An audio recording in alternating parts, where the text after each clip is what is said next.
Hello. Sorry it took so long. I was having technical difficulties. I was having technical difficulty and I was like, no. I thought, because it's like my keyboard just wouldn't connect for some reason. I was like, what is happening? Because it would connect for like maybe a few minutes and then it would just not work. And I was like, what is happening? And then I was like, my keyboard might be dead then, I guess. So I just let it charge a bit, and then it still had the problems. I was like, what? So I closed all the things I need for stream, right? And then it started working. And I was like, oh my gosh, it felt like too many things are happening, and it's like, ah. It's like, ah, what do I do? And I'm like, oh gosh. But it's okay now, I think. Hopefully, maybe, I don't know. Ah. But it's Wednesday, and you know what that means? That means all the games. Let's go. All the games.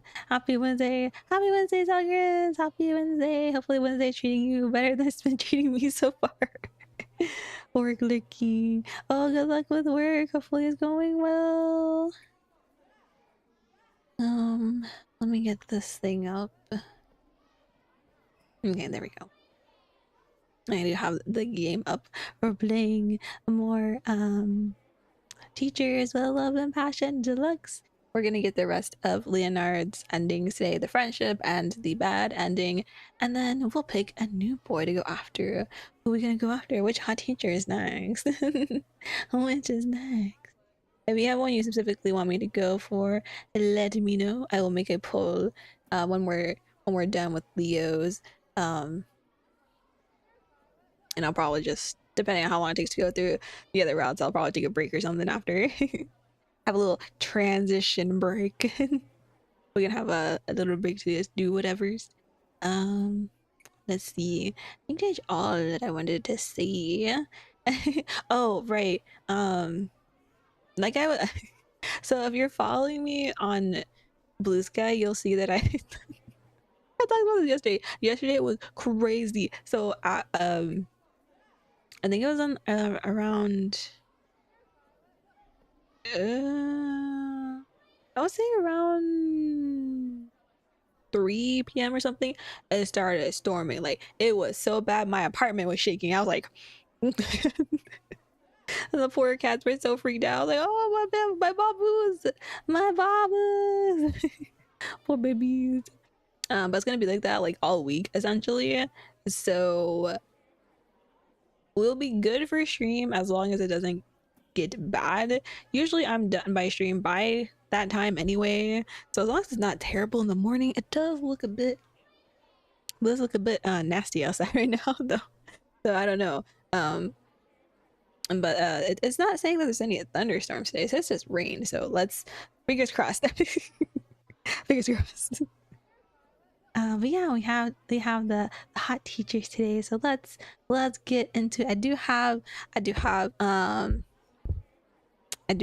walkthrough up, so we can go through. And since we did I always do the first one blind, and then the rest of them to get the other endings.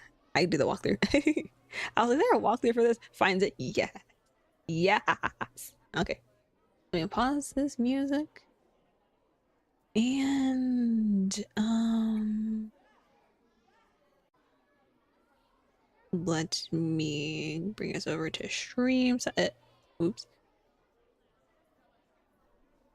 Stream side.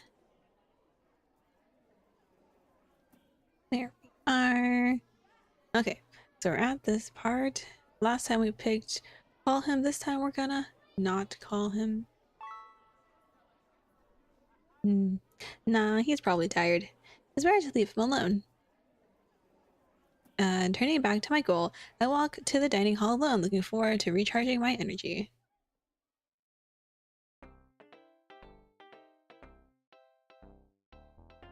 I mean, it cuts out that whole interaction. Jeez.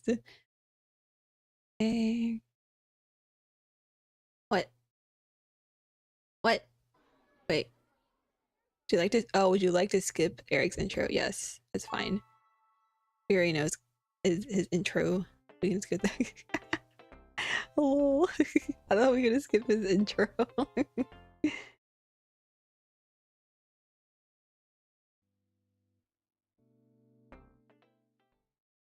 Okay. Next one. I don't realize how much dialogue we have. Yes, I would like your help.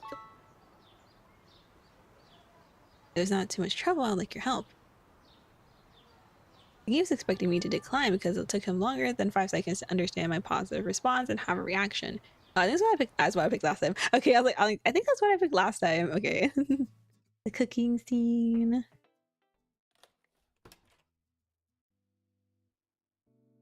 The ... Last time we said it was fine, I think. Or it's okay. I know I should say something, but the words fail me. I don't know if Leonard will take it as a good sign or not, but I can't do anything about it. It made me feel too embarrassed. It is his fault too. His hands hesitate to release me from his embrace at first, but soon he lets go, saying nothing more to hold me back. Alright, I wanted to have the cursor on. Cause it's so cute. I'm sorry. Oh, don't be sorry, it's okay. Leonard stands up, giving me room to breathe, while taking his own time away from my eyes. I look down at my hands, and I can't describe how empty I felt seeing his hands not here anymore. I can't deny the twinge of panic when I notice my heart withering away from his warmth. I always thought I had my life in place. I didn't need anyone. Oh, right. That's priority. Like, this sounds familiar. Cause it is. Hey there. Hi, what's up? All good here.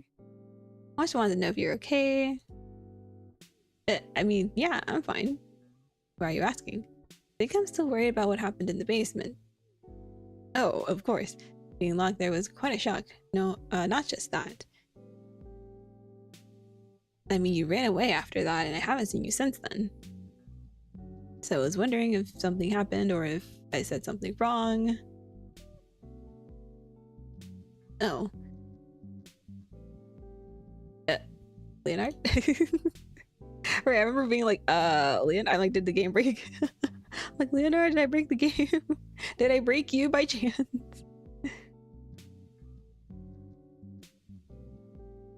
Sorry, I was just thinking, but no, you didn't do anything wrong. Just don't want you to see spoilers of their work, that's all.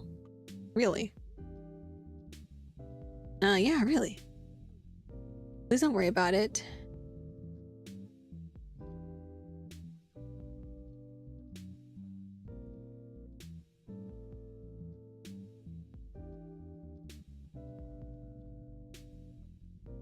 I guess this doesn't really matter which one. That is since the first time I was looking at that. You look at me like that. That's so I didn't notice it. What kind of face was I making? Let's pick something scary. So something scary.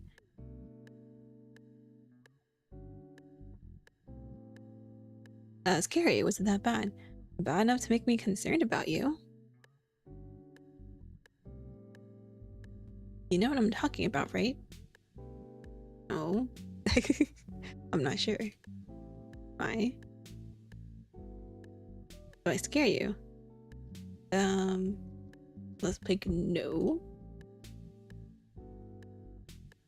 He's got me worried, you know? I can click. I was like, yeah. This is the second time and I'm starting to wonder if I'm making you feel that way. What? Yeah, because I never saw you showing that face. Edgar, or Marcus, or anyone. Oh. Maybe I'm the problem? Oh no. Oh my god, that's not it, you're anything but a problem. I mean, there's no way. I feel good around you. Then what is happening? I think I'm just concerned. About what? What do you think of me? Will you still talk to me if you get to know me better? I get all nervous thinking about it, and I think that's why I'm making those faces too. I'm sorry, I just don't want to drive you away from me. But I guess I just need to polish my talking skills.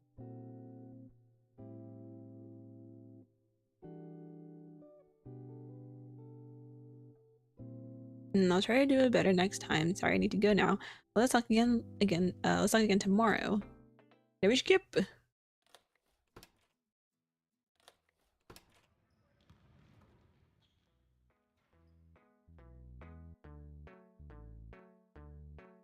You have a point, but I think it's creepy. Oh, but it's not creepy. It's okay. You have a point, but I think it's creepy. Oof. I don't like how the music is cut when I said that. Oof. That's so bad. Oh no. I'm not blaming you. I'm just asking you to try. I don't think this is a good idea. It is. I know what I'm saying. Okay, I'll try. Good. But if things get weird, just come to me. Don't worry, Marcus. I will come to you at some point. Don't worry. Dot dot dot. I don't know what to say. That's interesting. But that's not just it. I think Mr. Flynn is also quite charmed by you. And that's the rest of the thing. And I would never hurt the school's reputation. I think that last time. By accident. Oops. Eric is only looking at me, but this is enough to make my bones shake under my flesh. I'm just saying you should be careful. It'd be bad if people found out about your secret, don't you think? I feel my heart turning cold, as if a rock were placed inside my chest. For a millisecond, Leonard's locker crossed my mind. Eric has me as a target right now, but does he know about Leo's secret too? Is he planning to go after him next? I mean, I wouldn't be surprised. Edgar.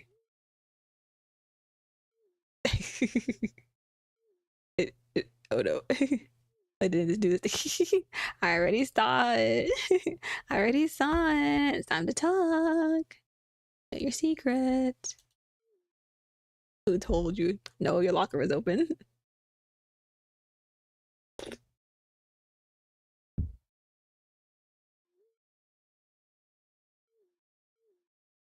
You're serious? Am I that stupid? Oh. No, not the window. Get back here. Enough hiding, okay? Can you tell me everything now? I want answers, so you have to come to my house tomorrow to find out about the worst side of me. That's not bad. Come in. His voice echoes through the room like a haunted chamber. All the lively colors of his face have turned pale. This man looks nothing like Leonard. Like a zombie searching for brains, he turns his back to me, leaving the door open behind him. My body relaxes as soon as his figure disappears from my sight. My heart remains filled with suspicion. Leo? Follow me. Please don't make me regret this.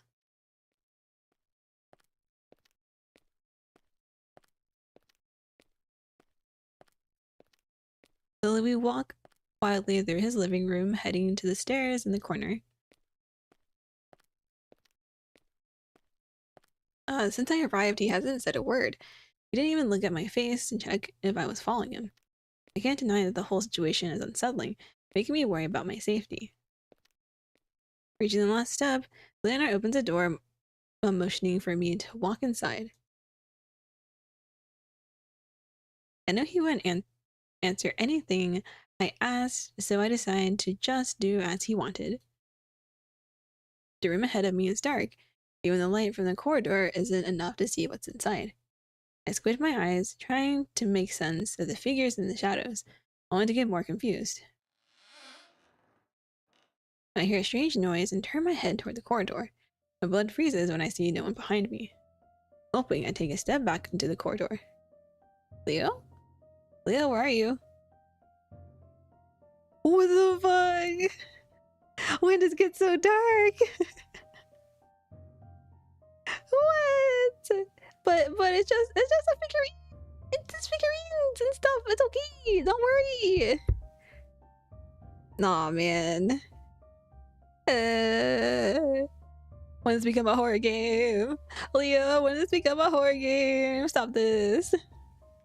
My favorite Yandere, unfortunately, at work still for at least the next few hours. No problem, Cody. Hopefully work's going well. Thanks for looking, though. It would have been easier if you never found out my... I hear his exhausted voice coming from the shadows in the room, then he shivers up my spine. I don't know when he got inside, but I'm sure I'm not walking there until I see his face. I didn't want to do this, but I don't have a choice anymore. He takes too long to finish each word in that sentence. At this point, I don't feel like he's even talking to me. Now I don't know if I should be scared of him or concerned about his mental health. I need to do this for your own good. Despite my instinct screaming at me to run, curiosity gets the better of me and I step closer to the door. It takes less than a second for me to see Leonard's face, half shining in the light. He is clenching his teeth angrily as his eyes widen in terror. In his hand, I see a glowing wand. I love how they made this so terrifying, but he's just holding the wand. Oh, I can't. Oh my god, because we because we did the good ending first, so it's like instead of being terrified, this the wand from the cosplay. Oh gosh. Oh, okay. Making me question what the hell is going on with him. This won't ruin my life. What? I'm going to make you forget it. Wait a minute. I don't look. Yeah, I love how you trying to make this like into a horror situation. I'm like, stop this. It's so hot. Oh no. It cooled down a little bit today because it's been stormy and rainy. I say that as I think it's raining right now, I think. I can't tell. Honestly, I can never tell.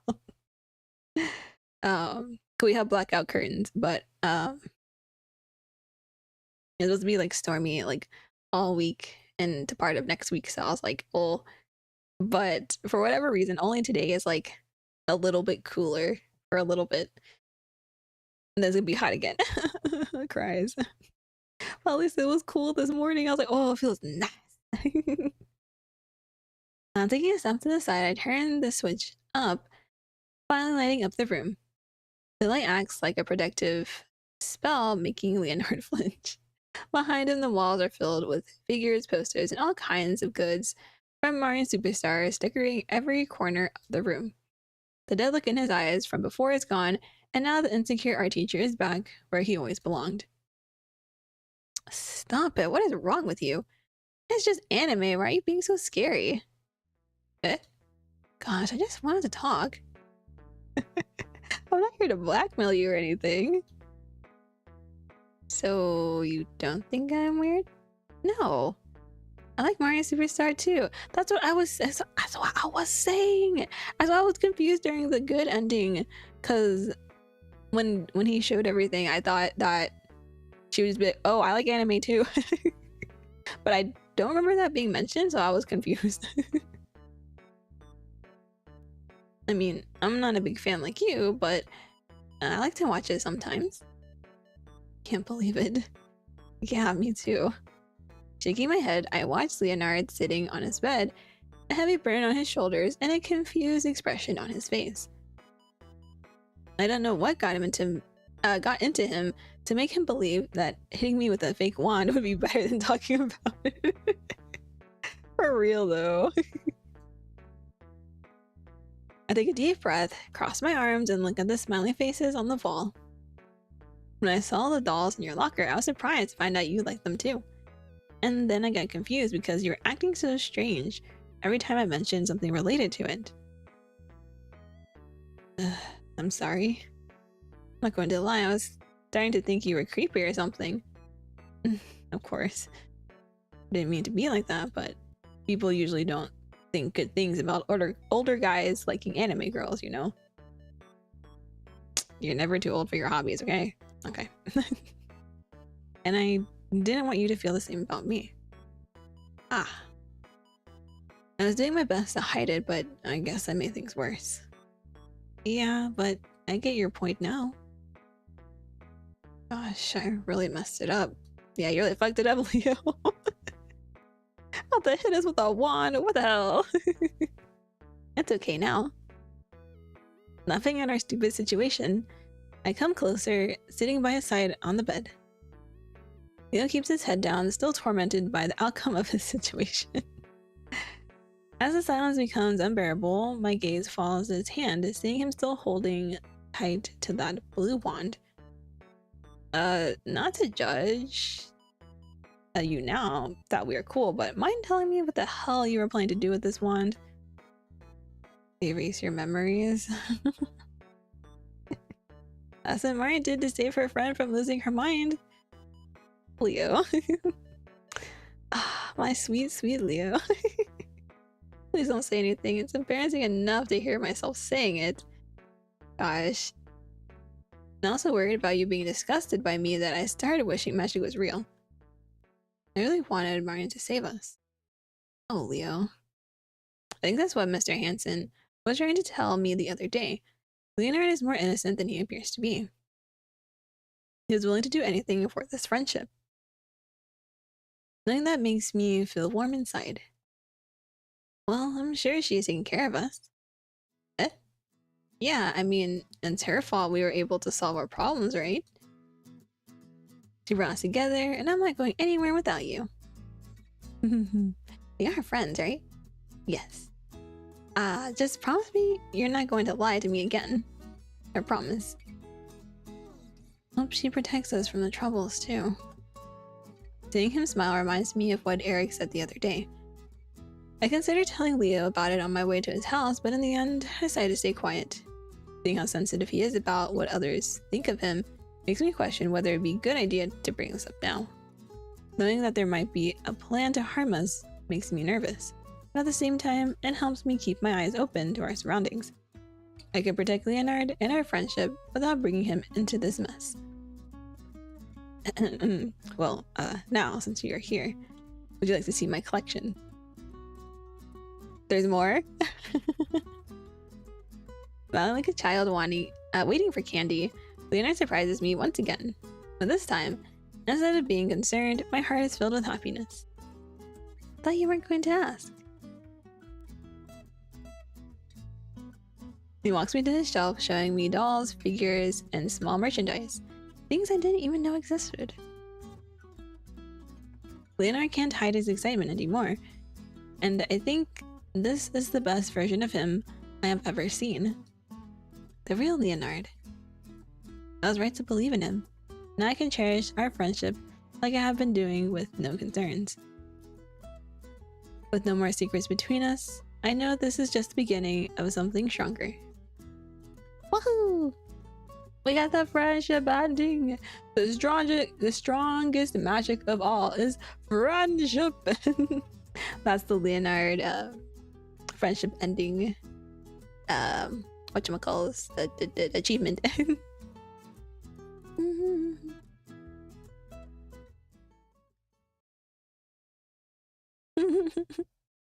Trying to hit us with a wand is just hilarious.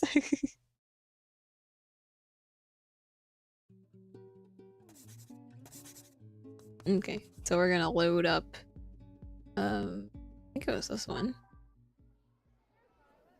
Okay, so now we're gonna go for the bad ending. Bad ending! Don't make me cry. Don't make me cry. Okay? Okay. Don't make me cry.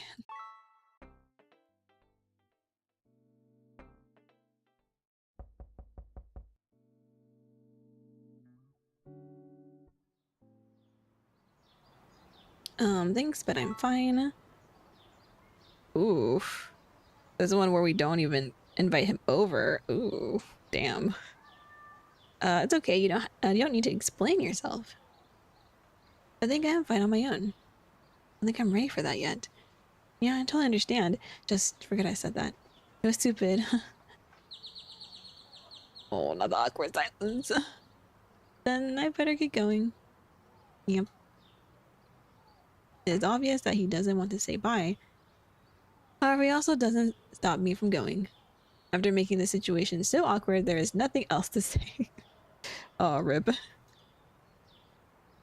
Waving and smiling, I make my way back home, watching Leonard walk on the opposite side with a bitter smile. I'm sorry. I'm sorry. Poor boy. Poor boyo.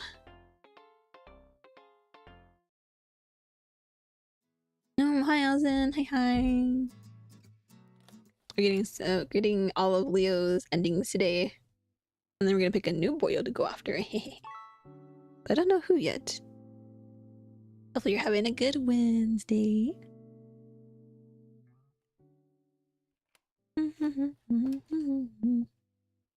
Slightly cut off. There we go. Oh, there was a skip button for the text stuff.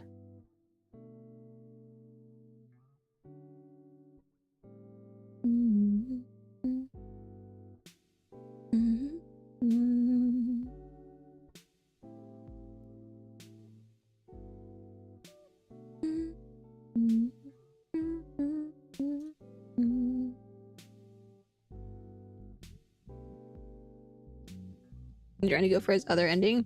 Yeah, other endings. I have a walkthrough up, and we already did the friendship ending, so we're doing the bad ending now. Cause I always do the first one blind to see which ending I get, and then after that I use a walkthrough to zoom through the rest. I'm like, no.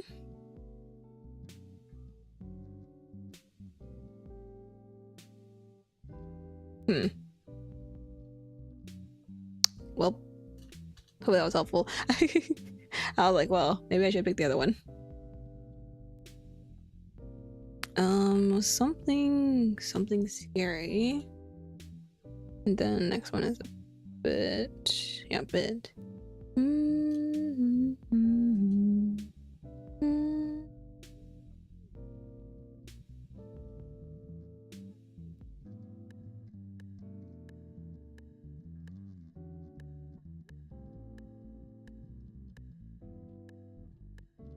But which guy should I go after next? I don't know who yet.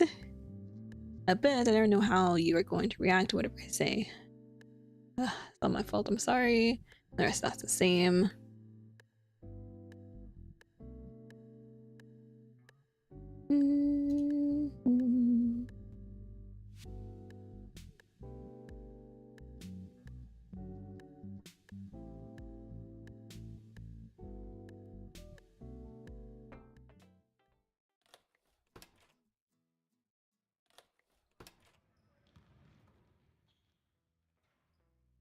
Maybe. If he knows about that doll, if he likes it, and so on. Watch his reaction to it. I did this before, and was concerning. Ugh, that's a problem. Well, if you like him, you should give him a chance to explain. What? After all, you haven't talked directly about it to him, right?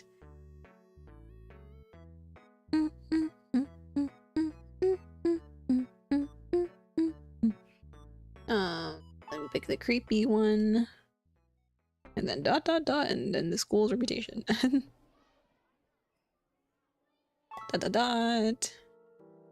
School's reputation. Yeah, I don't know who to romance next. Wait, go back. Good day, Eric. What was it like? What was that?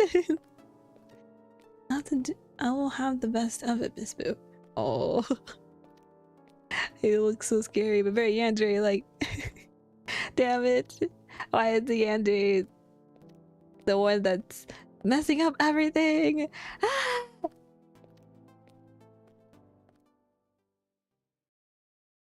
But yeah, I don't know.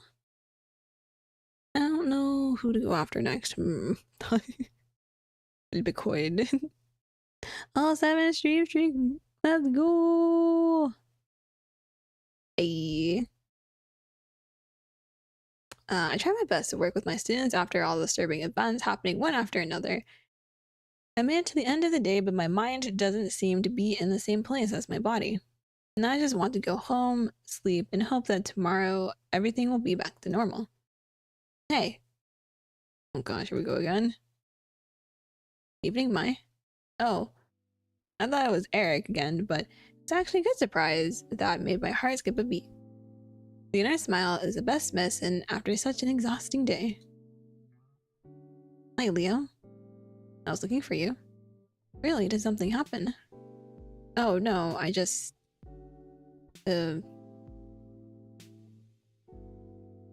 Edgar told me that Christy went home in the afternoon today and there was no one to walk you home. Oh, this is all the same. I'm like, oh, wait, this is all the same. I was thinking that there's gonna be more after that, but there's not. Okay, tossing my bag on a chair, I make my way into the living room, paying no attention to my surroundings. In a heartbeat, my body collides with the couch, pulling me into the soft upholstery as the weight on my shoulders feels too heavy to bear. Today was just one of those days when memories from a distant past repeat themselves in my darkest fears. Oh, we're in his POV now. Oh, okay.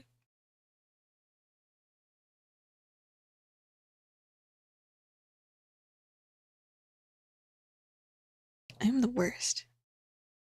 I couldn't even answer your question. Did I really think I would do it right this time?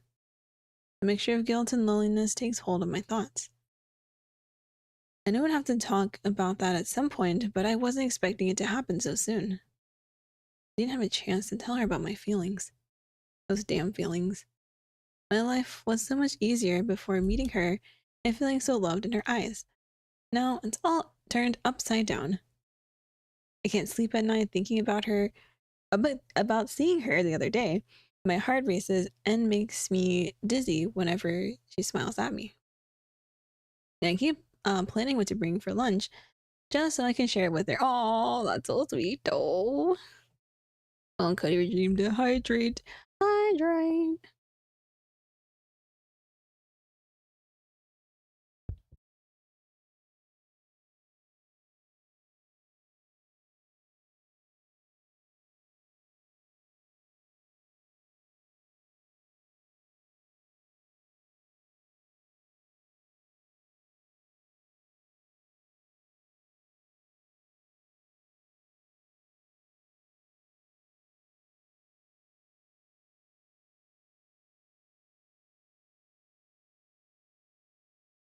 Okay.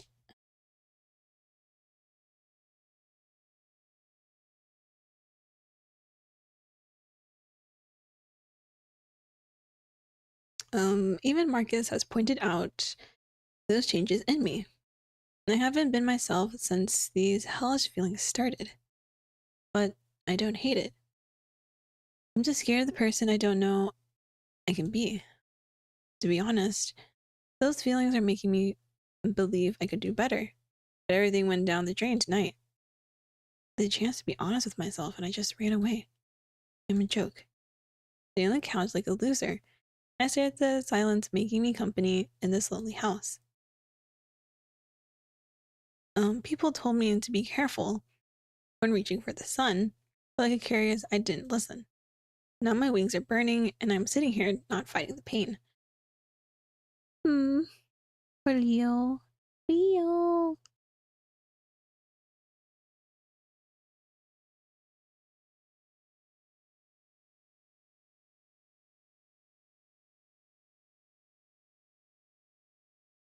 As I think about all the things I could have done better today, something flashes behind my eyes, making me jump from the couch. It was after lunch that things changed. Maybe Eric told her something? But what? I don't think I could have found out.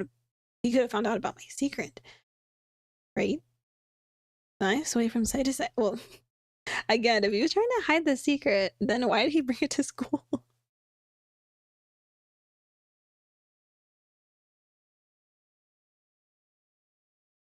My eyes sway from side to side, searching the invisible faces for answers to help me understand what is happening.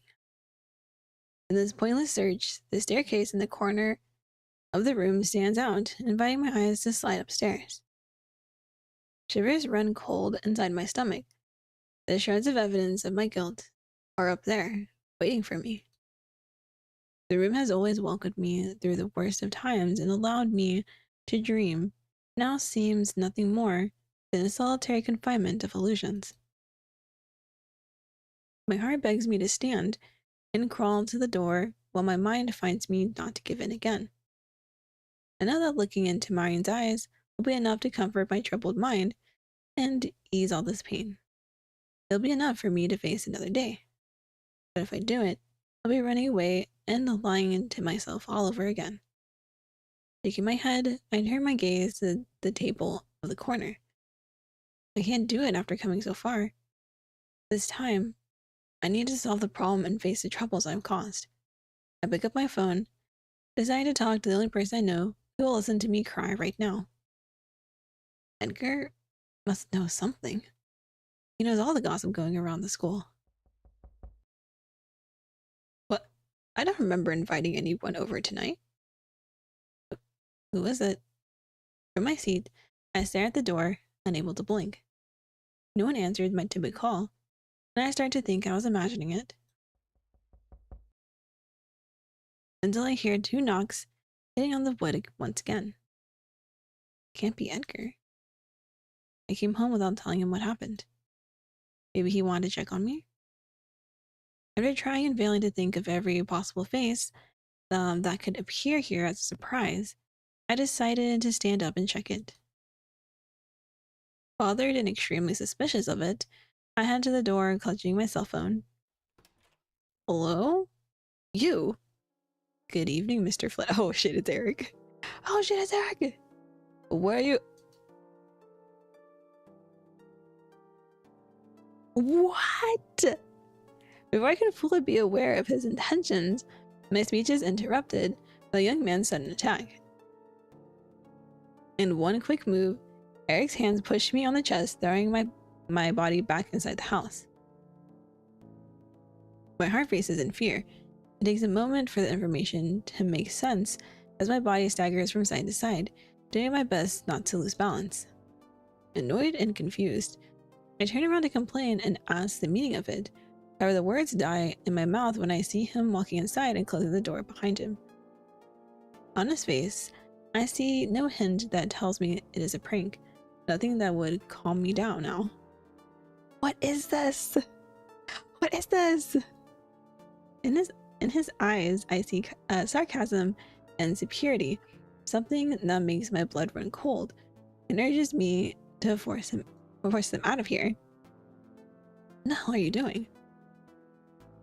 Get out of my house. That's how you treat your guests, Mr. Flynn. You were not a guest. I didn't invite you in. Oh, I think you are right.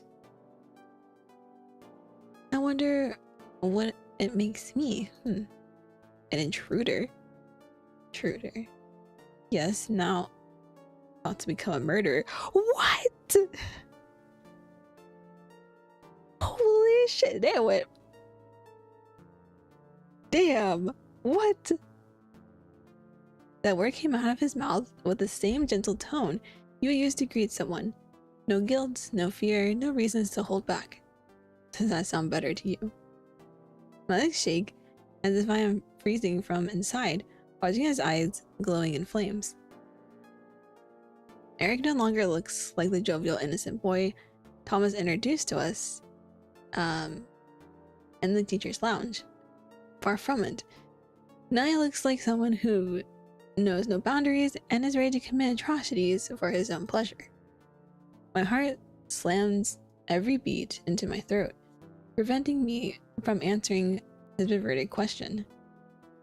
Smiling, satisfied with my silence, Eric sighs, tilting his head like a child proud of his prank. I am a guest after all. You better treat me nicely, Mr. Flynn. Okay, I was about to say, I was like, damn, I took a turn real fast. I know it's a bad ending, but sheesh. Not daring to make a move and make him suspicious of me. I watch him pacing back and forth in the entrance, taking his time to look at the house's decor around him. My blood is running slowly, boldly, making it hard for me to breathe.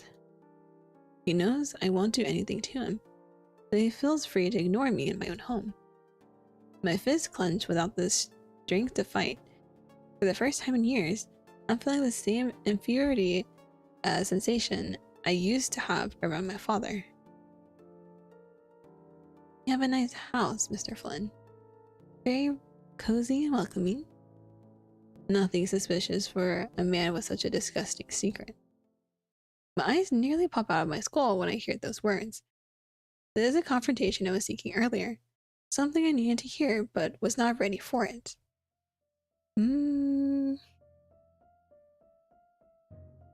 My stomach turns upside down, and it is all over my face for him to laugh at. My palms are sweating, and my lips are dry. I want to confront him. I want to scream and demand respect, but I can barely keep standing here. His eyes stare down at me, even though I'm face to face with him. I try harder than I'd like to open my mouth and ask a simple question. What do you know? Everything? You'd be surprised to know how much access I have to everyone's info in the administration office. It was hard to dig deep into your history without drawing too much attention, but I did it somehow. I really did a good job. My vision turns blurry just from hearing him say everything.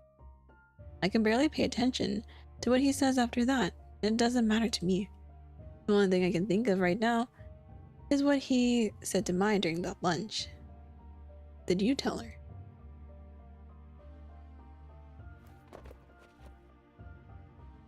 On an ill-considered impulse, I jump at him, grabbing his collar and pushing his back against the wall. Oh shit! Our bodies collide, but only mine is shaking. Did you tell Mai about it? Don't worry, I already knew. The hanging paintings fall. Eric's bag rattles energetically, and I'm gasping for breath in panic. The quiet room becomes noisy. Eric doesn't look surprised or pissed at me. He's just having fun. Answer me. Telling her wouldn't be fun, Mr. Flynn. No, I haven't said a thing about your disgusting hobbies. But I will if you don't stay away from her. My fingers stiffen around the cloth. My heart shatters inside my chest. Nausea reaches up my mouth, forcing me to lower my head and control my breathing. And not just her. And not just the truth. When I look up again, my heart nearly stops. His face looms over me, with the same vicious glow as before. The truth doesn't sound interesting if you don't add up some spicy details. People will believe anything after you show them a single proof. Scared, I let go of him, falling backward on my feet. I've heard threats like this before. I felt the same fear years ago. Miss Boo is already suspicious of you, so it will be easy to make her believe anything I say. Please don't be so down, Mr. Flynn. I don't plan to hurt you yet. Keyword is yet. And that's why I'm here today, you see, to propose a deal to you. My legs fail me as the terror of living past nightmares washes over my mind. Did you lose it already? Like the Wheel of Fortune, my head spins with no destination set. Faces, memories, and fears swirl before my eyes, making me sick even to breathe. Whatever, I'll go straight to the point. I hear footsteps approaching, but I have no strength to push my body away. Slowly, I see Eric crouch down in front of me. His hand reaches for my chin, forcing me to face his dangerous eyes. Stay in your fantasy world, away from Miss Boo, and I promise to forget everything about your secret. That's all you have to do. So, be a good boy and no one will get hurt. A sparkle of life snaps inside me. Behind his words, I see hope for my frightened heart. I can save myself from humiliation, can run and hide. But that means giving up on the person I want to be with. Oh, the person I want to be with her. But if you refuse to do it... His finger slides to my cheeks, squeezing me roughly. Like a child in a darkened room, staring at the monster inside the closet. I look into his eyes, begging him to stop. I promise you, I will take care of it with my own hands. Can you imagine all the disgusting stares around you? I bet even your students will start looking down on you. The image of a classroom laughing at me flashes through my mind for a single second. A single frame of shame and accusations.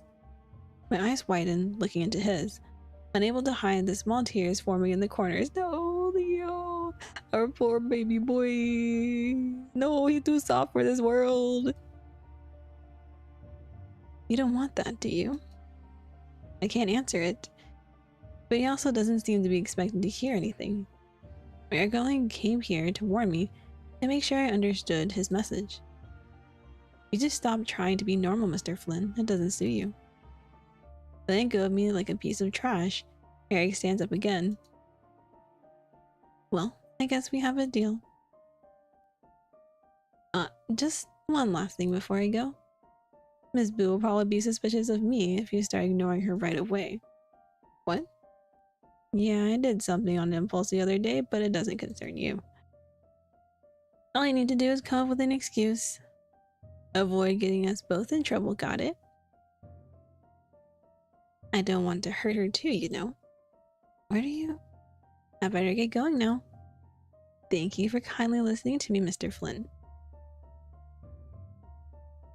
My head hangs from my neck like a broken doll's, eyes staring at the moving floor. See his foot spinning and turning to the door.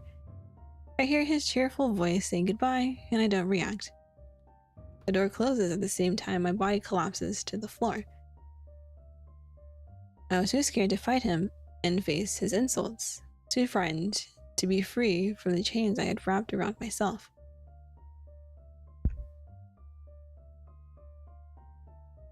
The words I keep repeating inside my head, choking me on the floor with no one to save me now. Eric walked into my place and dragged me out into the light without giving me a chance to decide on my own. Shining light was stronger than I remembered. The exposure left me naked in front of those eyes haunting me for years. Alone, I covered my head with my hands, giving into the tears, tearing open the terrible memories I thought I had forgotten. Leo. It only made me run back deeper into my darkness, scared like a mistreated animal in the streets. I don't want to think, don't want to see anything anymore. I just want this pain to be gone. Leo. Poor Leo.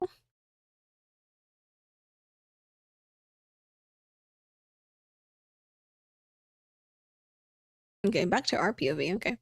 It's been a week since the disturbing lunch I had with Eric. Everything seems to be normal, as it should be, except for the fact that Leonard hasn't been coming to work for 5 days. When I asked Thompson what had happened, he said Leo called in sick and needed a few days to rest. At first, I thought it was the best decision, but now I'm starting to wonder if that's all. I tried texting and calling, but no one answered. Something's off. Is it normal to take a whole week off?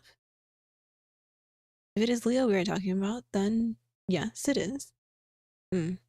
Trust me, it's not the first time. And certainly it won't be the last. I see. I should trust them and stop feeling so bothered, but I couldn't be at peace after all the things Eric said. But what if he's not sick? Leo's not the time to skip work, Mai. Yeah, I know, but what if something happened? What do you mean? Is there something you would like to share with us, Miss Boo? Maybe? I bite my lip, holding my hands together. Don't know if I should drag them into this matter since I don't know how Leonard will react. But I'm worried and I need help. Okay, so Eric told me some weird stuff the other day. Oh, shit. So we're actually going to talk about it. Okay. Taking a deep breath, I clasped my hands together, remembering all the events that occurred that day.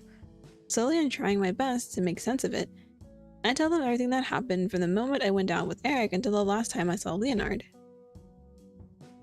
At first, I thought they wouldn't believe me because Eric never showed any strange behavior. However, to my surprise, they did not question it. Instead, they gave me the support I needed the most. Of course, they asked me about my relationship with both Eric and Leonard. Didn't have much to say about Eric. Meanwhile, Leonard, it is complicated enough for me not to understand. Our relationship sure is troublesome, but doesn't mean I don't care about him. I like Leonard, of course, he is my friend, but it's not that different from what I feel for these two guys in front of me right now. And there's also this problem with Leo's lies that makes me feel uneasy most of the time. After telling them everything, we all sat in the lounge, sadly for a moment. I knew something was up with that man from the beginning. I was to say, I was like, I feel like Lawrence and Edgar, out of everyone, would be able to tell like there's something up with Eric. He just has that vibe, you know?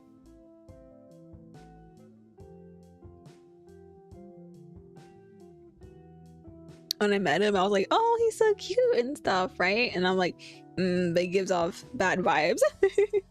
I was like, oh, the Yandere vibes. Yandere knows Yandere. I don't like this. Leonard is too soft, and he doesn't know how to deal with his own feelings most of the time. Indeed, I don't know what would happen if to his head if someone pushed him like that.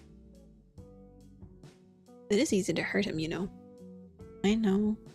Then what should we do? In this situation, I think it's better if you do something. What? Tia's right. Eric talked to you. No one knows the feeling of being threatened best than you. If Eric, by any chance, has done the same to Leo, then you are the one who can support him now. Okay, but what about Eric? Are we going to talk to him too? You can leave that to us. Bet? Either one of us, and he will face the consequences now. Oh, let's go! Teachers, let's go! Banding together, let's go, let's go! After all, it is our job to keep the crew together and safe. Edgar's smile was all I needed to see right now. Slowly, my heart begins to calm down, and the fears covering my mind vanished as if they had never existed. It's been a while since I wanted to talk to him about his behavior anyway. Oh, Mr. Hanson is getting excited. Looking at the two of them standing in front of me made me feel safer than I've ever felt before. Don't worry, Mai. We'll manage it from here. So can you do us a favor? Of course.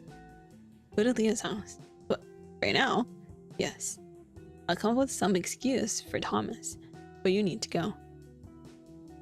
Okay. I'm still not sure what I can do to help. In fact, I didn't even give myself time to make an escape plan. All I did was grab my bag and wave at the boys before leaving the room. I have no idea what I'm about to face, but that didn't stop my worried heart from moving my legs forward. Leo. I hope he's okay.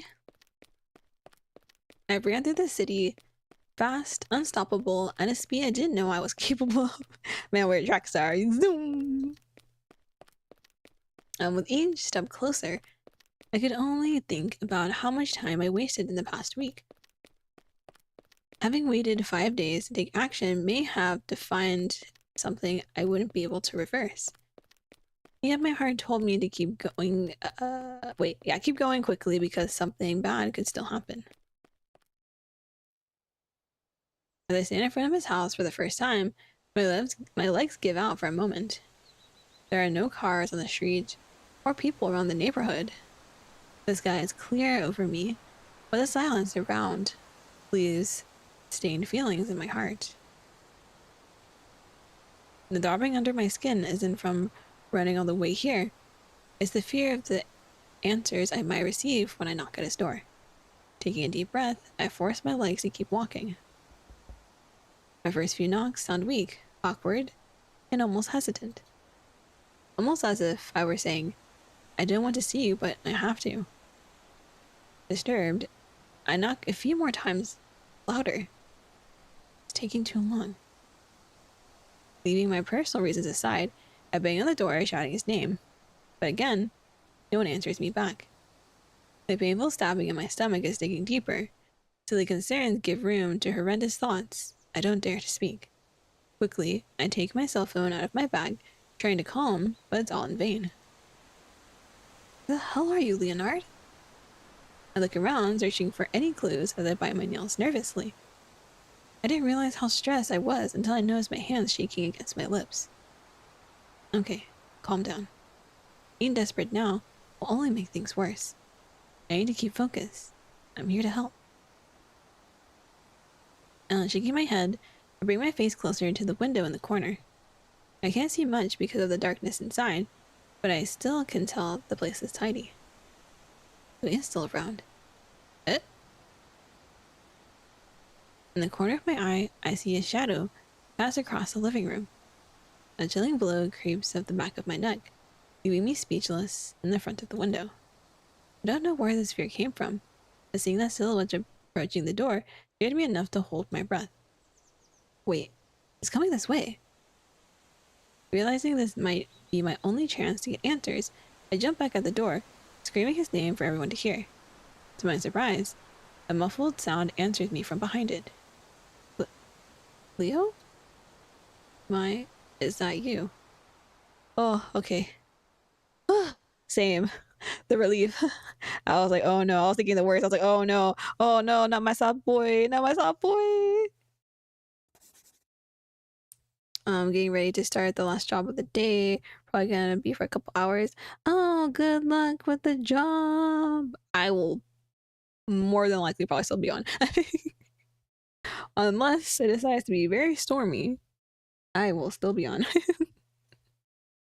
Good luck with the work and thank you for lurking.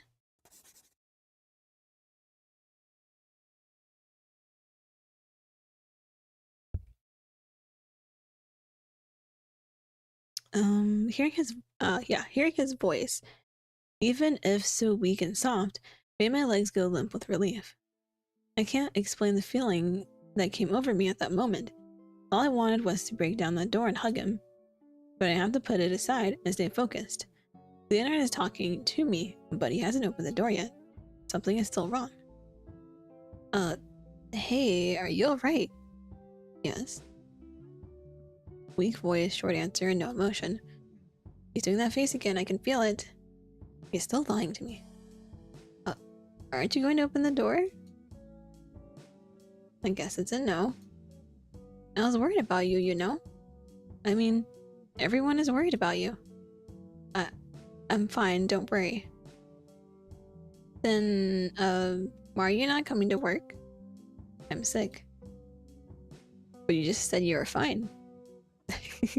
Gotcha! Leo, stop lying to me. Can you open the door so we can... No. I was holding a hand against the door when he shouted. I could feel the weight of his voice vibrating through the door. Startled, I took 2 steps back. Words died in my mouth as I stared at the door, seeing no face behind it. He's never been like this before. I can't even imagine what kind of face he is making this time. After a long silence, I hear him taking a deep breath, hitting his fist softly on the door. He is tired of fighting, but something keeps forcing him to do it. I can't do it. Why? I just can't. I don't want to see anyone right now. His voice comes out through his teeth, as if he is forcing himself to answer me. I can tell he is struggling to say something, but he doesn't want to do it because this is going to put an end to something. Now, Leo, what happened? And don't tell me it's because... And tell me it's nothing because I know you are lying. You're not like this, right? The last question came out unintentionally. Hearing my own words made me realize I don't know much about him. Not everything, at least. I still don't understand the reason behind his scary expressions. I don't know why he lies to me so much. I can't go back to school. What? He finally tells me the truth behind his broken sentences. My mind goes blank, again hearing his tearful voice as I stare at the wooden wall separating us. Slowly, all the things I said earlier to Edgar and Hansen start to make sense. It's easier to hurt him. Leo wouldn't quit his job without a reason. Not like this. My whole body shivers thinking Eric was here. Leo, can you tell me what happened? I just said, I'm not going back. What did Eric tell you? Act fast, cutting off his speech in an attempt to make him listen to me. It works. For a while, he doesn't make a sound, letting my voice echo deep into his mind. For a short moment, there's no denial, no struggles, and no lies. I wait for answers, but he doesn't give any. Just a silence, confirmed exactly what I needed to know. Listen, whatever happened, we can solve it. With a yellow smile on my face, I do my best to appear friendly and trustworthy. I still want him to come out. I still want to help him. You, me, Edgar, and everyone. We can do this together. You don't get it. It's okay, Leo. Everyone is on our side, I promise you. They can't do anything to help me. Leo. Aw, Leo.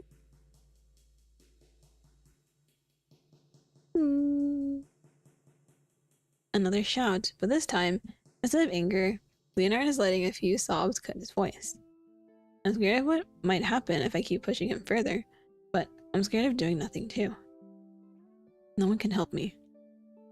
I thought I could make things different, but I messed it up because, at the end of the day, this is who I am. Riku fits better in the shadows. Eric messed with his mind, messed with his head, and I'm not strong enough to fight the monster controlling him now.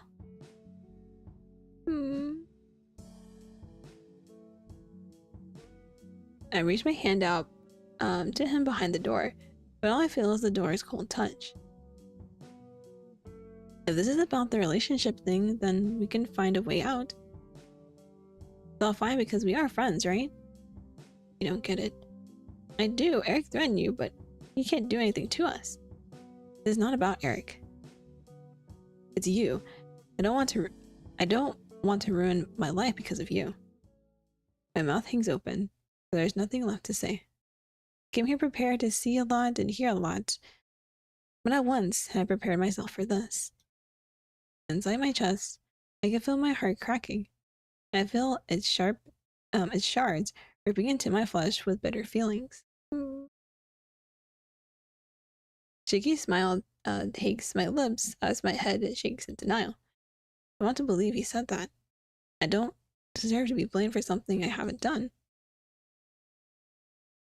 I'll be moving soon, so please leave me alone. No, Leo. Stumbling back down the stairs, I walk back and away from his door. He didn't apologize. That wasn't something he said on the spur of the moment.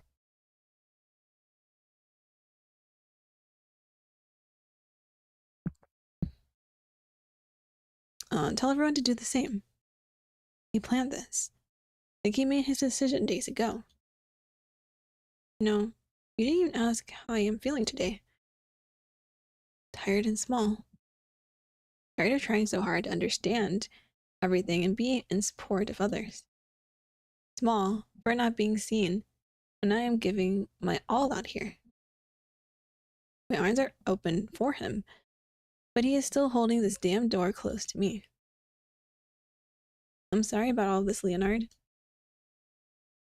I'm sorry too. Oh, no. Oh, our soft boyo. If he doesn't want my help, then I won't stand in his way anymore. Slowly, I walk down the steps, hoping he'll open the door and run after me. Hoping he will come crying into my arms and let me see him at least once. But he doesn't do it. I don't stop walking away either. Goodbye, Mai. No, not the goodbye. No, the bad ending. A locked door, not the locked door. No. Okay. Leo, complete. I think. I think. Hold up, wait a minute. Yeah, Leo, complete. We got all the CGs too. Woohoo! Let's see. Who do we want to go after next? What's next? Next.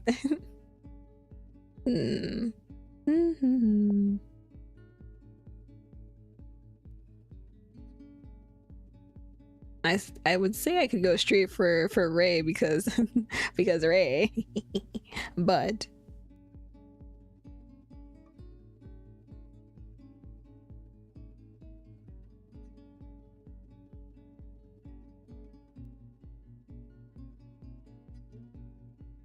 oh shit. accidentally got rid of it. No. I need the I need the walkthrough for the common route to make sure we get the right guy. And imagine going back through the common route and like getting the same guy. Oops. Not the same ending. No.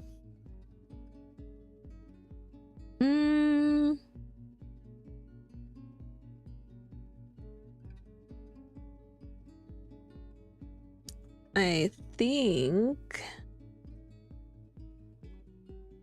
who do I want to go for? I guess now that I can actually pick, can go for Ray. Because I did want Ray first, but that didn't happen. That didn't happen. Did I ever say from like the very beginning, like the very first choice? I don't even know. Maybe I did. Okay. Give me some time to set myself around. Did I do this? Oh, I didn't. I was like, did I pick this one last time? I did not. It's a nice school. But I think I need I'll need some time to settle in. Of course. First impressions are important, but so are the relationships you build. Don't worry about it just yet, and give yourself time. We're all here for you. Thank you. Okay, now I'm gonna do this. And this one, I'll just pick that's all because I've already gone through all those before. And then we need to go to the gym. Oh, we didn't go to the gym last time. That's right. We didn't go to the gym last time. We went to the dining hall, and that's how we met Leo. Oh shit. I didn't realize I didn't plug my thing back in. Fuck. I was like, why is my phone dying? Okay, is it charging now? Okay, it is charging now. I was like, it's like, oh, your phone is at 20%. I was like, what? I was like, oh, my thing wasn't charged. Oh, God, it wasn't plugged in. No. All right, time to stretch these legs. Stretch them legs. I know I'm mostly using this as an excuse to avoid the teacher's lounge, and it looks stupidly childish, but I can't help it.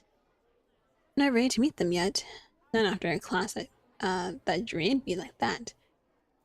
Shaking my head, I try not to overthink it and head down the stairs instead. To the gym!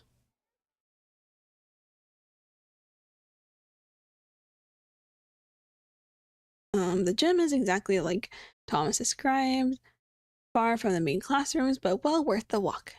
We went on a nice little walk. As I push the doors open, I see students wrapping up their activities, storing robes and mats before rushing off. They're rushing off for their break. Words. The space is open, bright, and large enough to host school tournaments and parties. Funny you should mention that. We have a thing coming up later. Smiling faintly, I make my way to the bleachers, looking for a quiet spot to sit and gather my thoughts.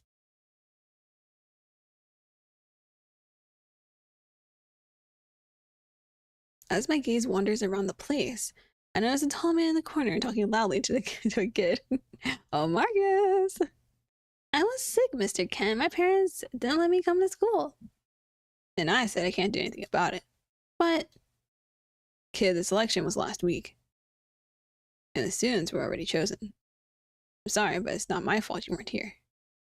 I didn't want to be sick too. I mean, that's fair. From afar, I see the kid hold her head down, rubbing her eyes angrily. I don't even need to hear the full story to feel her frustration. It hurts my heart, as if I'm seeing my own kid crying. The man, on the other hand, sighs heavily, scratching the back of his head as trying to endure it. Look, I'm not saying it because I hate you, okay? But do you think it would be fair to them to add you to the team now? No. I'm just asking you for a chance to take the test. If I fail, then I'll stop bothering you.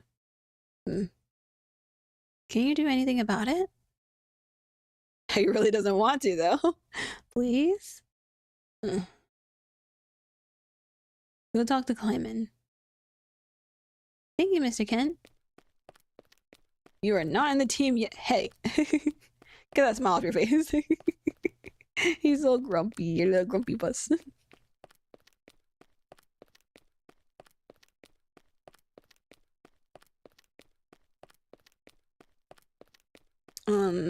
His smile echoes in the quiet gym, yet it doesn't make the little girl stop laughing. Even I can't hide the smile, seeing such innocent happiness blooming after her tears. She dashes out the doors, leaving the two of us behind. But doesn't get me in trouble. He mutters under his breath and turns his gaze from the floor to the bleachers, right at me. Hey, who are you? What are you doing here? Oh, sorry, I didn't mean to eavesdrop. Not what I asked. At my boo, I'm taking a break from classes. I'm the new teacher. Oh, you.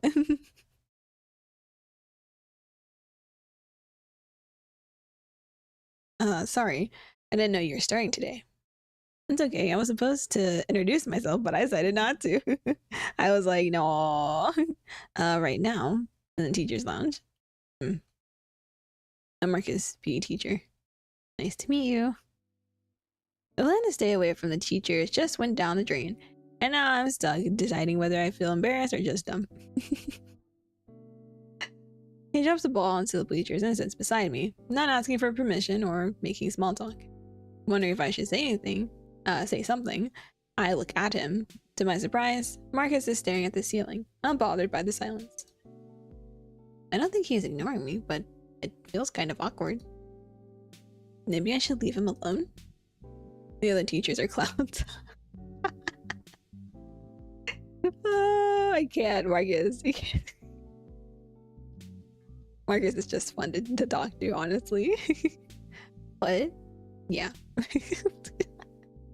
Just, the other teachers are clowns. Huh? Yeah. At first I thought he was making fun of me, but looking at his bitter expression, I think he is talking seriously. I can't help but laugh at his comment.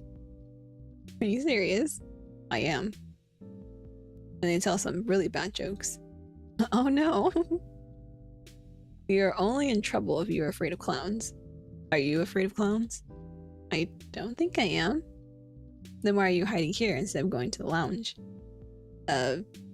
What had seemed like a joke suddenly landed with a sharp accusation, making me straighten up in a guilty posture.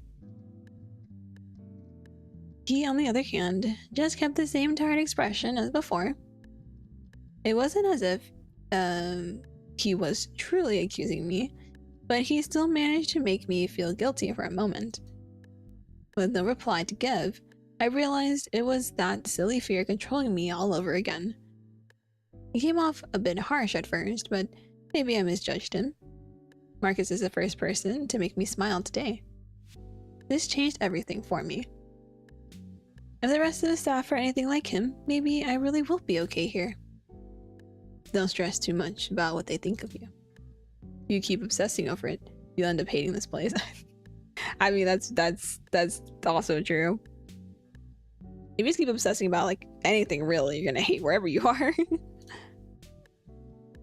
I know. I think I just need some time to get myself together. Thanks to you, I'm feeling a lot better now. Good. Then I'll give you some time alone. Marcus is a sweet guy. Like, he looks rough and he's grumpy, but he's sweet. Thank you. I'll see you in the teacher's lounge later.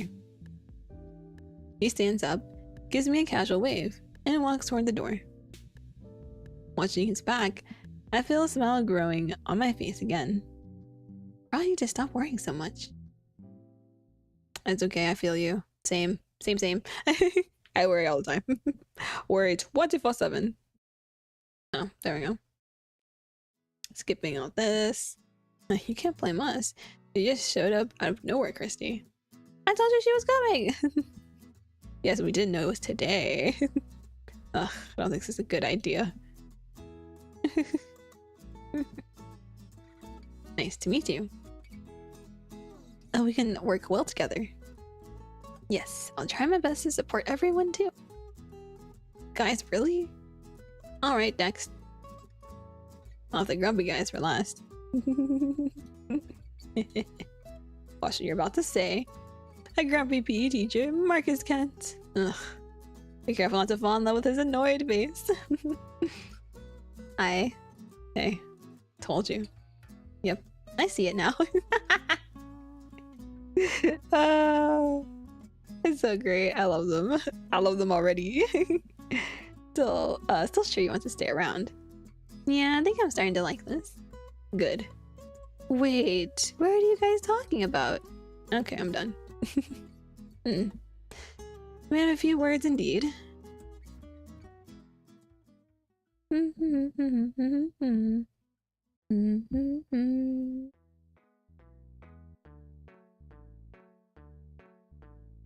Okay. It says it wants me to pick.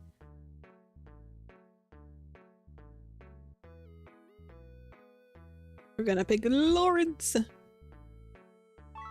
Oh, this will be fun. You may say I'm weird, but I like Mr. Hanson the best. I like straightforward people. That's what you call rude people? Hey, look here. I'm straightforward also, but I'm not that straightforward, I guess. I try to say it at least nicely as possible. No, honestly. I knew that deep down. You were a little masochist. Excuse me, Christy. Christy, no. No, I'm not an M. No. Christy, what the hell? Edgar will be disappointed. So you're paying attention to them. Ugh. We're not talking about this ever again. I'm here to work. And you're already doing that. Now it's time to explore the other areas in front of you.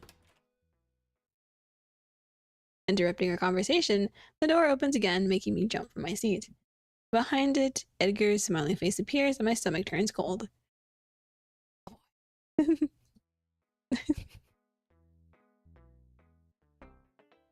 Okay, this is, we've already been through this part the first time. We're gonna help the kid because honestly, if you're a teacher and you saw a kid struggling, you're gonna be like, huh, no. No, I'm not gonna help them. I'm like, what kind of teacher? Hey, I'm home. Sorry for the trouble.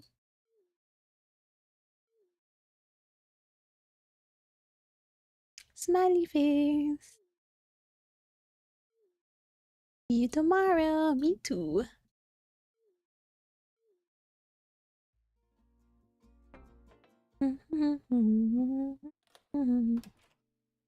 Oh, hi Art. Hi.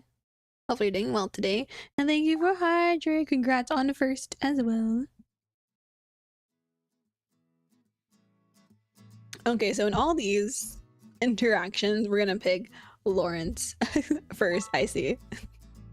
Because since we can't pick Ray, we have to pick Lawrence first. Beepy, how about you? I'm doing okay. It's kind of beepy as well. It's been a sleepy week, honestly. This week's been going by super slow and I feel so eepy. But it might be because of all like the stormy weather and everything that's been happening here. It's like stormy and rainy and I'm like, meh.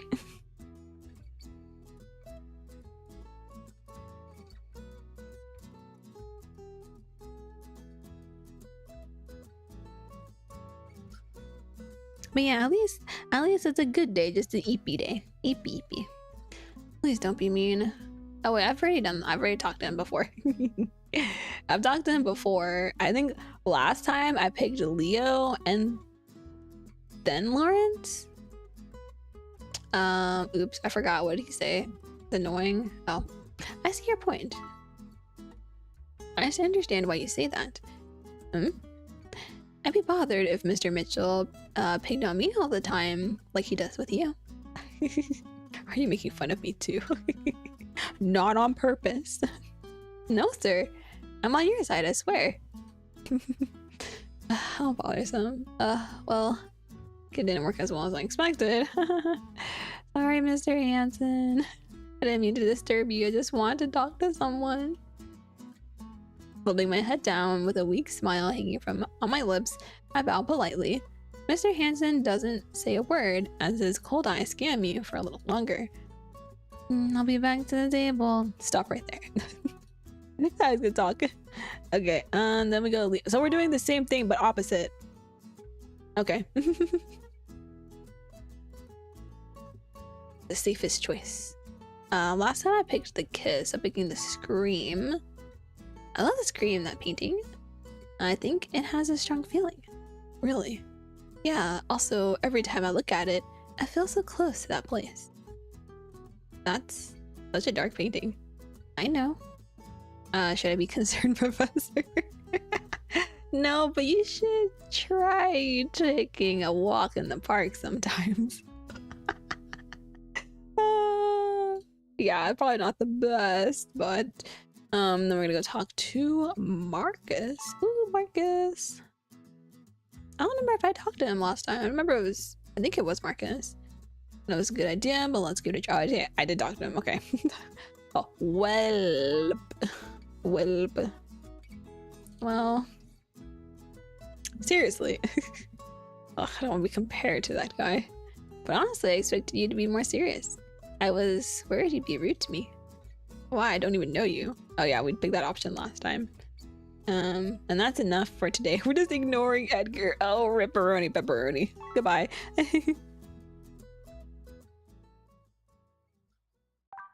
Gonna talk to Ray. Good morning.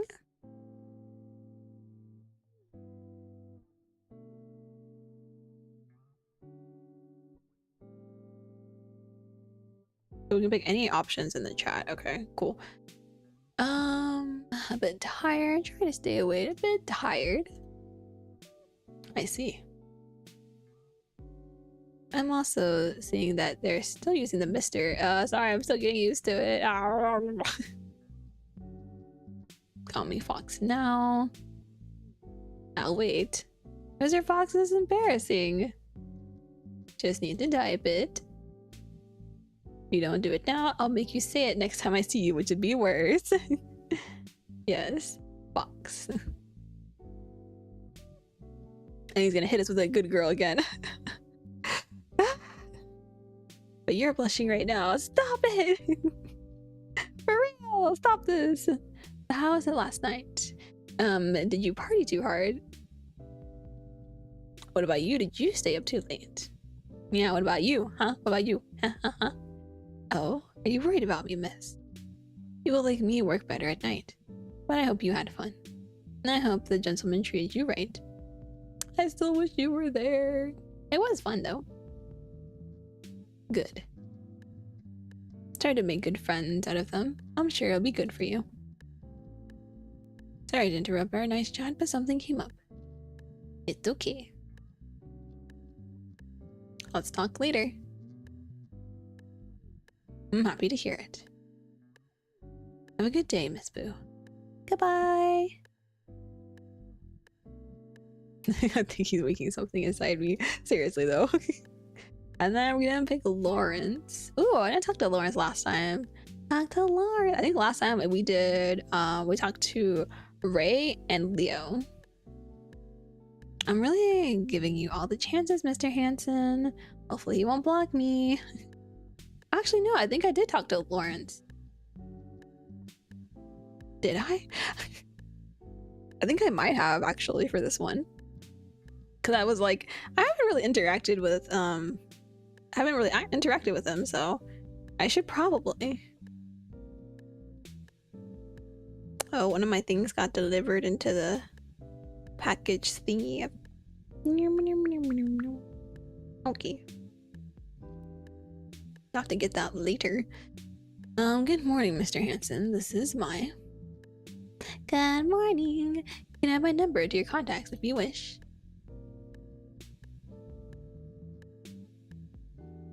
Some people just don't like talking, and it's okay.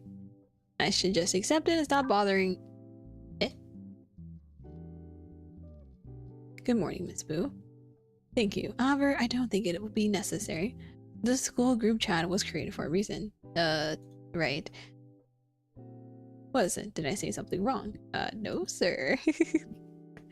But I was expecting to talk to you a little more here. For what reason would you want that? To know you better? The dots. Dot, dot, dot. Why are you pestering me? Did Mitchell ask you to do this? No, I mean it. I love how he immediately goes for him, like, it was Edgar. Then why? Well, I don't know.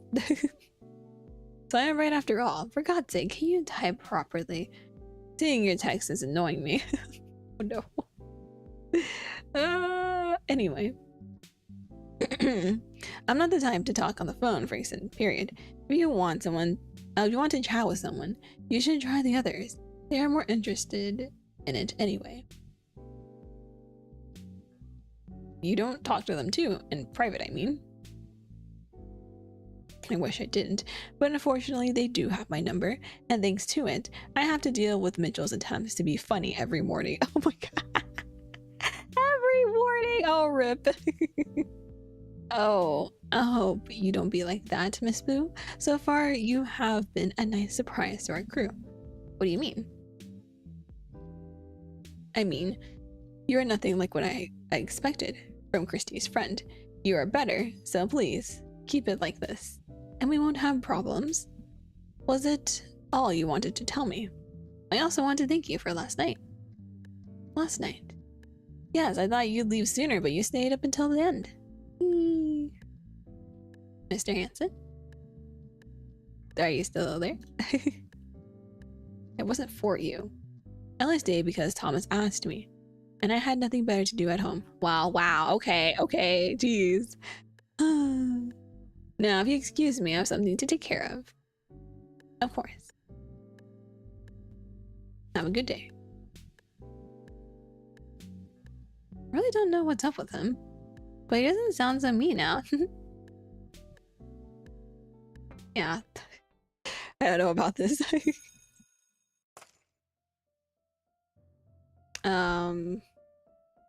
It's a kid's thing, don't worry.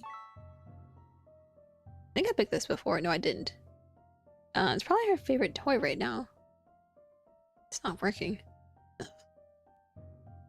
Kids thing, you say? Is that what you call it? Yeah, don't worry. Soon she'll like something else. Of course. That's how it is.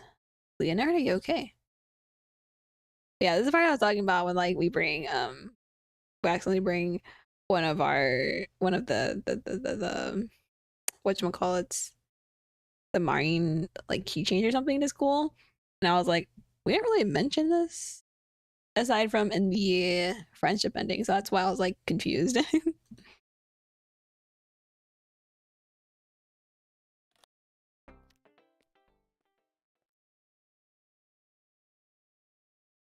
Gonna pick Don't Go. I picked Don't Go last time also. Ray. Let's pick different things this time. Hello. Because since the chat doesn't really necessarily matter, you can pick any option, so. Just wanted to talk a bit. I mean, you're bored. That's right. I am bored. And are you looking for someone to amuse you in the meantime? Maybe. Are you interested in helping me? Oh, I like a straightforward girl. Now, what can I do to help you? Oh, I know. I always wanted to ask you this, so I think this is the best time to do it. Miss Boo, you are a biology teacher. Are you interested in bugs? I'm not, but I don't have a particular taste for them, but I also don't hate them. In reality, I absolutely hate bugs. They're so creepy and ugh. Like, lit. Back we had extra help and extra machines, and we didn't do it all. Oh, nice. It's way too much for a couple of people. We die in the heat. Oh, well, luckily you had extra help and stuff. Because it's not good to be out in the heat. Oh, we're close to getting to an ending. Woohoo! Not an ending, but a route. My bad. Not ending, a route. Do you like bugs? Yes, you can say I'm very enthusiastic about it. Oh, how nice. Maybe you can tell me something about them I don't know. Me teaching a teacher. So much pressure, Miss Boo, but I'll do my best to save you from boredom. But a fun fact, I'm listening. Right, I remember this wasn't even a fun fact. Some moths can't eat anything at all as adults. It's not uncommon, and they usually only live for about 1 week. Why is that? It's not a fun fact at all. Because they don't have mouths. That's just so weird. Like, why? Being a creature with no mouth, unable to eat and scream. Isn't it amazing to spend your whole life eating and then suddenly stop? Praying that all the food in your body helps you stay alive for 1 week. How is it supposed to be a fun fact? Sorry, did it sound a little morbid? I hope I didn't scare you with this thought. It was supposed to be a fun fact. It was not fun at all.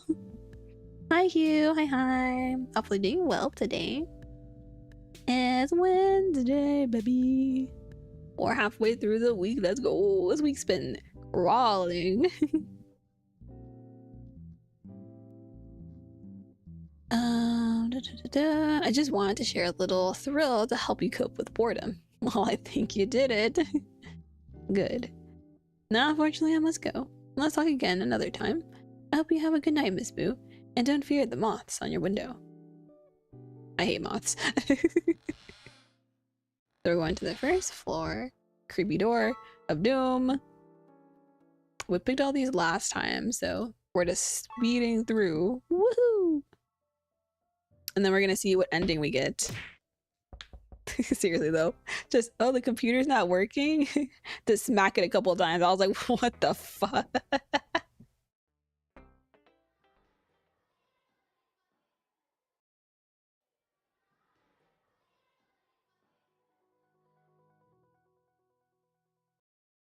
Nom, nom, nom, nom, nom. Yeah, we got Ray! Ray!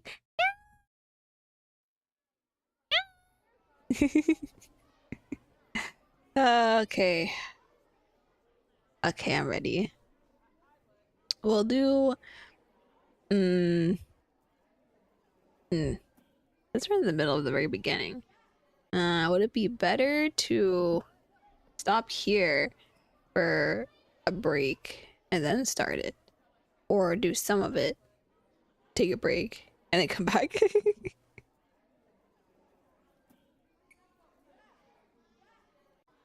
Because it does take a few minutes to heat up my food. I think it was like 5-ish minutes or something like that.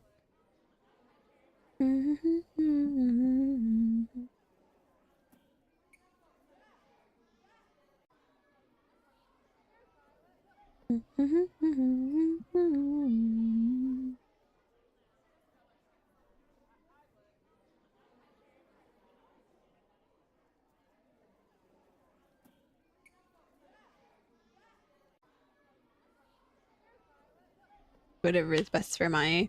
I think I'll just go for...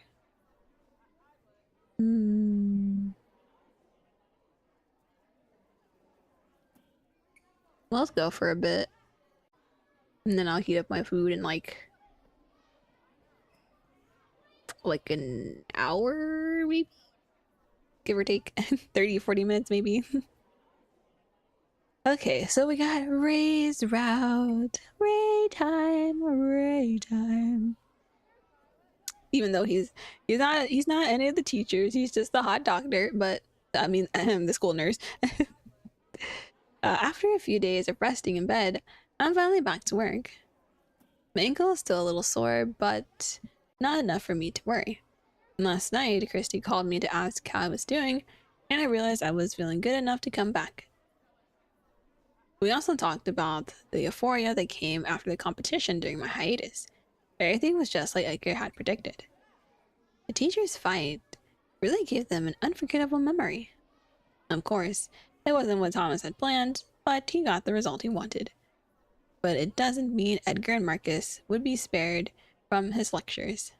Christy told me about how our hardworking principal, tried to punish both of them, but ended up regretting it. What? Well, why? I mean, I'm curious why, what happened? I wish I could have seen that. And of course, she spent hours telling me how much my students were missing me. It seems that they were asking about me all the time and kept bothering Thomas to call me and send me their wishes. Aww, our students love us.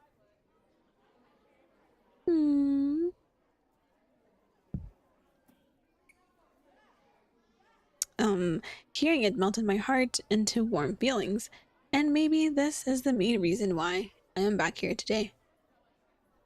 I can't wait to see them. Oh, look who's back. I turn my head back when I hear a familiar voice standing out in the crowd. A voice so distinctive that my heart skips a beat before I can see the face behind it. Hello, hot doctor. we meet again. Ah yes, here's his music. I'm like, where's his nice music he usually has? Oh, there it is. With his hands in his pockets and the same casual smile I now know so well, Mr. Fox walks slowly toward me in the hallway. I can't help the joyful feeling overflowing from my lips, looking at a face I have been looking forward to seeing for so long. Ooh, she's been looking forward to it. Hey, yo. I feel that's how I feel. My heart feels warm, but for some reason my hands are cold and sweaty. Good morning. Long time no see, Doctor. Yeah, it was only a week, but it felt like ages without your bright smile around here. Flirty as always. It was the same for me. I was missing this place. This place also missed you. But not just that. Eh? I also missed you. Oh? He missed us. Oh!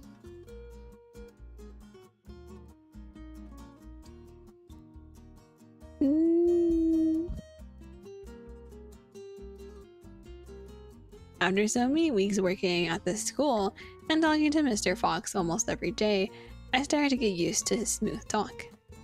It doesn't mean it doesn't affect me, but hearing it so much helped me disguise a flaring in my heart with a better reaction on my face. And even so, I was not prepared to hear him saying those words. How could I when he says it so softly, showing me his lazy smile as he stares into my eyes? In an attempt to cover the loud pounding on my chest, I shake my head and roll my eyes, getting a smile on his face. Even if he only said it to embarrass me, to get me embarrassed, I'm still glad to know he was waiting for me. And I'm happy to see you here. Doesn't mean you are feeling better. Yes, my ankle's a little sore, but I'm completely fine. Oh, in that case. Cargo vroom vroom outside. Just vroom. You won't mind paying me a visit later at my office, would you? Why? For a free checkup. Ooh. You're gonna touch up on our legs again. Okay, no problem. Most definitely, I'll be there. Do I really need to? I'm feeling fine. I mean, I'm not forcing you to come. But I honestly wouldn't mind spending some time with you there. Oh, not the weeks. I'm a puddle, goodbye. As expected, he always finds a way to catch me off guard and silence me with his charms. At other times, I would get flustered and stutter as at his stare, but now I just feel my heart. Yeah, okay. I was like, what? Feel. Yeah, feel. I just feel my heart fill with joy. I missed you. Oh, surprise based. You surprised him. Is it time already? Yeah. I look around, watching the kids run past us with smiles and joyful voices. The hustle of school life is returning to my routine. I think this is what it means to feel complete. Turning back to Mr. Fox, I slide my hair behind my ear, checking the books in my hands. Well, look, no promises, but I will try to visit you on my break, okay? That's enough for me. Alright, then I better go. I answer him, already turning and walking towards the stairs at the end of the hall. Oh, and just one more thing. His voice sounds a little louder. Not much to urge me, but enough to get my attention. When I turn around, I find kind eyes and a soft smile waiting for me.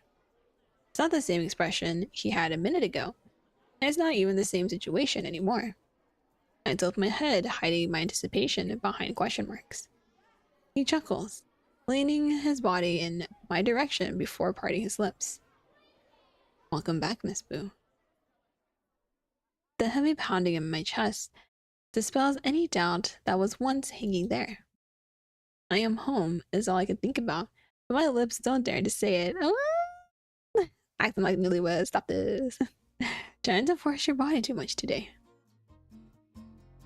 There's a silly smile hanging on my lips, and I wonder if this sweet sensation lingering in my chest is only because I missed him.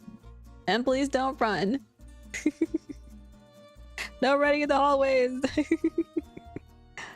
Laughing, I glance over my shoulder, waving goodbye before doing the opposite of his request. Of course, we're gonna run. I can sense his eyes following me from behind as he shakes his head in disbelief. God, I really miss this.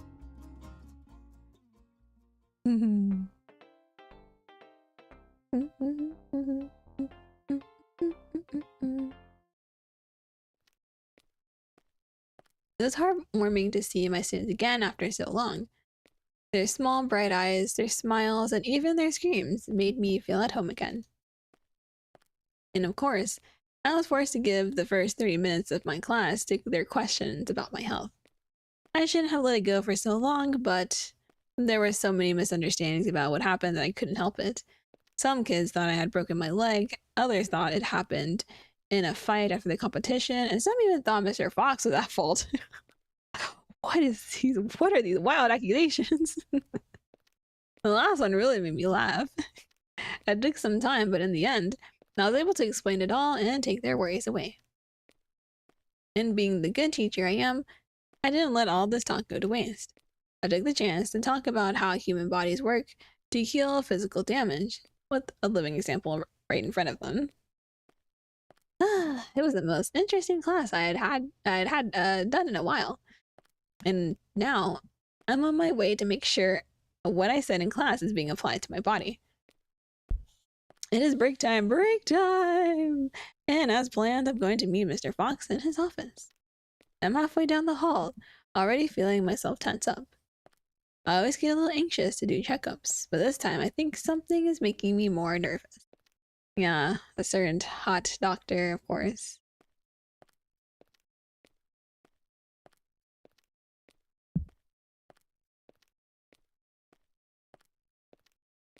I always feel like this when I need to be alone with him. I hope he doesn't tease me too much. We have created a strong bond since I started working here. I visit him from time to time, just to ask how he is doing, and sometimes he invites me over to have a cup of coffee in his office. Just like this morning, he is always friendly and kind to me. I love it, but sometimes, just sometimes, I feel anxious about it. No matter how hard I try to play it along with his game, he always finds a way to win me over and mess up my feelings. Shaking my head, I take one step to reach the door, but as I'm about to knock, I hear a muffled voice coming from inside. He told me about it. Really? So he already made up the whole story. Not Thomas. I don't think he did. No? Yes, because I know you well enough to know that you would do in that situation. Can I take your silence as a positive response? No. Ray, why the hell did Lars tell you that? I think he took it as harassment. Harassment? Is he accusing me of harassment? I know. I was checking my ankle, Thomas. What? Lawrence! What are you doing now? Ah, it's fine. You can fill up my leg all you want. What are they talking about? They're talking about it. No. I was doing my job. No, it can't be. Lawrence can't be that annoying. I don't know what surprises me the most. Hearing them talk about something that happened a week ago or hearing about Mr. Hansen's accusation. Of course, that situation was embarrassing and awkward, but it didn't offend me at all. It wasn't a big deal. But looking from Hansen's point of view, it may have looked like something was going on between us. How am I supposed to look at Hansen's face now just to understand why he didn't talk directly to me? He could have prevented this misunderstanding and saved Ray from such an awkward situation. Bless.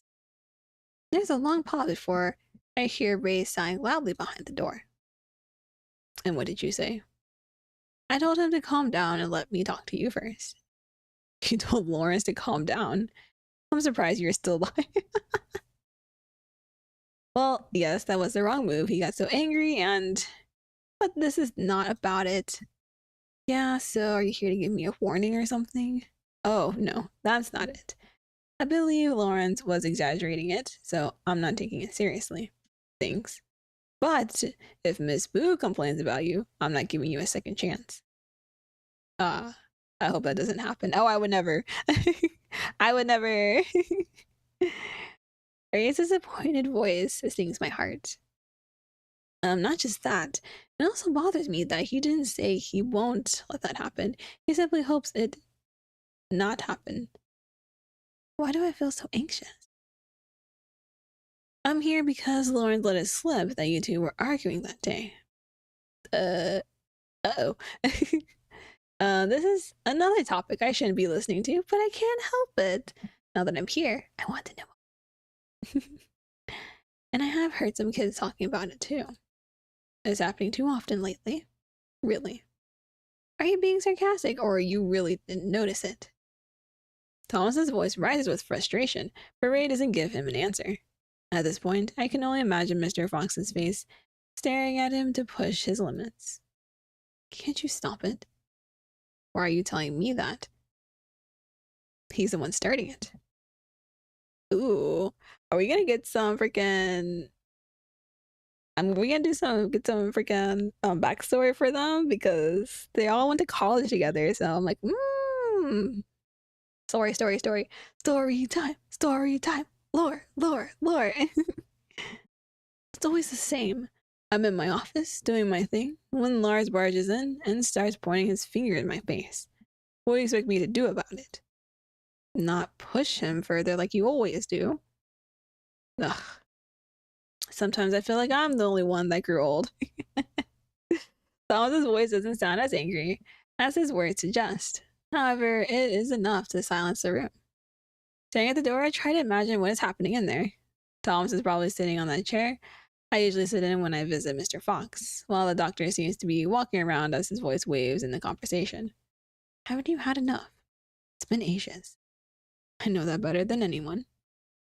Ray's voice is steady, tired, and a little frustrated. It is a sound I have never heard from him before, and for some reason, it puts a pained expression on my face. Aww. I don't understand what it is about, but I know the feeling shared in this room. Just want my friends back. The silence is heavy. Thomas's last words seem to float like a dark cloud in the sky. There is no answer, no reaction, just mutual fear, as if their future is unpredictable. I haven't noticed until now that my hand is resting on my chest, holding a fist that wishes for a better resolution. Aww. Yeah, I want them to be friends again.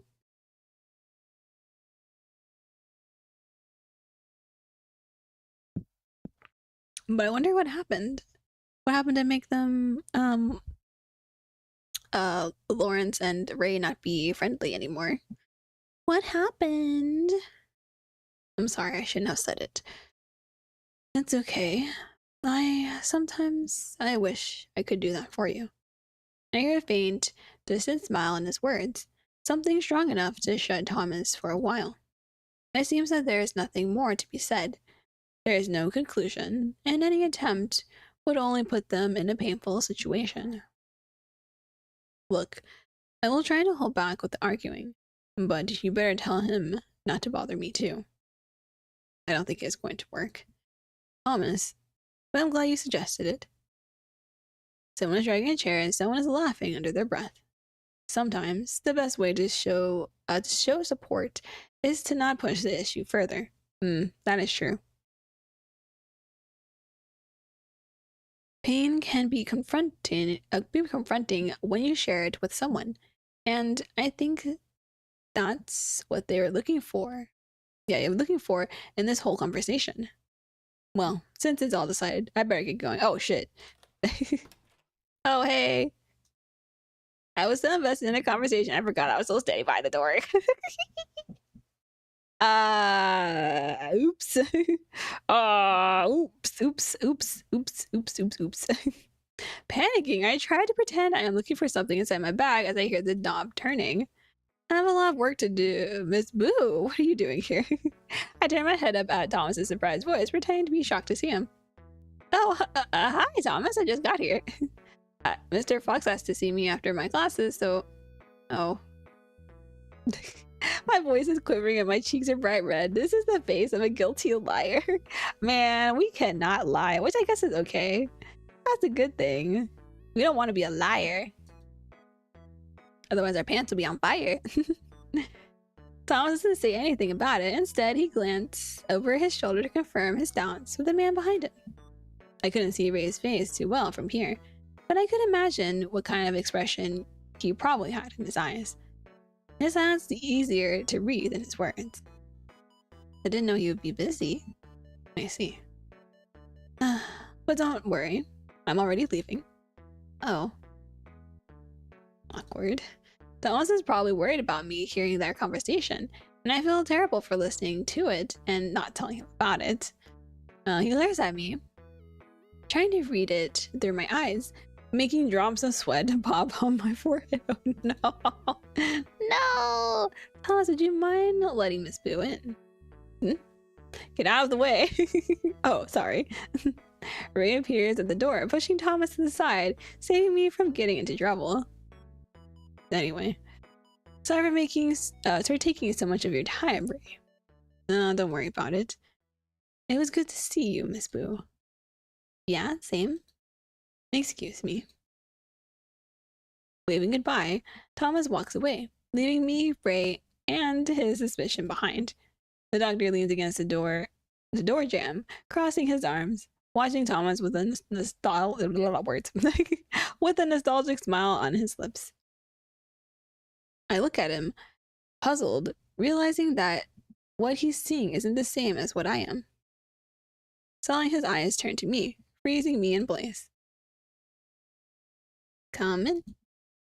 He didn't mention anything about what just happened, yet there is a different smirk on his face as he welcomed me in. Now I'm starting to wish Thomas didn't leave so soon.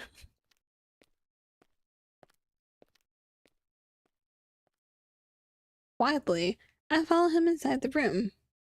I thought it would be best if I just kept my mouth shut about what I heard earlier. But I don't think it was a good idea, because now I look more guilty for trying so hard to keep a poker face, which Ray could probably see right through. Ray closes the door behind us and walks past me, motioning for me to take a seat on the bed while he cleans up his desk. Following his instructions, I sit down waiting for my cue to talk. Thank you for making some time for me, Miss Boo. I thought you would be too busy since everyone was eager to see you again.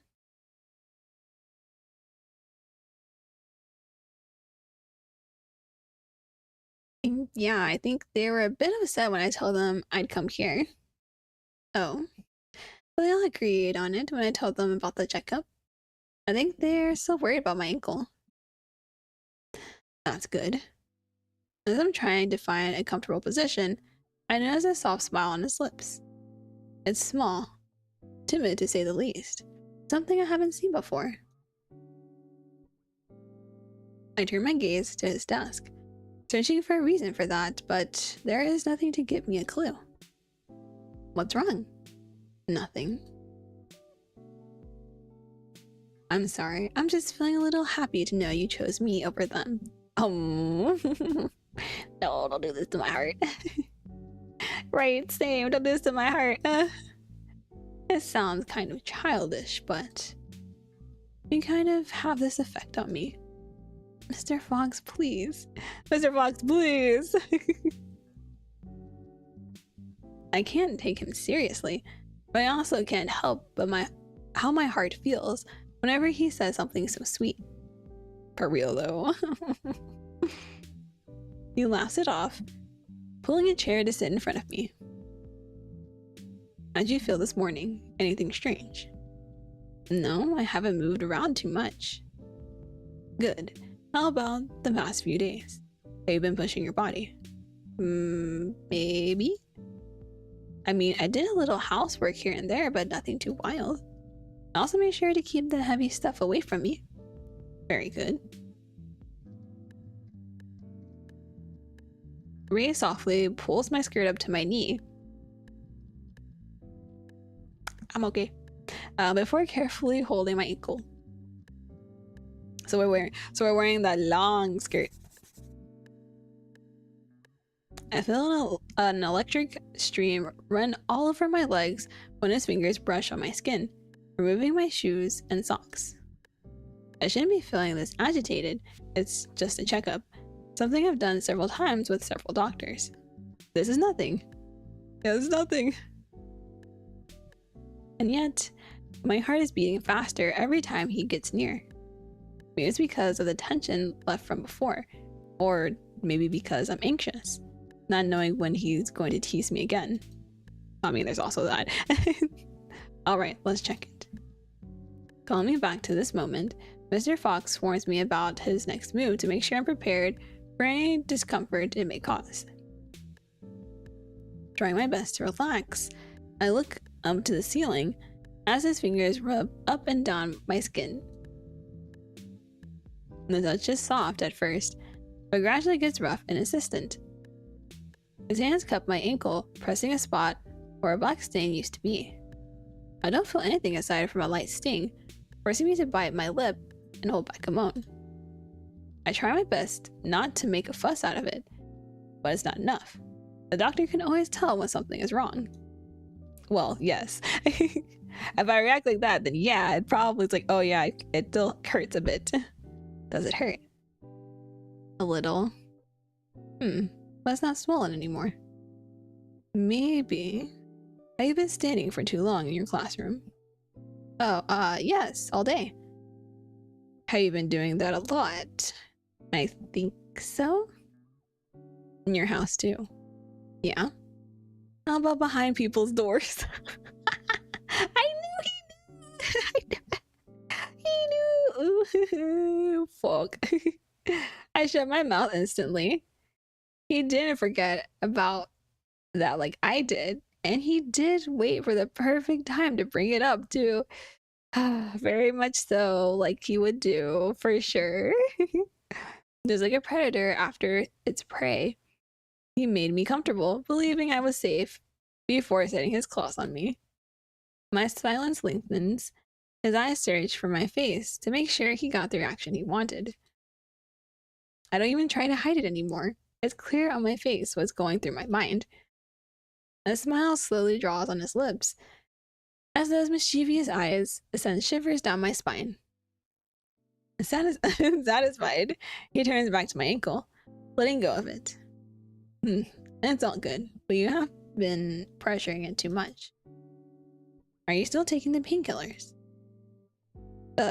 Yes, they're in my bag right now.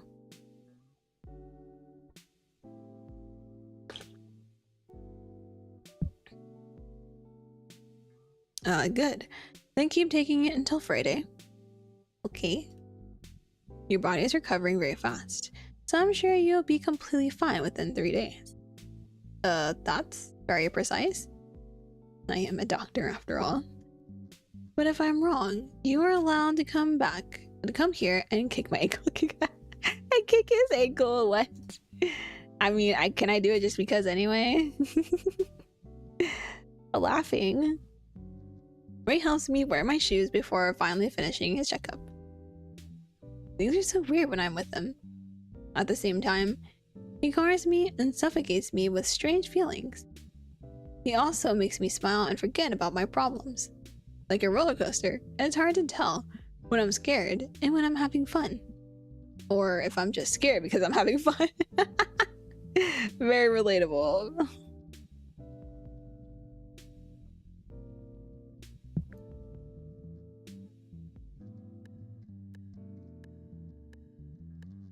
So. One word is all he says for a while, allowing his voice to linger through the quiet room on purpose. I push my skirt back down and hold my hands above my lap. My face is straight in his direction, yet my eyes only stare at the floor. He is still sitting in front of me now, with his arms crossed and his body leaning back on the chair. I feel like a criminal being interrogated by a sadistic policeman. Oh my gosh. Did you hear my conversation with Thomas earlier? Something like that. It's not an answer, Miss Boo. I'm looking for yes or no. If you're honest, I can consider rewarding you. His voice sounded sweet, like honey dripping from every word. It's hard to resist the temptation of his offer. Just tell me the truth. So we're gonna save right here. Save. Let's save it on. Whoop, I guess. Whoop. Yeep, boop, up. 6. 6.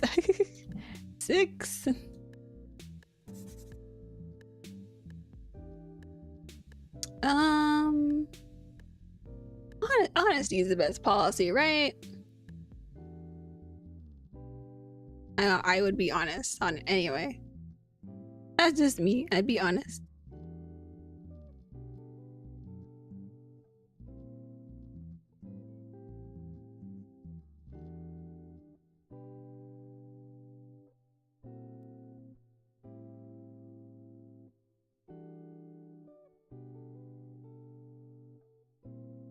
Oh yeah, I should probably say that we're on Ray's route now.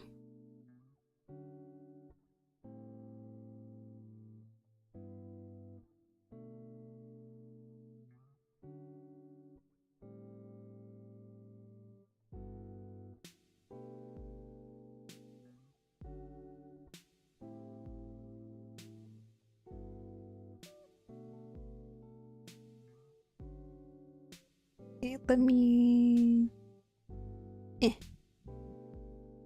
over here and then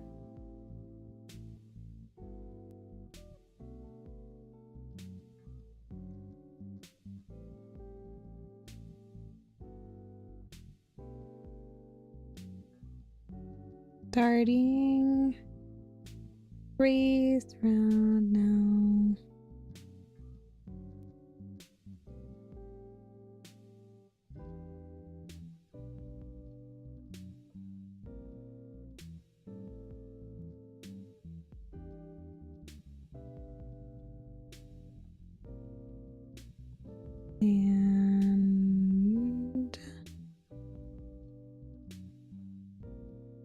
And post. There we go. Fantastic.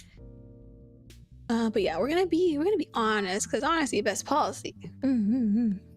Yes, I did. What a good not the good girls again. Stop this. Stop this.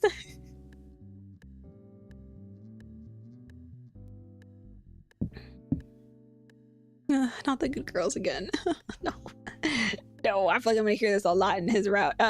Help. What a good girl. You must be looking forward to your reward. Is it candy? 'Cause I would love some candy right now. I would love some candy. But unfortunately now, I need to hand you to Thomas. What? Why? You need to pay for your crimes? What crimes? What? Just messing with you. Don't worry about it. Hearing that wasn't a big deal. Really? Yeah, just the usual scolding. Yeah. Yep. Ray is very much so loving the good girls. I'm like, oh, it's candy. Yeah, it's candy. I want some candy. Though I do have a decent amount of snacks that I got from my in-laws, so I'll probably eat some of that during my my break. I'll be my snack break. I'm like my lunch / snack break. I'm just gonna be eating a bunch of snacky stuff. Aside from the waffles, I'm gonna eat some waffles and then whatever other snacks I feel like eating. Like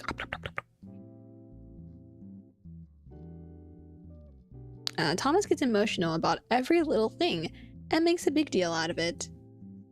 He talks like such a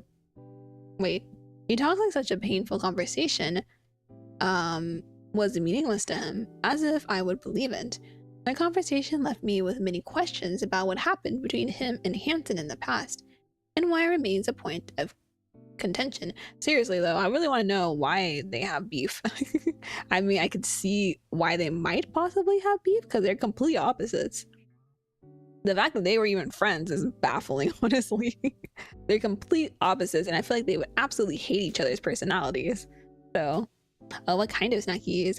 Oh, I have like some, they got me some like little wheat chip thingies, some cookies, they're like these like walnut candies. I had some with my breakfast because I put it on top of my yogurt, and I was like, it actually goes well together. I was like, I also have some plum stuff. I mentioned I like plums. It came back with 2 different kind of plum things, and then now a bunch of teas. Bunch of teas. I think that's everything that they gave us, and I was like, oh, got lots of stuff. I might eat some more of the plum stuff today though. I want some more plums. Plummies. They're basically like candied plums essentially, but not like in the same sense of when we think of like Western candy. But it's like a plum with like some kind of like powdered sugar on top essentially, but it's not as sugary, if that makes sense. It's an odd thing to describe. I'm like, Somehow opposites just click sometimes. Yeah, but I feel like I would butt heads. I typically don't get along with people that are opposite to me. Like, I was like, because I don't know, like, because since I'm a quiet person, if I'm around someone who's like significantly like loud, not louder than me, because I mean most people are, but like really loud and like very outgoing and stuff, I'm just like, they're very exhausting to be around. I'm like, So I prefer to be with, like, if they're like going out with outgoing people is fine, but if they're like consistently like energetic all the time, like 24/7, I can't deal with that. I'm like, when do you sleep? When do you rest? I was like, usually like I can go outside with like for like maybe 3 to 4 hours until I'm like, I'm tired. Being around people and being around loud stuff, I'm like, ugh, goodbye. Yeah, plum is good. I love plum things. Plum is so good. The plum. I just have to deal with those personalities. Yeah, my social battery drains quick. Yeah, same. I was like, I can't. Yeah, like, when do you sleep? Oh gosh, I could never. The only way I get like that is if I have caffeine, because then I'm on caffeine. I'm like, wow. But even then, I'm not even like loud per se. I just, if it's possible, I talk faster than I already talk, which I thought was pretty insane. I was like, what? Because I already talk fast because my brain is super fast as well. So I'm like, meow, meow, meow, meow, meow. I try to talk and say all the things that are on my mind. Otherwise, I'm gonna forget it. So I'm like, I somehow talk faster. I don't even know. As far as that goes. Yeah, very much so. I like to chill. I like to just chill and do relaxing things. I don't like doing a lot of things that require me to go outside per se.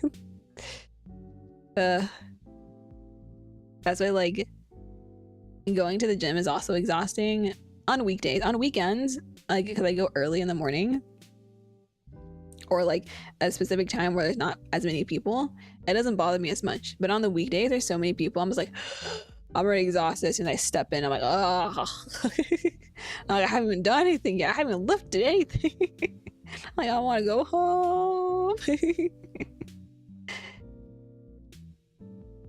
I think of asking about their relationship, but I stopped myself from starting this topic. The last time we spoke of it, Ray made it clear that it wasn't something he wanted to share with anyone. Thomas. He likes to think things to be in perfect harmony because he doesn't want anyone to be sad, but he's a fool for thinking that it would be possible. Life is just like that. To be happy, one must be sad. Not always, but things can't always be, you know, perfect either, so that can always be perfect harmony. Work is the only thing that really gets me outside. Exhausted before the work day. Crazy how a setting with a lot of people can do that to us. For real though. Luckily, like if I go to like a mall or something, I typically will wear a hat when I go outside, regardless of what the weather is. So it blocks my vision, so I don't see as much. And that actually helps a lot. So I like to do that. This is another reason why I like hats. Collect so many hats.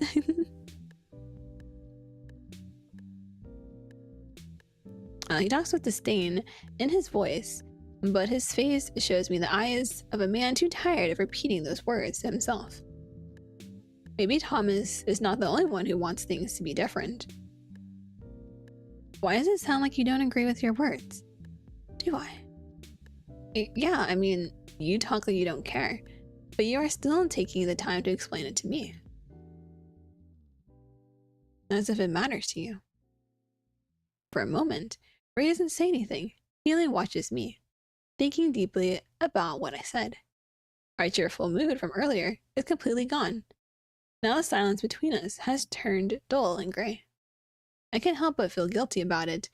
I've already gone too deep into a place where I shouldn't have crossed the door. Sorry, I know it's none of my business, but I can't help it. And it's kind of painful to hear you talk about it. I know it's not much, but if you need someone to talk to, remember that I am here for you. Yeah, you can always talk to me. I'll listen. Even if you just want to vent, I'll listen. I said that in an attempt to fix the mood and bring comfort into his confusion. But it seems that my words caused the wrong effect. Instead of his lazy smile, my words brought an astonished look into his eyes. He looked like he just found something he didn't even know he was looking for. An expression of disturbing confusion. I think I broke him. I broke Ray, oops. Worried, I opened my mouth to ask what is wrong, but my voice fades out into the doctor's soft laugh. You're too kind, Miss Boo. So much that it sounds dangerous. He grunts, shaking his head. Somehow it looks like he's not talking to me, but with his own thoughts. There's a smile on his face, but the weight of his tired heart is showing on his shoulders. Aww. The neat trick, yeah. As something I figured out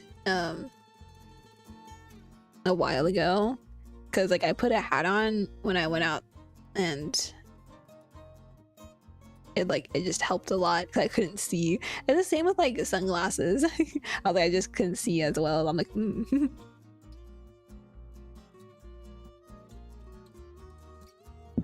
And another thing, when I was, I think it was it middle school or high school that I did it. I just didn't wear my glasses, right? And that helped tremendously. I saw more blurs. So I was like, woohoo! Like, I'm not, like, I can like just not wear my glasses and I'll be fine. It's still blurry, obviously, but but if I'm trying to avoid things, which in school that was the best thing I could do, because you weren't allowed to wear hats, you weren't allowed to wear sunglasses. It was a really strict thing, and I really hated it. So the best thing I could do is take off my glasses, and it helped. What's funny, I also do that for dance too, because like now I own contacts, but before I just couldn't deal with them. I don't really wear them anyway. I wear them sometimes, really rare, but I just didn't wear contacts, so I just didn't wear my glasses. And my dance teacher was just like, is that gonna be okay? And I'm like, don't worry about it. It actually helps me a lot better. She's like, I mean, okay. If it works, I'm like, it works. Is that a good thing? I have no idea, but maybe if we spend more time together, we will learn the answer. And I'm curious about it. He leans in closer, winking cheerfully before standing up. Despite the confusing feelings and the awkward way the conversations ended, we managed to restore the previous friendly atmosphere. Seeing him smiling and teasing me really makes me smile. Well, makes me happy, technically, but that's what makes me smile. Well, I think we are done with your checkup and your lies. I'm not lying. What? Nothing. I think I deserve it. Yes, you do. Now, is there anything else I can do for you? Oh, no, I'm good. Well, then you're free to go. Hearing that makes me sad all of a sudden.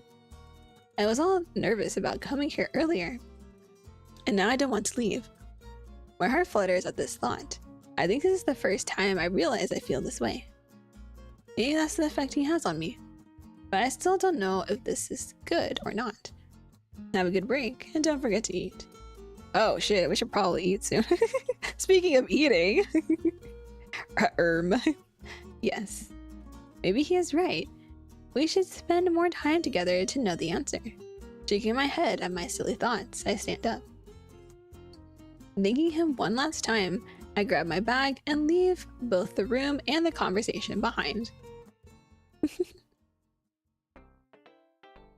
Yeah, I should definitely eat.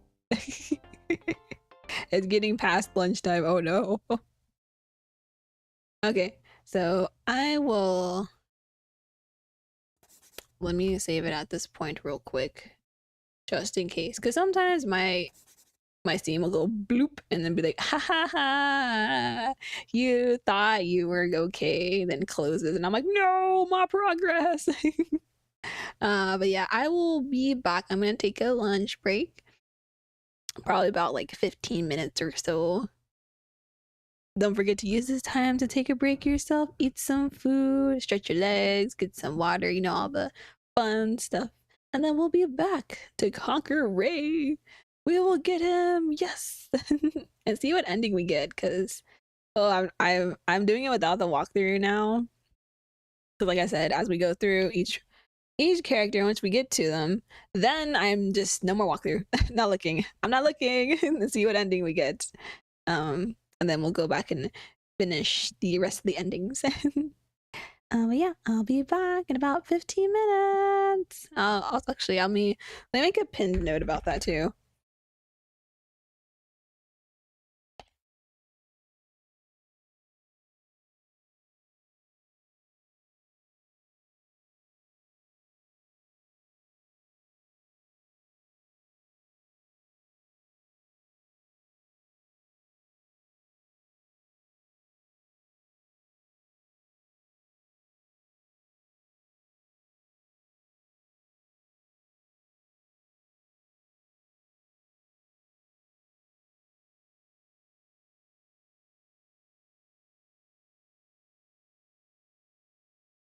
Okay.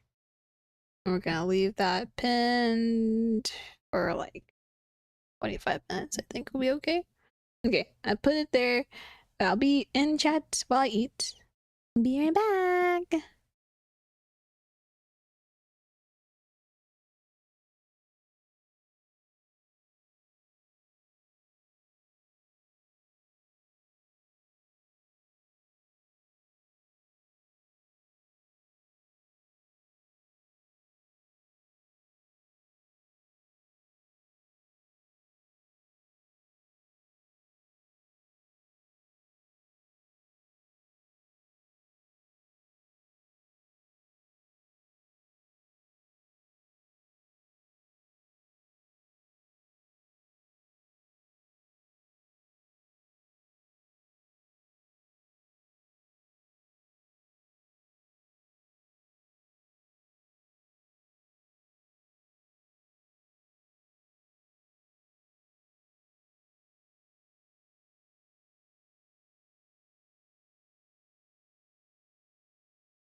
Okay, oh, we back.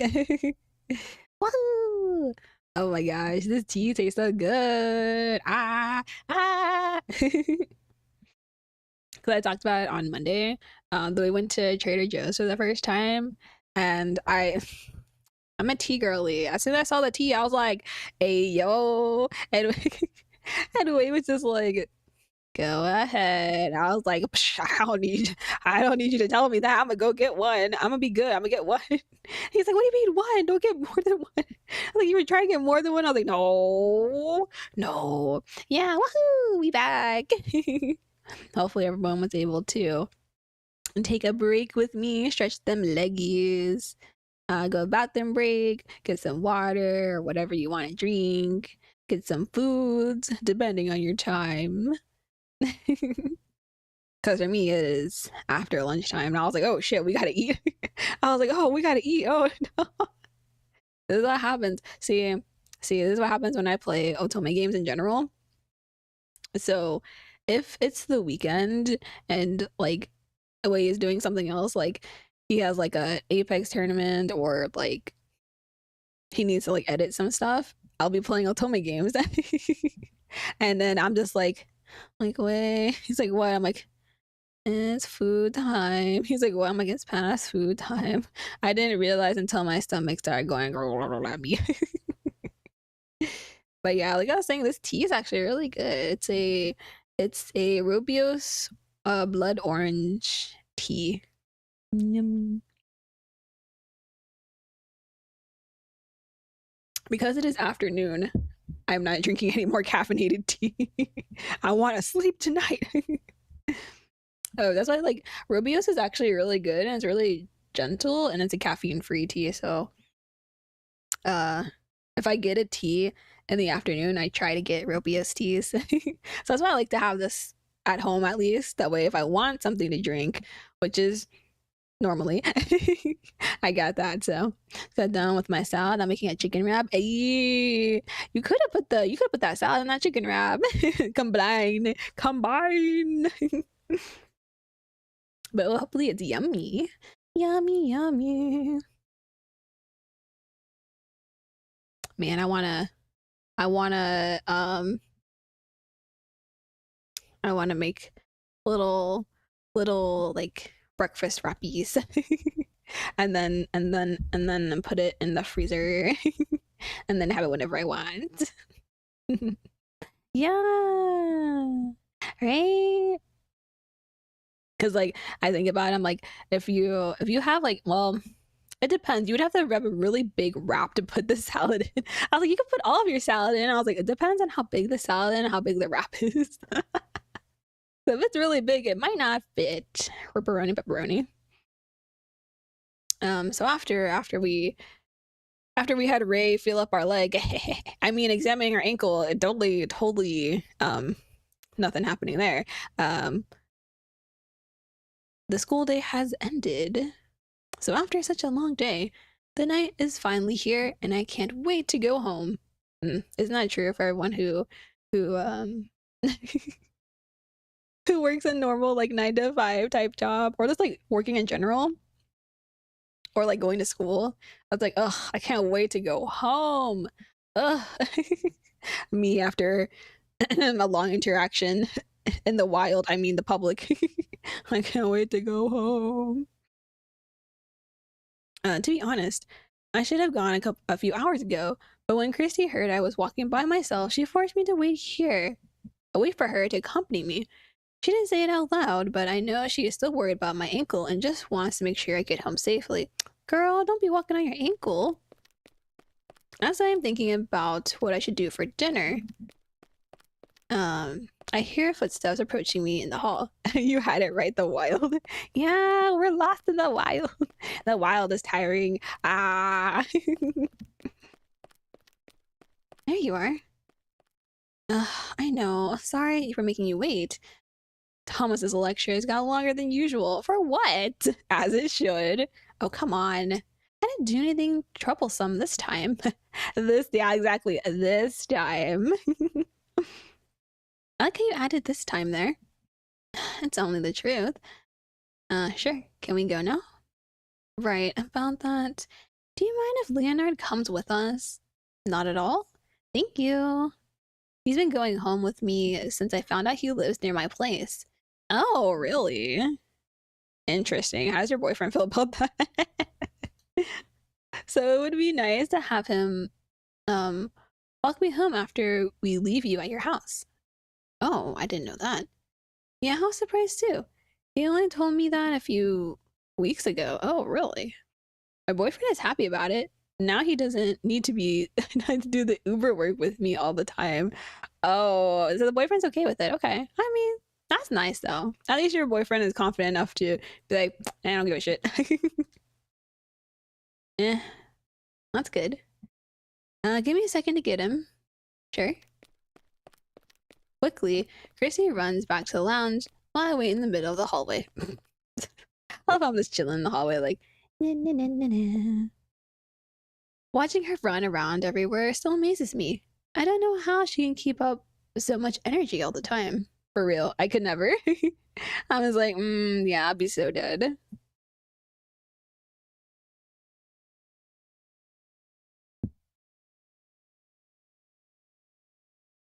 Before I can blink twice, she comes back with a drowsy Leonard by her side. Oh, poor boy.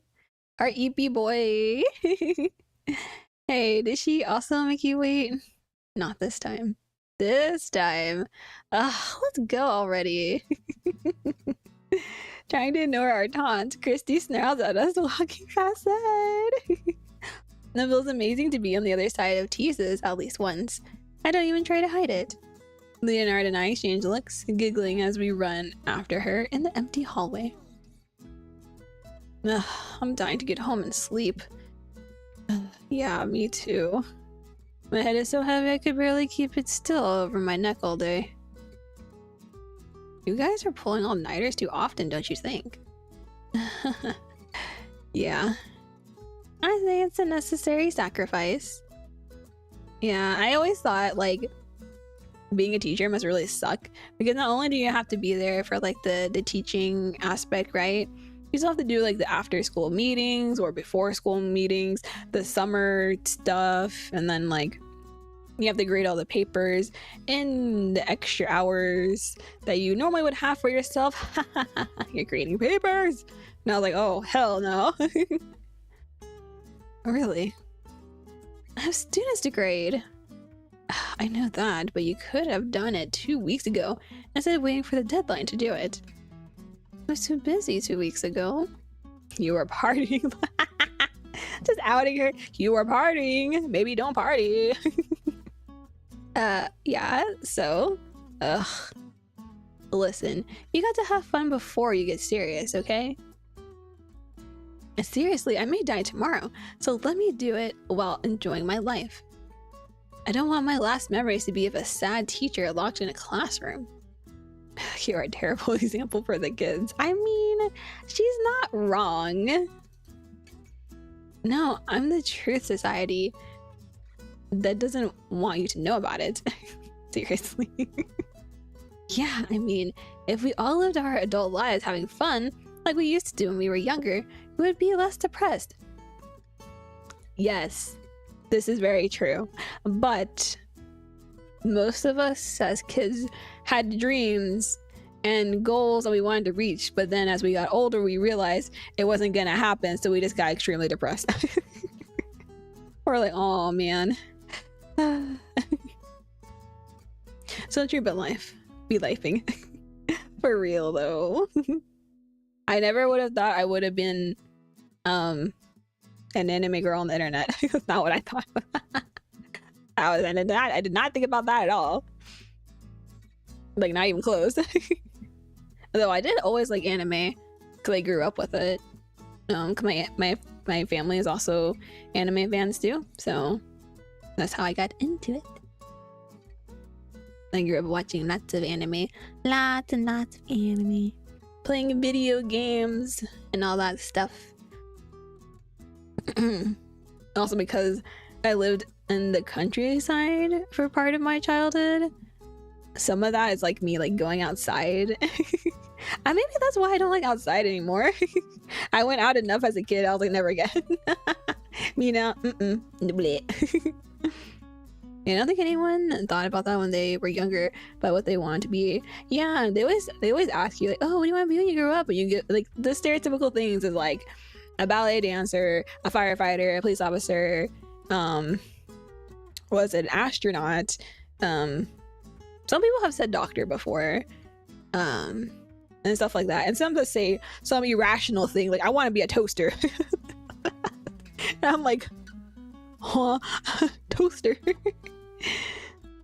Grew up on games and anime, but was riding bikes and going out into the woods with friends, lots of outside. Yeah. A lot of outside stuff. Because like I said, part of my childhood was in the countryside, so a lot of it was going outside, even though I didn't really want to much, but I did anyway because there's nothing else to do. If I had a game I could play, I would play it. But if not, it's sadness. I gotta go outside.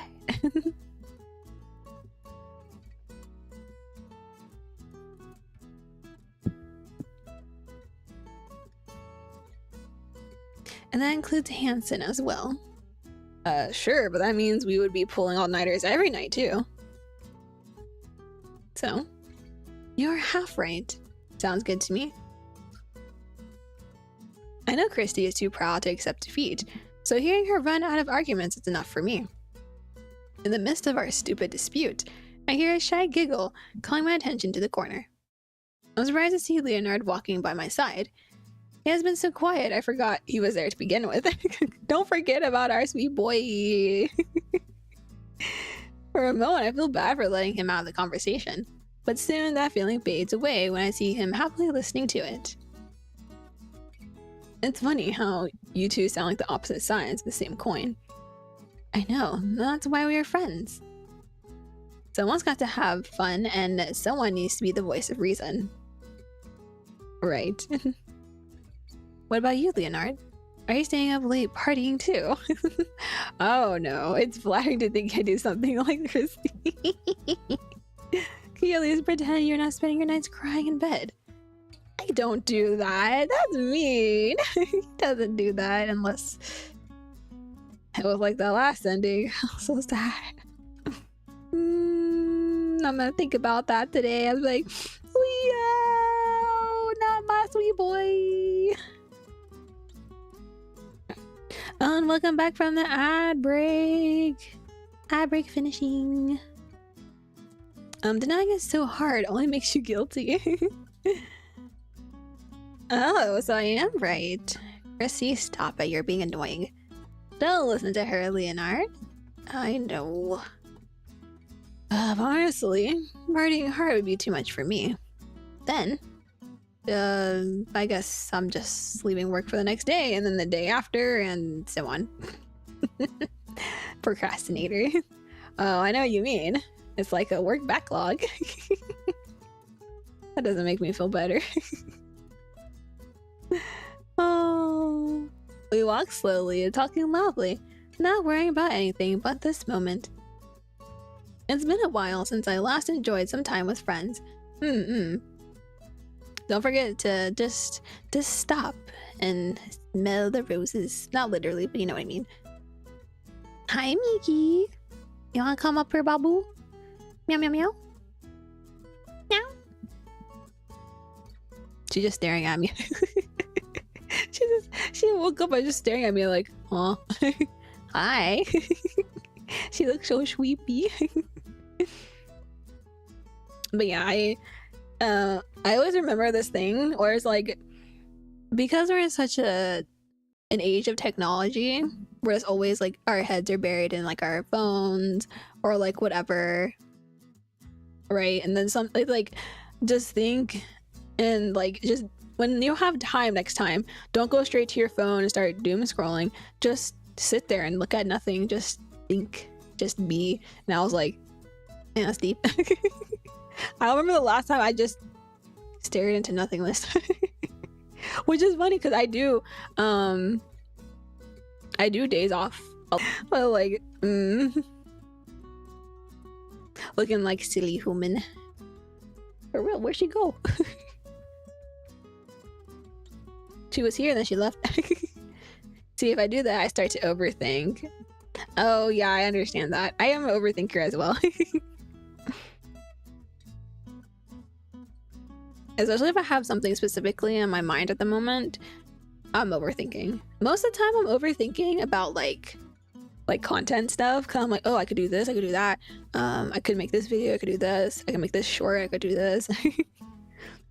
Or I'm like thinking, because I write otome mini reviews on my Patreon, and since I'm actually like the shorter ones I'm able to finish in time, I'll probably start writing those on Patreon as well. So I have to write them in my notebook. Right, and I'm like, did I write this alright? Did I do this alright? I was questioning my life, like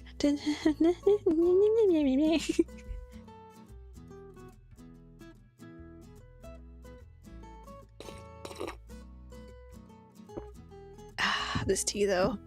Oh, it's so good. I always like Rubio's tea. One of my favorite tea shops has it, and I like to get that if I don't want something like what's that one I normally get, like a jasmine green tea with rose and lavender, I think, something like that. It's meant to like the theme of it is like a garden, so there's a bunch of like flowery like flavors and stuff in it. It's really yummy. It's like scenarios that haven't even happened and may never happen. Yeah, that's true. Yeah, the intrusive thoughts. Like, I always think about I'm not a very optimistic person. I'm a very pessimistic person. I try my best to be optimistic about things, but in the back of my head, I'm just like, oh, but this could happen. I'm like, oh, no, don't go there. No. I was like, I try to push it as further back as I can as possible. But sometimes it's if I'm not really doing anything, it kind of just comes back to my head. I'm like, oh no, here we go. Oh, it's spiraling. Oh no. But yeah, that's why I normally have something always, like I'm doing something, because my brain likes to keep going. My brain just goes and goes, which is also why like I really love like horror movies, right? And they're like, oh, they don't scare you. I'm like, no. Not even. The jump scares, yes, I don't care if it's gross looking or creepy looking, it doesn't bother me. The jump scares are what's gonna get me. Those get me. And then after I watch that movie, my brain will take what I saw and make it 1,000,000 times scarier in my nightmares. And I'm like, oh, why? Why? I just wake up and I'm like, why you do this, brain? Brain's like, aha. Sippies. We got the sip in the blankies. Just relaxing, chilling, having fun.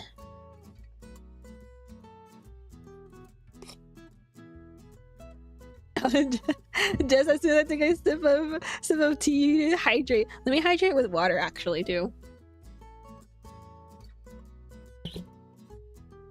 Hopefully you're doing well today, Joss. Thank you for hydrate. Such a good mental break. That's why I like horror movies. My brain doesn't move as much. I'm more so like anticipating what's gonna happen, but I'm not necessarily thinking it per se, if that makes sense. I'm like, oh. But some horror movies are very predictable, and this makes me really sad. As Sippy mentioned, Sippy, gotta take a sippy. Hopefully you're feeling better today, Jess. Don't push yourself too hard. Makes sense. Yeah. It's big comfy playing Switch in bed. Ooh, what you playing? What you playing? Oh, it sounds so cozy. Cozy time. You'll just be having a comfy, cozy time, and you'll just hear Maya screaming in your ears. You're like, huh? How about the hot? We're on the hot doctor route right now, so I may or may not scream here and there. Ooh, Fire Emblem, let's go. I've never played a full game of Fire Emblem. I played a little bit, but not the full thing.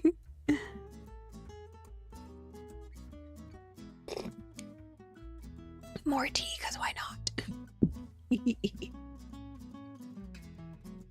Okay, I'm used to the my otome experience.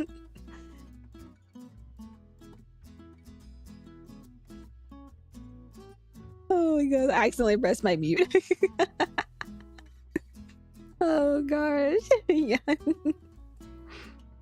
Because earlier he was filling up our leg. I mean checking our sprained ankle and I was like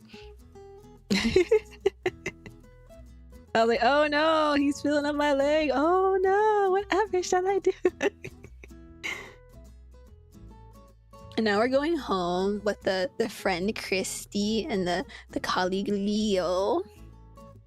Oh, I love Christy. She's such a good friend.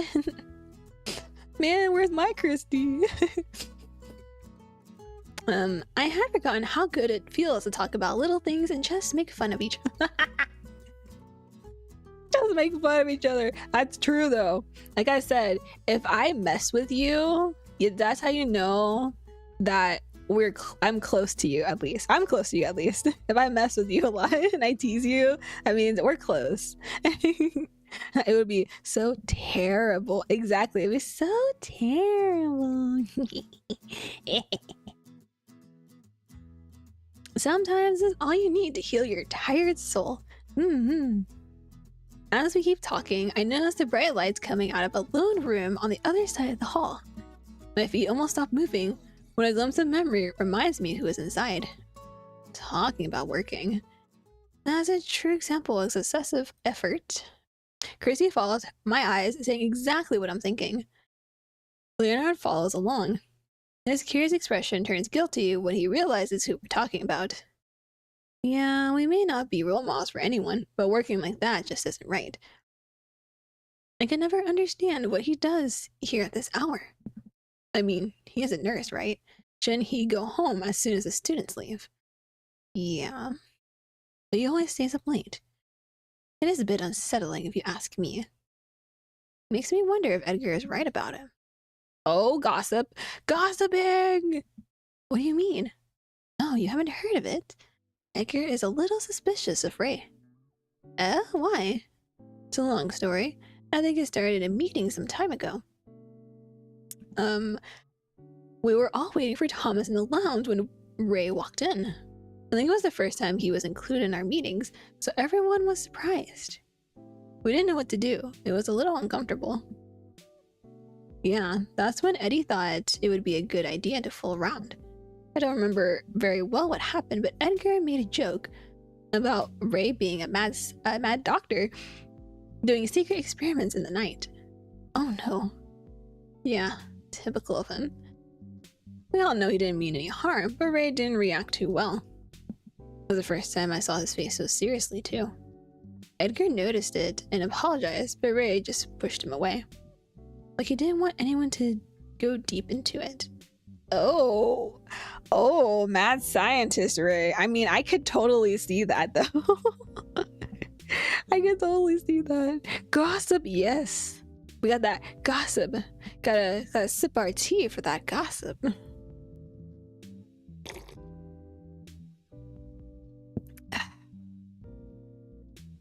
Since then, Edgar started this rumor in the lounge about Ray doing experiments after midnight. Just like when he started the bloodsucker thing too. Started the bloodsucker thing too. Talk about the bloodsucker. Don't talk about the bloodsucker, please. What is happening? Yeah, spill that tea, girlie. We gotta know. Leonard closes his eyes, pressing his temples in an attempt to forget embarrassing memories. Chrissy doesn't give him attention, turning back to me with dark thoughts clouding her eyes. He's so childish. But honestly, when I see Ray working so hard, I can't help but be worried. He is a nurse. What the hell is he doing at this hour? Can we stop with the sinister talk now? Oh, why? Is our baby scared? Shut up. They keep teasing and poking each other like this is all a big joke. I should do the same, but my mind doesn't follow along. My gaze is still lost on that empty window on the other side. I've heard about Ray's extended work hours, but I never gave it much thought. However, I also don't think Edgar's rumor would be true. But there is definitely something wrong here. It's all rumors, Mai. My heart nearly leaps out of my chest, hearing Leonard's voice. It was almost like he was reading my mind. I couldn't even hide the blushing on my face. Luckily for me, they took it as a joke and didn't mention anything to embarrass me. Yeah, girl. Don't think too much about it. He might have a secret or two, but don't we all? Exactly. We all got our secrets. I guess. It's hard to think it's a rumor. Now after hearing them talk so much about it. But what other options do I have? Ray already made it clear he wasn't open to talking about his personal life. And I think I shouldn't worry as long as he's doing fine. Shaking my head, I try not to think too hard about it and just go home with them.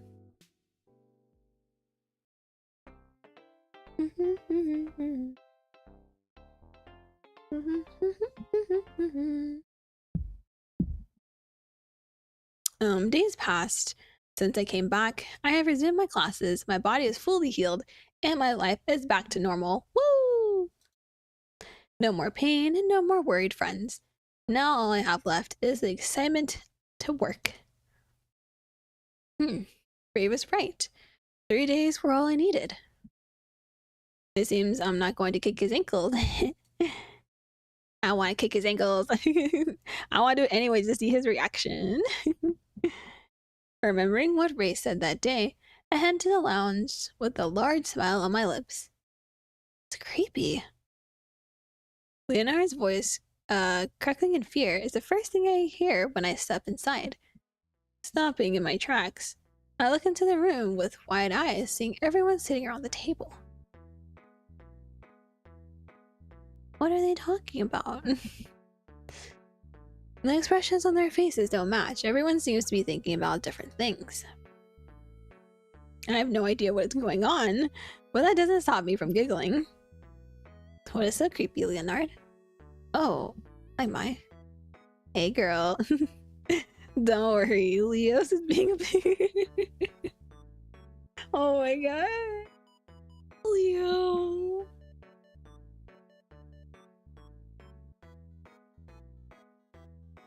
Poor Leo. Don't worry, Leo's just being a big baby, eh? I'm serious. I think I just got here at a good time.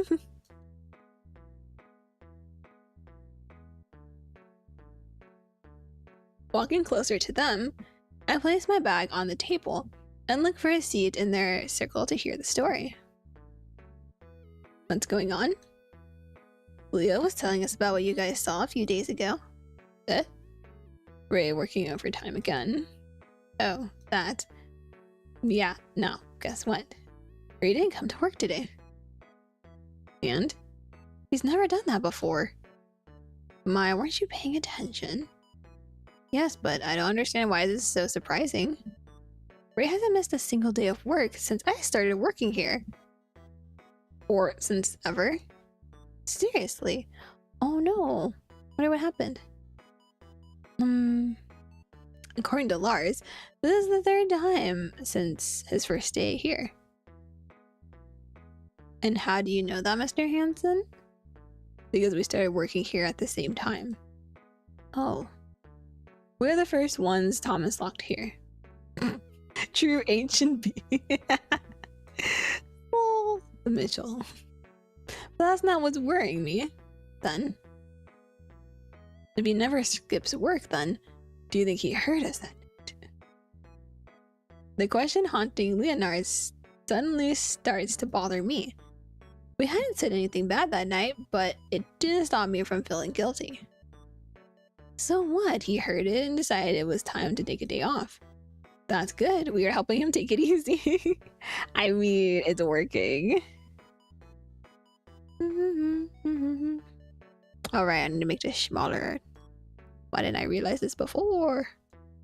Make it smaller so it's not in your eyeballs, sir.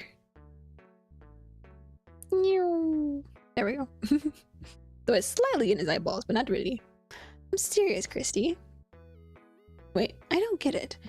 Why are you guys so worked up about it? He's a school doctor. He needs to be here every day, right?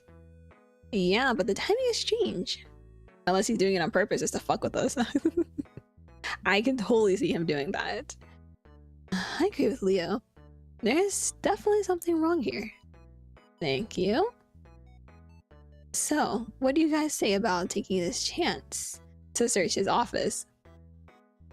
Don't go snooping. Rude. What?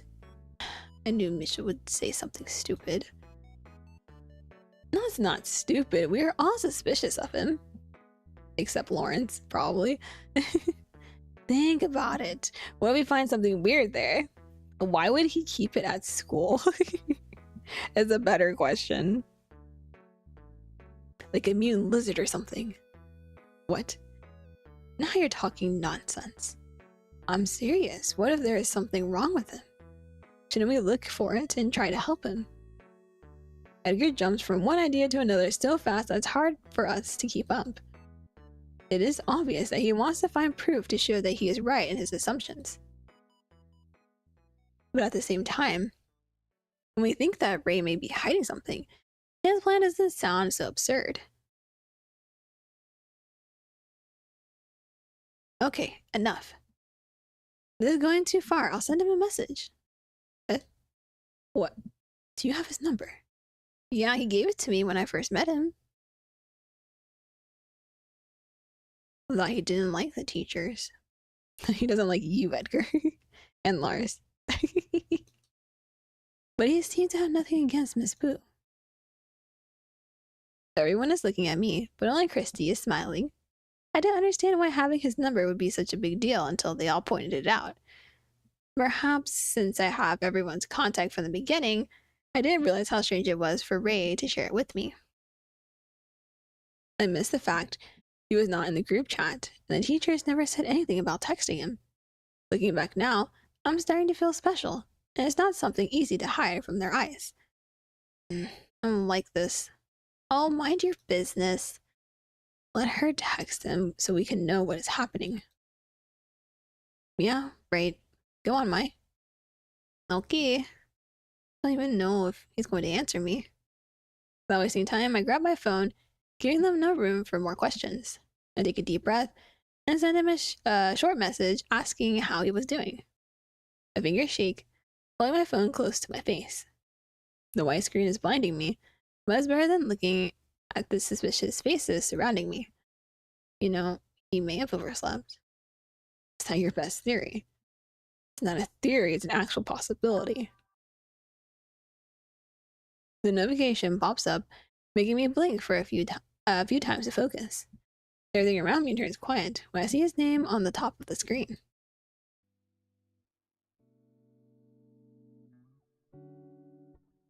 Was surprised to receive a message from you at this hour. Yes, sorry for bothering you.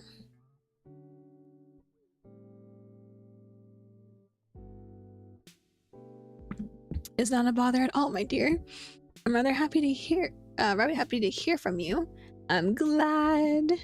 Then how are you doing? Very good, thank you. What about you? I'm good too. That's great. How's your ankle? Does it still hurt? Nope, just as you said. I'm feeling fresh as new.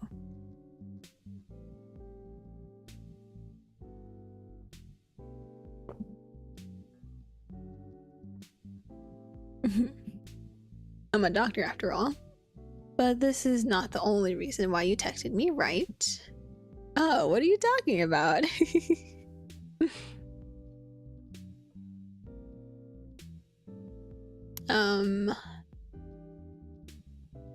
How can you read through the screen like this? Yeah, how does he know all these things? Well, I mean, it's probably obvious, but I feel like I can never lie to you. I think that's a good thing. But then I will never be able to surprise you. So, well, some people don't like surprises. I am one of them. I hate surprises. That's not true. You just did it now. Is this your superpower? Not a superpower. I just pay a lot of attention to you. I love that you don't hide from me too. Oh, well then. Don't blush too hard. Anyway, stop this. Were you worried about why I didn't show up today? Can't you just pretend you didn't know it already? That's so embarrassing. Sorry. But honestly, you shouldn't be embarrassed for being so sweet. I'm actually glad you noticed my absence. So what happened? Nothing, I just had some matters to take care of that couldn't wait until the weekend. Nothing troublesome, I hope.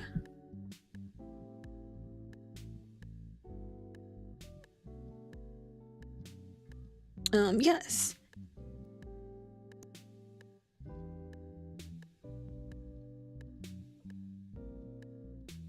Yes. Luckily, it's not a reason to be worried, just personal stuff. That's good to hear. By the way, there is also a nurse working in my place today. She is Thomas's acquaintance and a wonderful person, a professional, so make sure to go talk to her if you need anything. I see. Oh, so someone else is here for now. When are you coming back? Is it me or do you sound a bit disappointed now? Maybe. I mean, it's the first time you're not around. I guess I'm just feeling out of place, missing you. I would say missing. Out of place, nah. Nah, it's not personal enough. I'm missing you. What? I guess I was hoping you would say you would come later. But you won't, and now I'm feeling... I don't know. It's not the same without you. Sorry, I said something weird, right? No. You just caught me off guard. Oh, isn't that we're doing this a lot lately? You're really no joke, Miss Boo. I promise I'll be back tomorrow. And I promise I'm going to tease the hell out of you, dude. Sir, you don't need to do that. Unnecessary. And my phone is dying on me. Hold on. Hold on a second. Let me restart the app quick.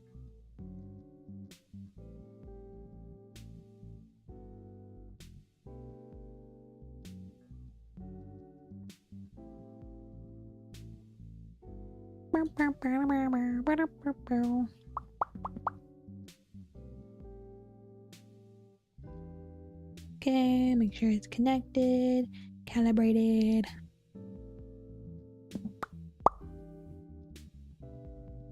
I think it's okay now. Oh. I guess that will teach me not to talk too much. I can't wait to see you again. Well then, I better get back to my errands. Sorry for holding you back. Don't worry. It was nice talking to you. Have a good day, Miss Boo. Now we're red and everyone's be like, hmm? My heart is beating at a happy pace. I don't even know if that is possible, but that is what I'm feeling right now. I put my cell phone down, trying to push away the heady feelings, making me smile and to cool down the blush on my face. I turn my attention back up, and that's when I remember where I am. For a second, my whole body turns cold. I forgot everyone is still here. But most importantly, I forgot they were watching my reactions the whole time. But I should be asking that. We've been calling you for minutes. Really? And what's up with that smile on your face? Yeah, it looks like you're having fun too. Are you guys jealous? No. Yes. Edgar just, yes. Hearing them point out my reaction just made it worse. I don't even know what to say anymore, and Christy's only laughing at it. I feel like a cartoon character melting away in the sun while all eyes stare down at me.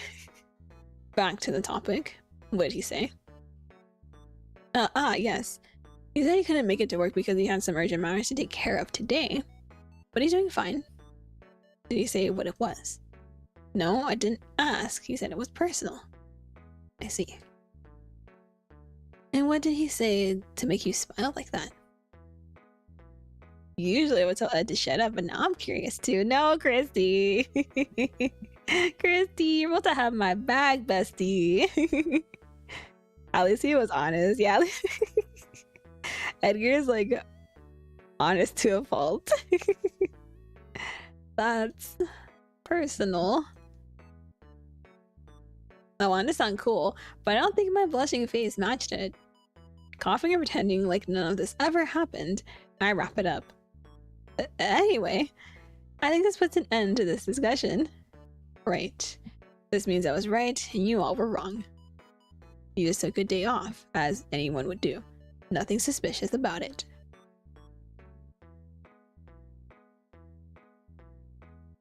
Marcus says it with a proud smile, but only Hansen and Leonard seem to agree with him. I see Edgar and Christy exchanging looks. Bad sign indeed. Oh no.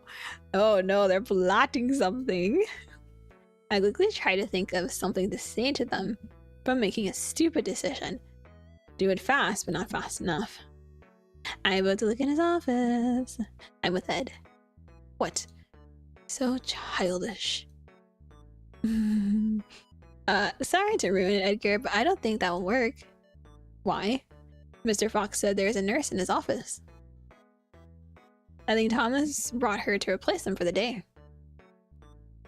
God, Thomas loves to drag people into this place.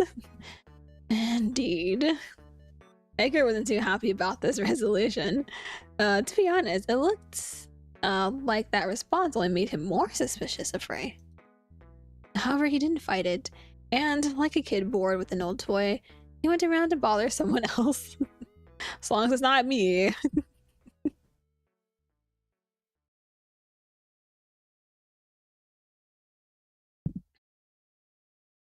While they're arguing, I look back at my phone. The messages are still on my screen, bringing back that faint smile in my eyes. I'm glad this discussion has come to an end, but to be honest, I'm happier it has started. Thanks to them, I was able to talk to him today.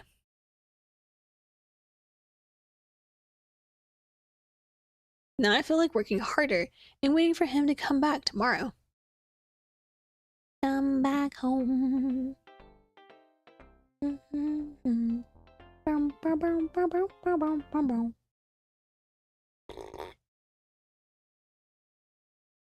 Would you like to skip Eric's intro? Get him out of here. Yeah. I'm assuming it's the same intro, so.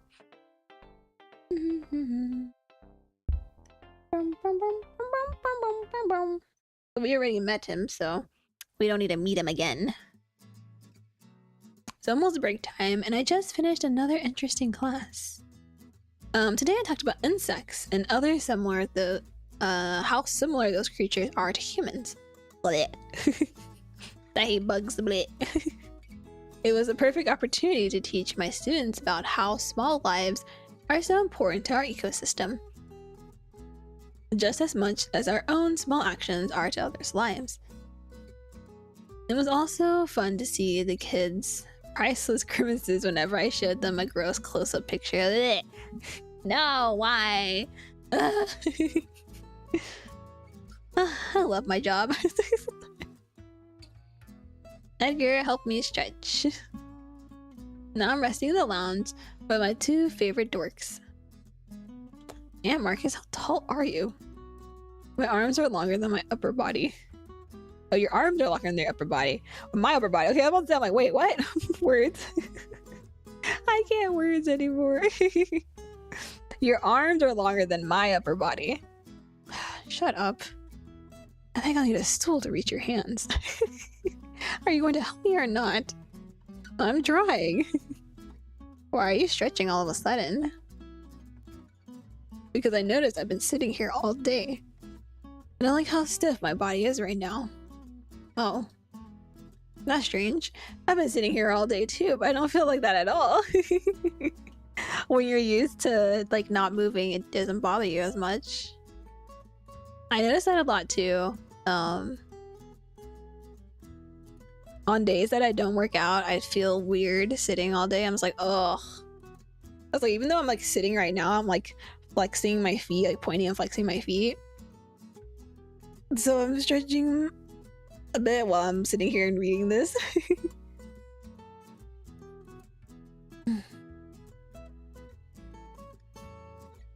I was in my classroom most of the morning. I also don't feel like that. That's because you two never stretch. So you can't tell you can't notice the difference.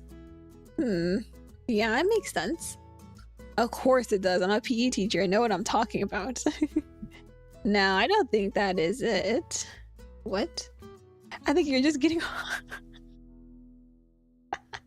Edgar's always starting shit. Like, he's just asking for someone to just pummel him.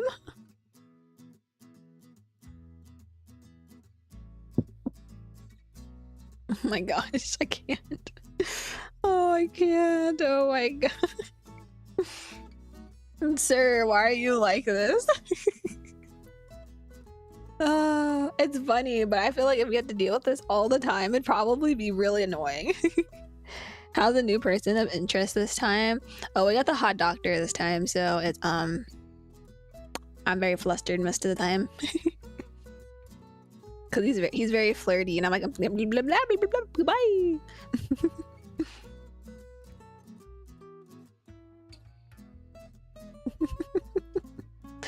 Oh, Edgar has a good point. Thank you, Miss Boo. You think he has a good point, huh? Then let me show you my point. What do you... What? No!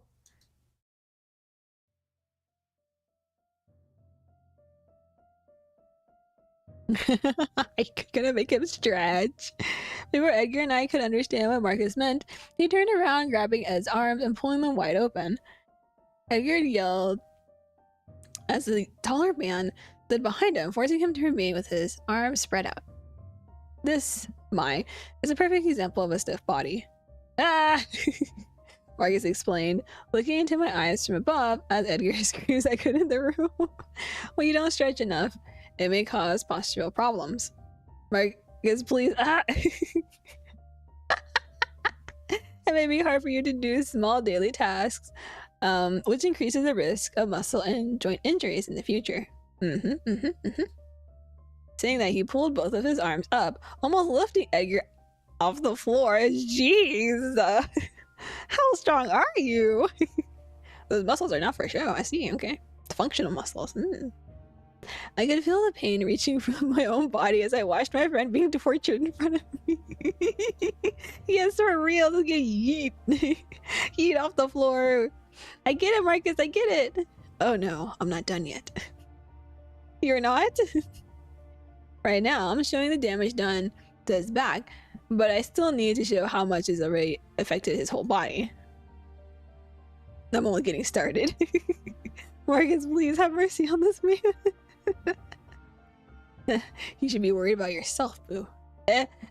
No, I'm fine because you're next. No, I'm fine. No, thank you. I'm fine. Don't worry. I'm fine. Run, girl, run. With no further warning, Marcus pushes Edgar's back forward while still pulling his arms. After it, I hear a loud crack cutting through the room. My hands cover my mouth as I watch my friend's eyes roll back in his head. Showing no empathy, Marcus snorted wickedly, letting go of Edgar's hand.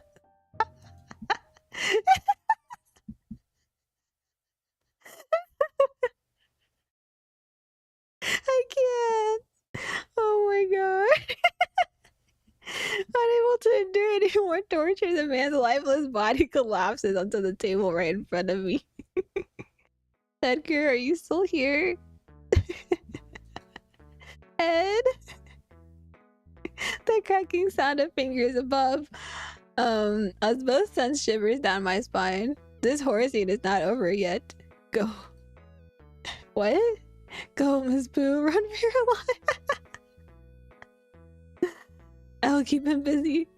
Marcus grabs him again before he finishes his hero's line, stretching his back in the straight line I've never seen before.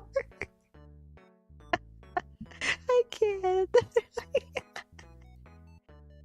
Stop being so dramatic. If you stretched every day, this wouldn't happen. Run! I know it must hurt like hell, but watching Edgar make a scene is just funny. Even Marcus can't deny he's having fun doing it. Live your life to the fullest, my dear Mai. Don't let my sacrifice be in vain. Following Edgar's scream, the door opened behind us, calling our attention to the entrance. The man standing there stares at all of us, as question marks form on his face. What the? Ray, Ray, help!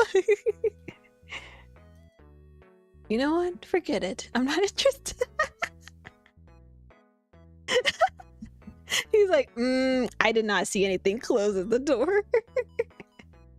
Marcus opens his mouth in an attempt to explain why he's holding Edgar from behind and bending him over the table.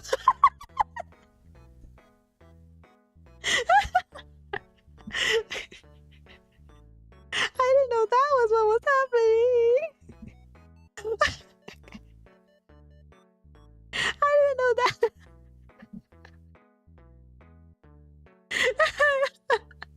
Oh my god.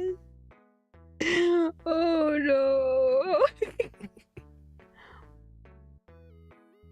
But he stops right after Ray raises his hand. The doctor closes his eyes, taking a deep breath to collect his thoughts after such an unexpected scene. Miss Boo, would you mind coming with me for a moment?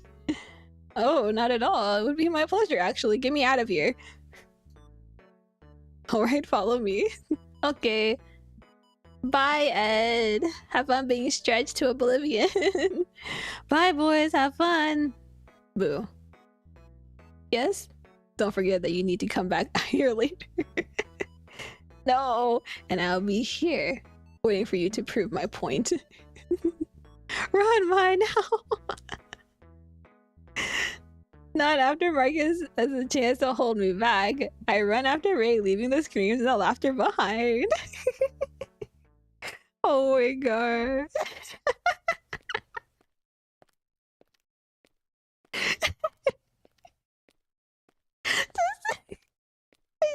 He just walking. Never. Ray rarely comes into the teacher's lounge because he's the school nurse, right? So just his reaction going into there, he's probably like, and this is why I don't come in here. I didn't even ask where Ray was taking me, and I couldn't care less about it. All I could think about was how I'm going to avoid Marcus all day while still working in the same place. I don't want him to grab my arms and play with me like a rag doll. Just thinking about it is enough to give me shivers. Oh, give me chills. What is it, shivers? It's gonna make me shiver. Shaking my head, I take a look to my left, finding Ray's eyes watching me with a faint smile on his lips. What? I'm trying to guess what you're thinking so deeply about. I think it has something to do with that awkward scene from earlier. Don't think too hard about it. Yeah. What did that old fella's do to you, Miss Boo? Nothing. For now. Echoes of Edgar's painful screams complete my hesitating sentence. As I suffer, compressing these terrifying fears, Ray laughs beside me, enjoying my silly situation. Well, if you need a place to hide, you know my office is always open for you. Ah, why thank you. His last words come out with a sheepish smile. I had to force myself to keep moving and not to let the shock of hearing it stop me in my tracks. Ray doesn't know what happened in the lounge, yet he is open and ready to give me aid for any reason.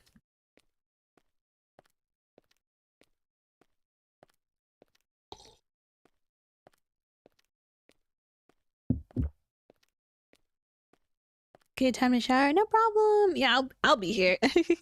I'll probably still keep going for like another 2 hours or so, give or take.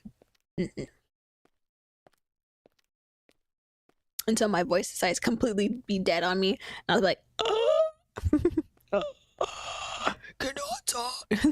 That was like, okay, we're done. Yeah, no problem, no problem.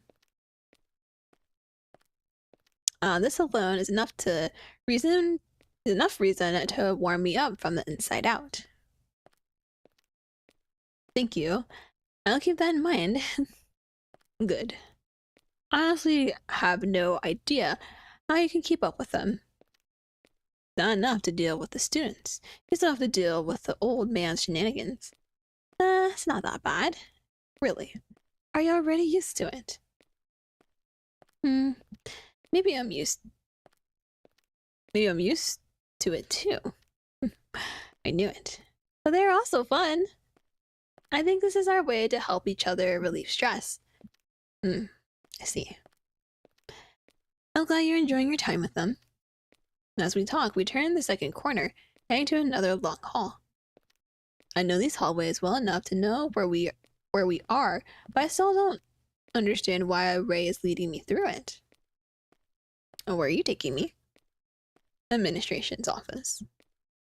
Why? Do you remember when we first meet? Yes? It was on my second day when I found a kid sick in the hall. Right. After that day, that kid showed up in my office a few more times. What? Yes, every time, with the same symptoms. Oh. I thought it wasn't anything to be worried about, but I was wrong. Last week he came back again, feeling far worse. Oh no. I didn't know what I expected Ray to tell me, but it sure wasn't this. Torn between worries and surprise, I followed him quietly, wanting to hear more and hoping for better news at the end of our walk.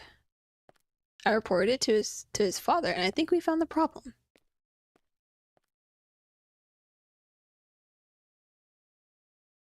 Stopping on his feet, Ray reaches his hand out. Only then do I notice the man standing behind the administration's counter. Miss Boo, this is Josh's father, Mr. Peter Stone. Hello, Mr. Peter. Oh, hi. Good morning. Hi. He came here to talk about the situation and to thank you for your help. But I haven't done anything. Actually, you did a lot. The tall man quickly steps forward, awkwardly and eagerly to explain the situation. Ray takes it as a cue to stand quietly by my side and watch the story unfold with me. When my son fell sick for the first time, it was you who took him to the nurse's office, right? Yes. When Josh came home that day, he told me that he had been feeling sick for some time, but never dared to go to the nurse by himself. I think he was afraid to ask for help. Aw, that's how a lot of kids are. They don't want to ask for help. Well, not even just kids, it's people in general don't want to ask for help. But when he saw you going out of your way to help him, he felt safe to talk about it. You may think that you haven't done much, but for him, you did a lot more than you could imagine. His words take me back for a moment. It's just like I told my students today. Small acts matter. Since my first day, I've only been thinking about getting better, and I've never stopped to look back and see how much I've already improved. I think this is the first time I'm doing this. The first time I'm able to see the results of my efforts and be proud of it. Joyful tears are forming in the corners of my eyes, and I know now I'm doing just fine. I'm very thankful to you.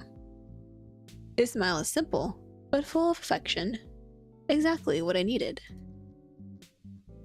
Nodding, I dispelled the tears in my eyes, motioning for him to continue. My son wasn't showing any strange signs, but then Mr. Fox called me last week and I got worried about it. Took my son to the hospital and we found out that he has an issue with his stomach. What? Is he okay? Yes. It isn't serious, but we need to treat it as soon as possible to avoid developing into a more serious stage.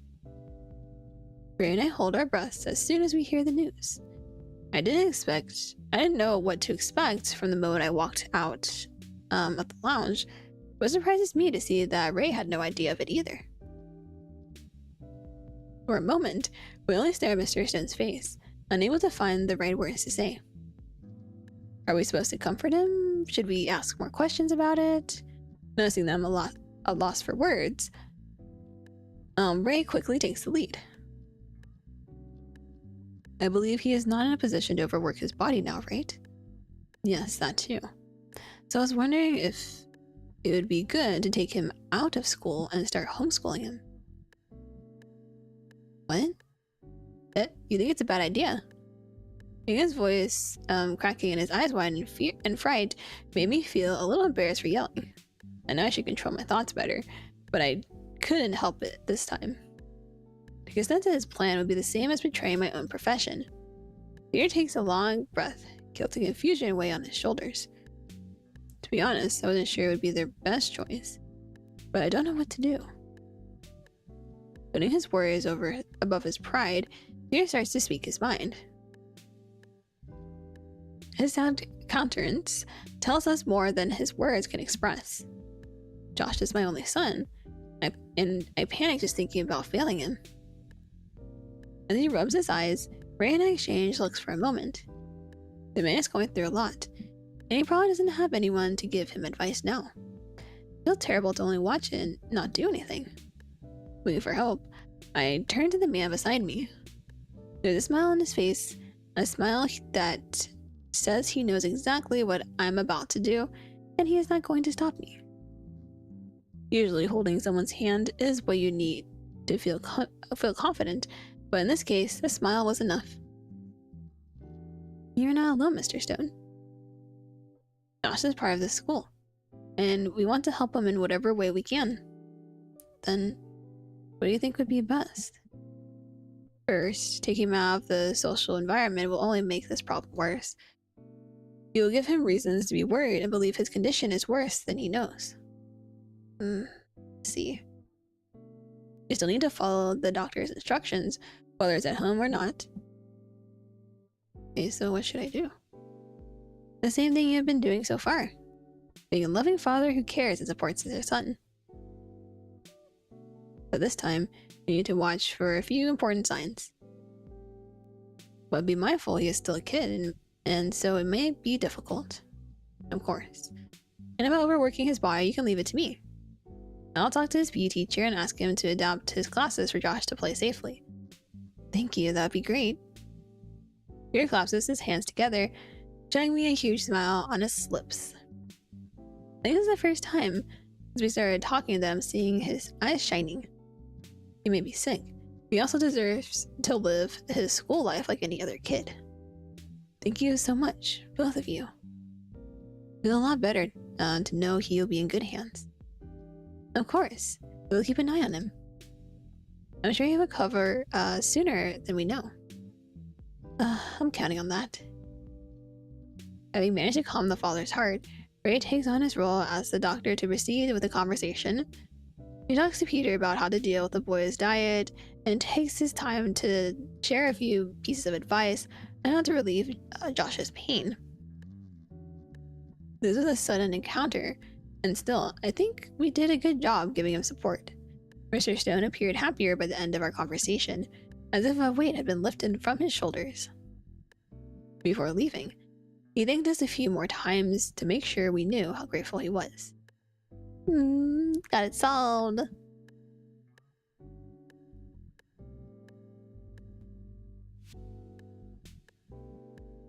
Looking at him go now, I wonder if I could have handled the situation the same way if Ray wasn't with me. Thinking about it, my eyes instinctively searched for him, still by my side. Ray has the same steady smile on his lips. However, in his eyes, I see a melancholic, distant feeling clouding his vision. What are you thinking about? Ray turns to me astonished to hear my question. It takes him a moment to notice his own expression and realize what he was thinking. Surprised to be caught off guard, he shakes his head lightly, sighing tiredly.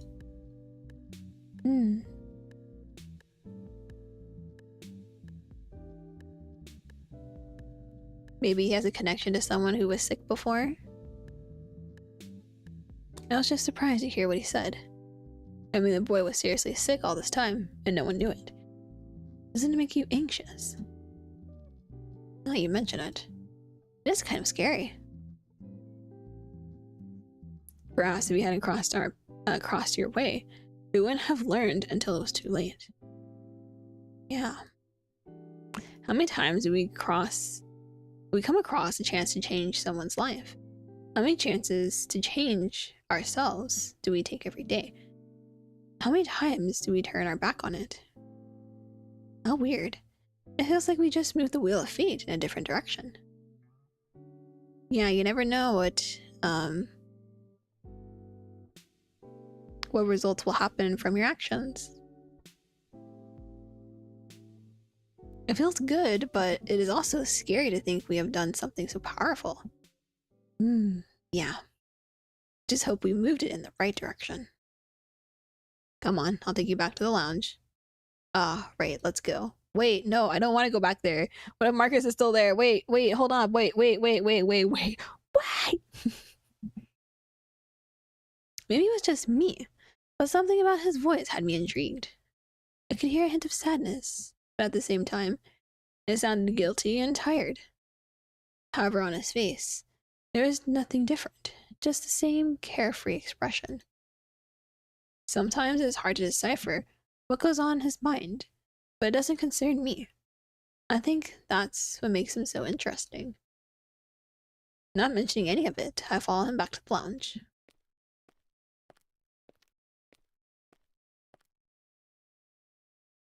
When we get back to the room, the place is quieter than it's been in a while. Marcus and Edgar are nowhere to be seen. Thank goodness. And only my bag is waiting for me on the table. No one is here. Thank God.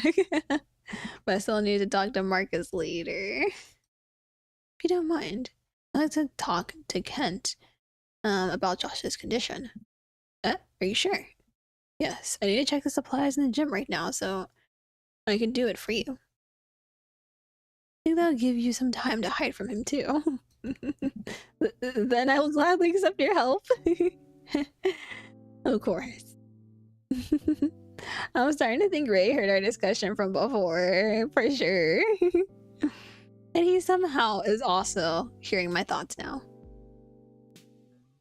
Nevertheless, as embarrassing as it sounds, I'm really happy he is trying to protect me from Marcus's stretching lesson. When I turn my gaze to the side, I notice Ray is watching me with caring eyes and a soft smile. What? I was thinking this is the second time you've made me walk into this room since I met you. Oh, that's right. He said he doesn't like to come here. Why do I feel so happy about it? Are you smiling? Well.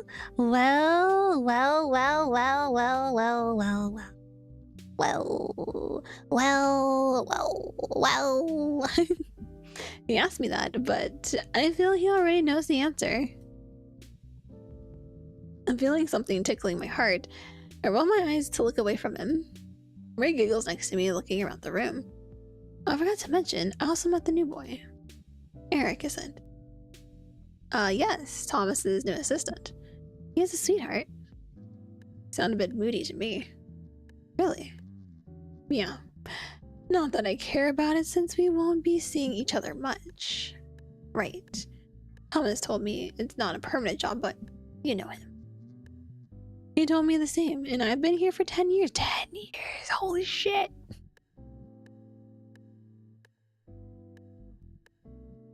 "10 years is such a long time." No way. I bet you saw your life flashing before your eyes. This is your life now, Miss Boo. I'm having conflicted feelings. Ray laughs as I hold my head dizzy at that thought. Oh, we're gonna be stuck here. Oh no. I can't deny that imagining myself working in the same place for the next 10 years is making me anxious now. It's truly scary to think that I might be stuck in an endless loop. However, when I look around me, I see the bags and the messy books on the table. I realize that I'm not alone here. This is not a maze where a minotaur is hunting me.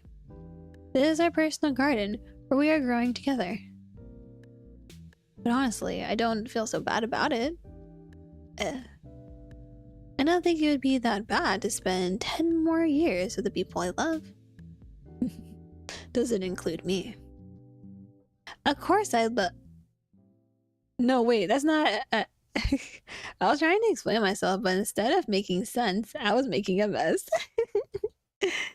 However, my embarrassment was not the reason why I stopped talking. It was Ray. When I started stuttering and panicking, he burst out laughing. It was the first time I hear him sounding so honest and young.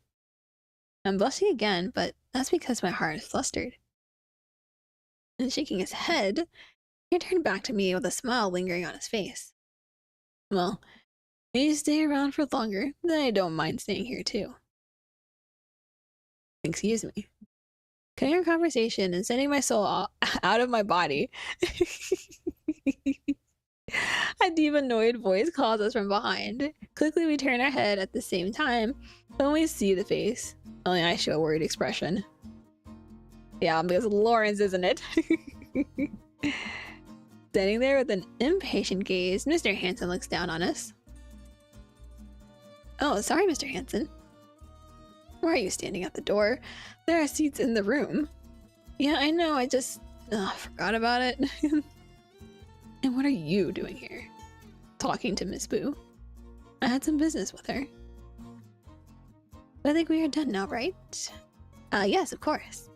Then I'm taking my leave before someone shoots me out of here. See you later, Mai. See ya. Bye-bye. He rushes his way out of the room, but not without giving me a wink and a quick wave. Watching him go, I notice a silly smile on my lips and one hand suspended in the air. I don't know how he does it, but Ray always finds a way to make me look forward to seeing him again. Shaking my head, I turn around only to find Mr. Hanson standing a few steps behind, watching me disapprovingly. At first, I try to pretend I don't see him. I just gonna pretend you don't see him. But as his stare becomes more persistent, I realize it won't work. What? See you later, huh? How often are you two meeting? Why is that any of your business? It's not like that. Really. Mr. Hanson is not what you're thinking. I really hope so. He snorts, turns his back on me, and heads to the center. I've been here for long enough to be used to his cold attitude and bad temper, but this time, it doesn't look like just that. This time, I can't just pretend it wasn't personal. Wait, what is so wrong about meeting sometimes? The feeling behind it. Placing his bag on the table, he answers me as coldly as ever. It can hurt you, and I don't want that.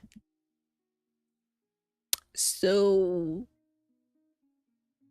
he's worried about us? Yay? Lawrence is such a confusing character. I'm really bad with this kind of character. I'm like, I don't know how to interact. I hear an angry growl in his voice and a red glow in his indifferent eyes. I'm surprised to hear he is worried about me, but that doesn't answer my question. Turning my gaze away from his, I try not to waver from the conversation. You talk as if Mr. Fox is a bad person. Would you believe me if I say he is? Would you stop meeting him then? No, I won't do that. That's what I want to say, but I can't bring my lips to move. So you already have feelings for him? Yeah, how did you know? What are you... Is there anything I can do to stop it? This is starting to get on my nerves. Me too. Like he kind of like puts it out there that he doesn't like him, but doesn't really say why. And I'm just like, just tell me straight up. Mr. Hanson doesn't care about my answer. He only wants to make demands to make sure I will obey him. First, he tried to cause a scene with Thomas. Now he is telling me to stay away from Ray. I let it slip once, but I won't do it again. Mr. Hanson, what is your problem?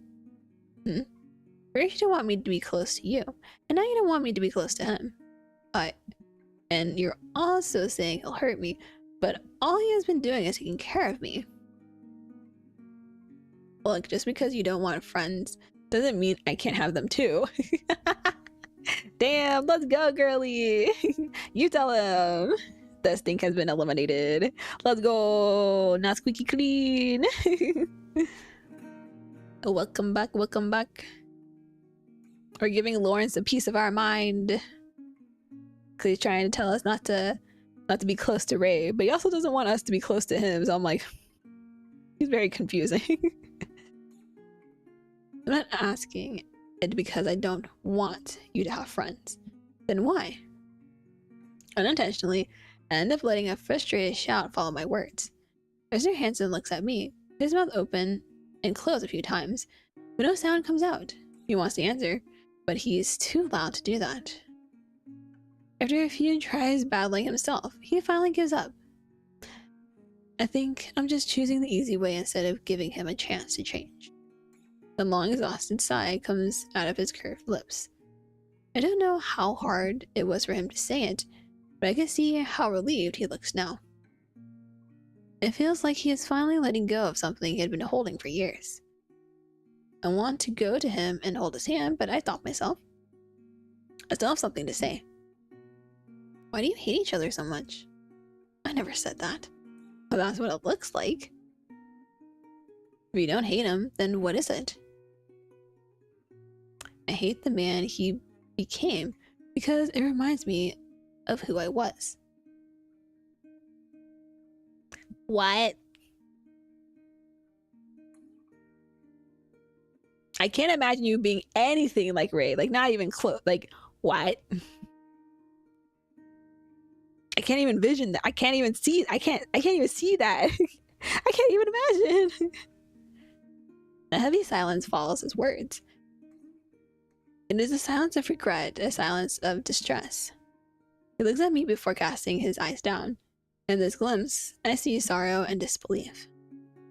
Taking a deep breath, I decide to speak up and end this discussion for once. I don't know what is going on between you two, but I'm not part of it. So please, stop trying to push us away. What? You really are something. But I have known him for ages, so at least hear my advice. Okay. If you go deep into the lion's den, you're not going to find the lion. But not only the lion, but also the bones of its victims. He said what he wanted to say and left it open for my own interpretation. How was that advice? For real though, like what the fuck was that?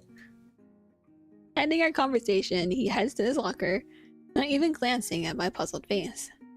Should ask more, but now I'm not in the mood to do it. I think we both had enough of yelling and confessing for the day.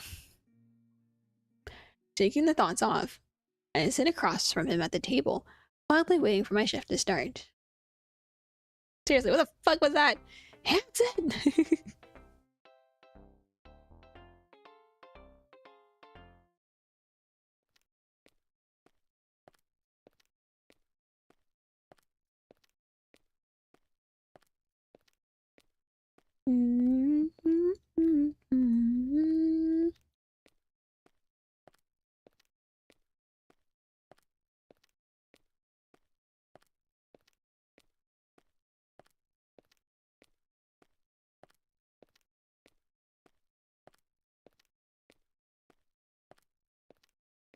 Okay.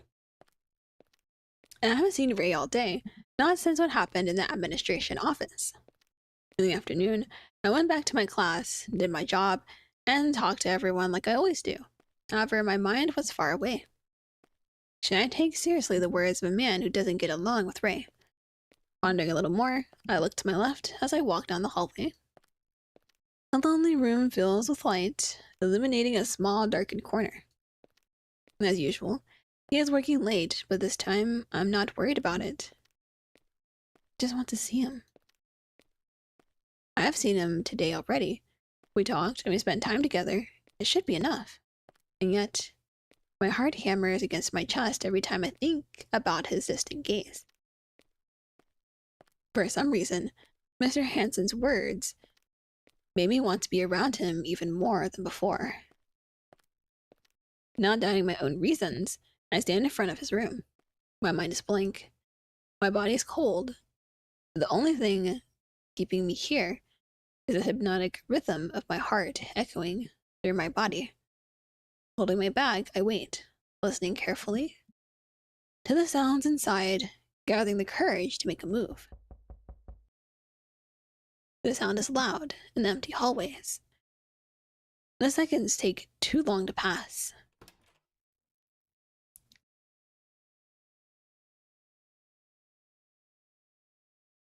Sir, where's the rest of your clothes? Sir, where's the rest of your clothes? Sir, this is a school.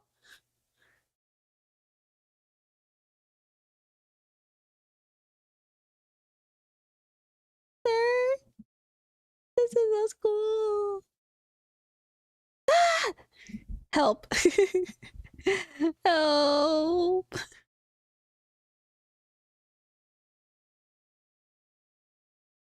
But you can see more of his tattoo around that Nikke's neck.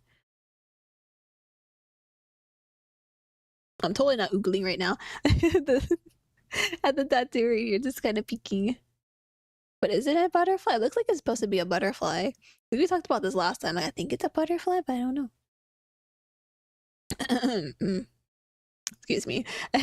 Ray appears before me with a confused expression and a face swollen enough to tell me that he has been sleeping over his desk. Slowly, the tiredness melts away from his face when he finds my small body under him. He's not wearing his suit, and his hair is slightly messy around the edges. Such an unexpected sight stirs my feelings again. Yeah, we are looking respectfully. No, who am I kidding? We're looking absolutely disrespectfully. It's obvious that I'm disturbing his private time, and yet he doesn't say anything. I cast my eyes down, deciding it's better to only solve my business and leave him alone. Thinking about it, I feel my body turning cold and my cheeks burning hot. What business do I have with him? I don't really have a reason to be here, do I? My stomach turns upside down. My head spins around the many questions popping behind my eyes. Why am I here? Was I worried about him? No, that'd be a lame excuse. I only came here because I want to see him again. Just a little bit more before going home, because before I could finish my thought, I hear him taking a step to the side. A gentle smile is welcoming me, as if he knows the cure for the illness growing in my heart. Come in. He whispers under his breath, trying not to disturb the warm silence making room between us. Holding my bag, I walk into the illuminated solitude, hearing him closing the darkness behind us.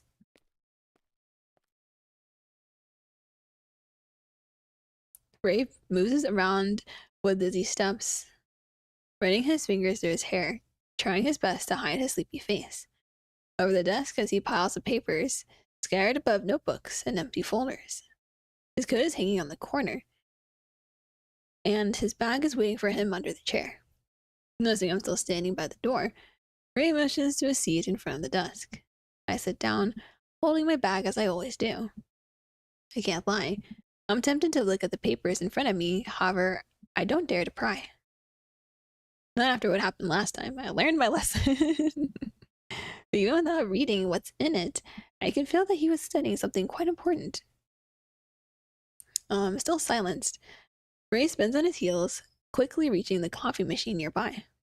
The slow buzz of the night creatures outside the window is the only sound we hear. Our voices seem to have disappeared, or at least lost their courage to come out. It's strange. Usually, he would say something to make his presence show, but this time, he didn't even say good evening. That's strange, but it doesn't feel wrong. He's too sleepy. He eepies. Ray comes back with 2 full cups and a smile. I take one in hand, seeing the black coffee reflecting my face.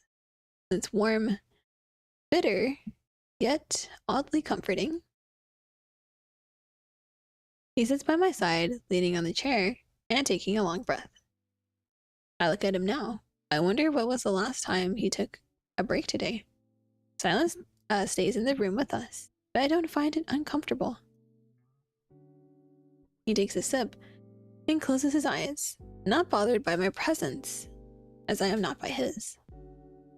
When his face is relaxed like this, I can see the wrinkles around his eyes. Such sad eyes. Something I hadn't noticed until now. My eyes curiously slide down to his neck, surprised to see something sticking out of his shirt. How did we not see that before? Suddenly, I tilt my head, trying to take a better look at his chest. A tattoo. Not a butterfly. Perplexed at this discovery, I turn my eyes back to his face, right on time for a shiver to run down my spine as I see his eyes watching me from above. Damn it. He's all googling. He smiles largely, but he doesn't mention anything to make me more embarrassed. Instead of it, he takes another sip of his drink. Oh, who are you? What have you done with Ray? It was a long day, wasn't it?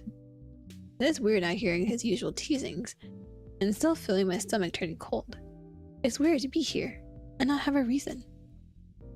Yes. I did the usual work, but somehow today just felt heavy. I know. He places his cup on the desk, nodding slowly, as if we are feeling the same feeling. There's a comforting sensation in the way we share this moment. Ray leans back, crossing his arms and thinking deeply for a moment. Keep thinking about what you said. About what? Moving the wheels of fate. Ray doesn't look at me when he speaks, but that doesn't stop me from seeing his puzzled expression or from hearing his worn-out voice. He is showing me a face I've never seen before. A crack in his wall of solitude allowed me to look inside. He takes a long pause between words, debating something with himself before talking again. Do you think? Is it possible to change something that has already been changed? Do you really think we can change fate? I didn't expect to hear it. I didn't either, so I was like, To be honest, I didn't mean anything too deep when I said that, but it seems that sounded different for him. Enough to make him troubled like this.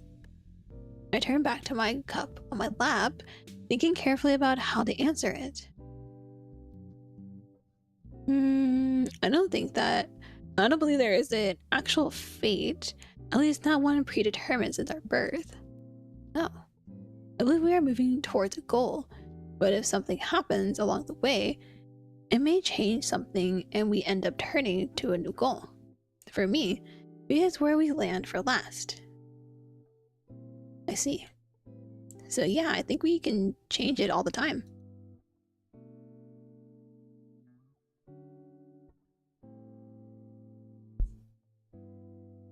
To be honest, I think I just did. No. Yeah, I mean, I changed my route to come here, even if I had nothing to say. Just because I wanted to see you. He's blushing! Blushing Ray is so adorable, oh my god! He's never blushed before! We've never gotten him to blush! Oh no! Oh my god! Look at it! So cute!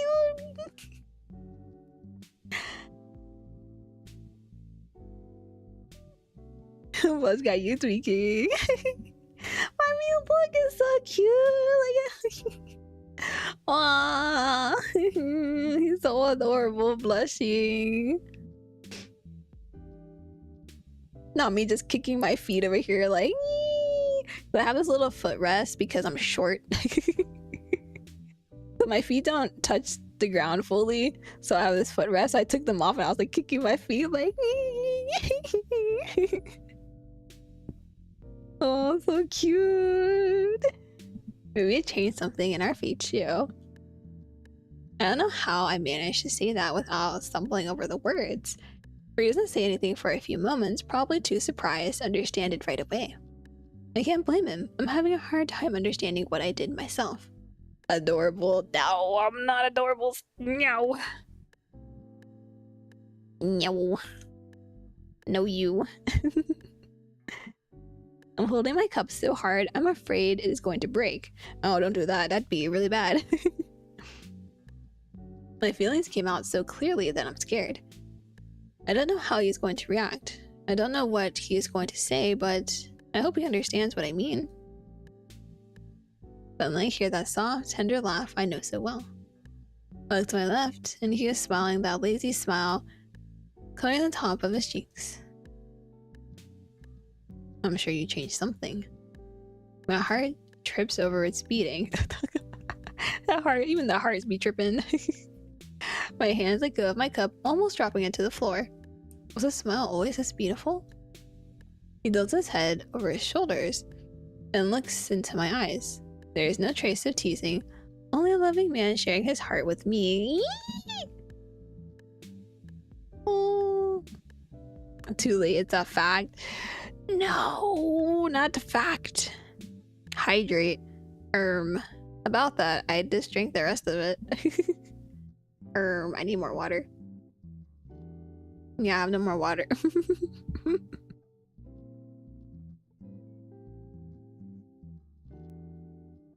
Whee! And Nikke for a stretch too. Let me get some water and stretch.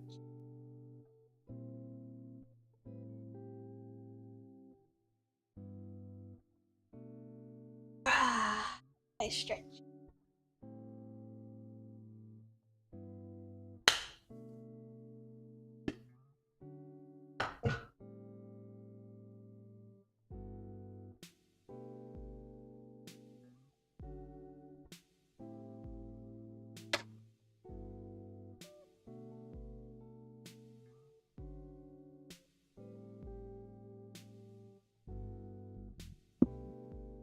Okay. Now I can hydrate.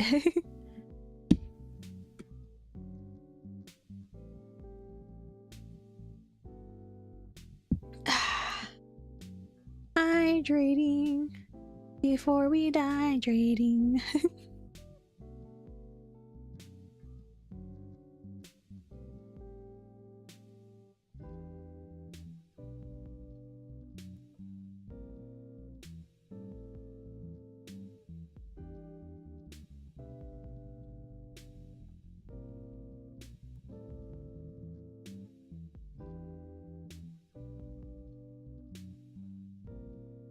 Okay. Now we got that. And no hydrating allowed. I mean, to be fair, tea dehydrates you, so I have tea and water. Which reminds me, after we finish this scene, I'm gonna go heat up my tea again. It got cold. Sadness. I don't mind cold tea, but since I didn't make it cold, it's like lukewarm and I'm like, eh. So I prefer if my teas are either like iced or they're hot. Either way. Lukewarm, like room temp, bleh. Bleh. Mr. Handsome was right. I think I already have those feelings for Ray. Now I wonder if our fate will change again in the future. Well, probably. I hope it doesn't. I mean, I would like it to change. I don't know about you, but I think I want to change. Probably. Hot tea is way better in my opinion. I do prefer hot tea. This is true. That was fast. But she had hesitated a bit. I'm not gonna hesitate, I'm gonna be honest. That wouldn't make things easier. As long as we live, there will always be constant change. But we can at least expect it to go for the best. Always looking at the bright side. Yep. I just hope I don't need to say goodbye to you. This time, my heart talked louder, but it didn't make me nervous. That's how I feel, and that's what I want him to know. Just then it occurred to me that I had been here only talking about my feelings. What's wrong? Nothing? That's not what your face is telling me. Look, don't look too into it. Don't look too into it. Did I say something strange? No, you didn't do anything wrong. Then I think I'm talking too much tonight. Ray's eyes widened upon hearing my confession. Not the reaction I was hoping for, but it is enough to tell me I am right. I'm sorry, I don't know what's getting into me today. Don't be sorry. Eh? I don't want you to think you regret the time we spent together now. Never said I hated it, so would you mind talking even more? Ooh, we're having a little combo. For a moment, my mind went blank. For a moment, all I want is to stay under his gentle eyes and nothing more. My cheeks are red, and my heart is beating like a drum, telling me to look away from these eyes that cause me fuss. But instead, I keep looking, flirting with this feeling. I nod, and he smiles. Embarrassed, I turn my gaze away, not to run away from him, but to stabilize my heartbeat. On the top of the wall, I see something that takes the stupid smile out of my face. Oh, it's already 9 p.m. God, I should have gone home 2 hours ago. As I panic in my seat, Ray turns his head back, looking at the clock tiredly. Do you really have to go? The voice tells me to stay a little longer, but my responsibilities tell me to make the right decision. Yeah, I still have work to do at home. Oh, see. I say that, but neither of us makes a move. It feels wrong to just step away from this comfortable place we made for ourselves. Ray smiles at me, noticing the strange hesitation holding us back. Thank you for coming by. I didn't notice how much I needed someone by my side until you showed up. Stop! But don't stop. His voice has this laughing tone that makes me feel right at home. But his words share so much affection that it makes my heart skip a beat, not knowing how to process it. Sure, I think I also needed it. A strange noise in the hallway makes us both turn our heads to the door. There are no knocks, no steps, only a ghostly sensation of being watched. Whatever it was enough to force us to move away from each other. I better go now. Yeah, let me just walk you to the door. Standing up clumsily, I hit my feet on something on the floor. Where I'd messed up a hidden pile of documents. I look down, finding his bag dropped to the side. It is obvious I have kicked it, but what makes me surprised is what I see inside. Tons of medicine boxes are piled up to the point that there are even some coming out of it. Why do you have so much medicine? Well then. Ray's voice pulls me back, and I quickly turn around. I think I've seen something I shouldn't. Now it's hard to keep a poker face in front of him. I hope to see you tomorrow again. Try my best to pretend nothing happened. I show him a nervous smile, walking towards the door. Yeah, of course. And I hope we can talk again. It's hard for me not to look his way when he talks with such a sweet voice.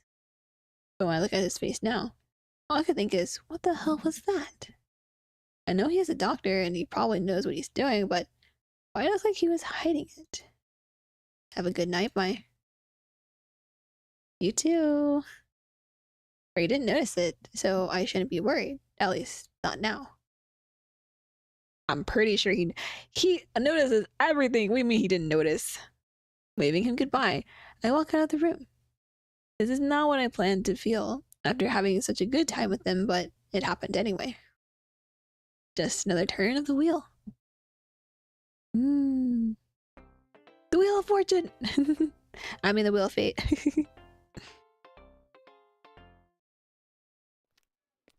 Okay, so we went to the next scene.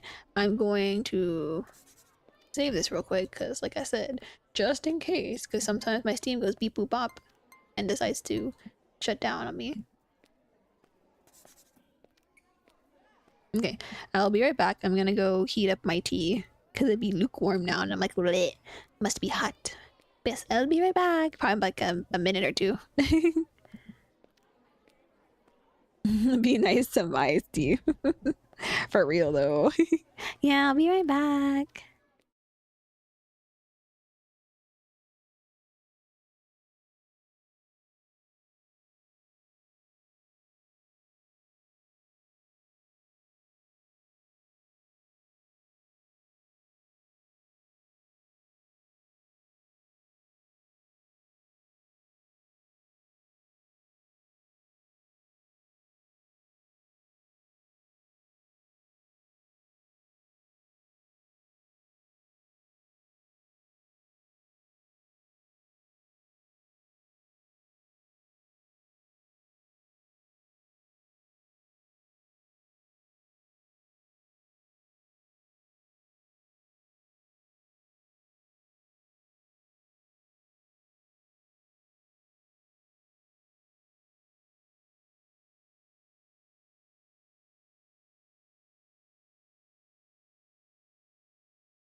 Okay. We back. I may have heated my tea a little bit too much. Now it's really hot. Fuck. Oh, Nightbot told me to hydrate also, so I might as well just get some water. Thank you. We back.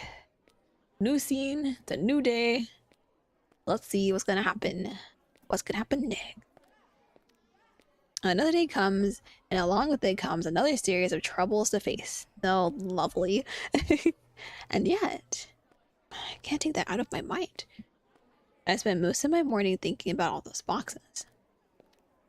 It was dark last night, and I died quickly not to be found, so of course, I didn't read the names on them. However, something in the back of my mind is telling me that those medicines weren't supposed to be there. Thanks to that, now I can't stop thinking about what Edgar said. And then what Mr. Hansen said. My thoughts are tangled in a massive confusion. I thought about going to Ray and asking him about it directly, but that didn't sound smart. I don't think he'd be happy to know I was snooping through his personal stuff. To be fair, we weren't snooping. It just kind of fell when we kicked it. But I still had to talk to someone about it. That's why I decided to go to Thomas's office on my break and try to ease my troubles. Thomas. Really? Keeping all my questions in mind, I walk into the administration office. Smiling girls are talking to parents on the left, while others are on the phone, running fingers on keyboards. The usual silence and boring faces are nowhere near here now. Seeing the place so busy makes me wonder if there isn't any event happening anytime soon. Good evening, Miss Boo. Oh god, it's Eric. Is Eric gonna be the problem in every route? Because can I fight him? From behind the counter, closer than I noticed, Eric calls my name in his usual cheerful tone. I turn around to find his eyes lighting up, seeing my surprised face. He leans playfully on the counter, making me wonder if not everyone is that busy. Morning. What's going on here? Nothing much, just an unusual visit. Ooh. The superintendent. I feel my blood pressure dropping just hearing that word. Shouldn't the teachers be alerted that the superintendent is coming? Just saying. I don't need to be working here for too long to know that his visit is bad news, especially to Thomas. I can only imagine how stressed he must be right now. And I choose this moment to show up and bring my tiny problem to him. Thinking about it, I hold my bag under my arms. I regret coming here. Eric looks at me with wide eyes, as if realizing he'd said too much. Oh, but he's not here right now. I think he's coming later in the afternoon. Right now, we're only rushing to clean up the place before he arrives. I see. It's strange that Thomas didn't say anything to us. That's because it's not a formal meeting. I think Mr. Kleinman said something about the superintendent wanting to check a few documents and talking to him. So it's not a school inspection. Oh, okay, that makes more sense. Okay, I was about to say, I was like, shouldn't the teachers also know? That's a relief. The pressure on my shoulders vanishes considerably upon hearing that. I'm happy for Thomas and, especially for me, not being a nuisance to anyone. Nodding, I take a look at the room. It sure seems like everyone is doing their best to be helpful and to show how good they are at their jobs. Even though this visit doesn't interfere with the school's performance, everyone is still working hard for Thomas. A smile grows on my face, knowing how much everyone cares about him and tries to reciprocate his affection in some way.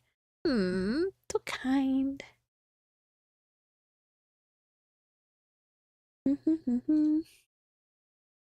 Thomas really made a family out of everyone here. You look good today, Miss Boo. It's an interesting thing to say, but okay. The words hit my ear like a gunshot, shattering my thoughts and making me turn in his direction quickly.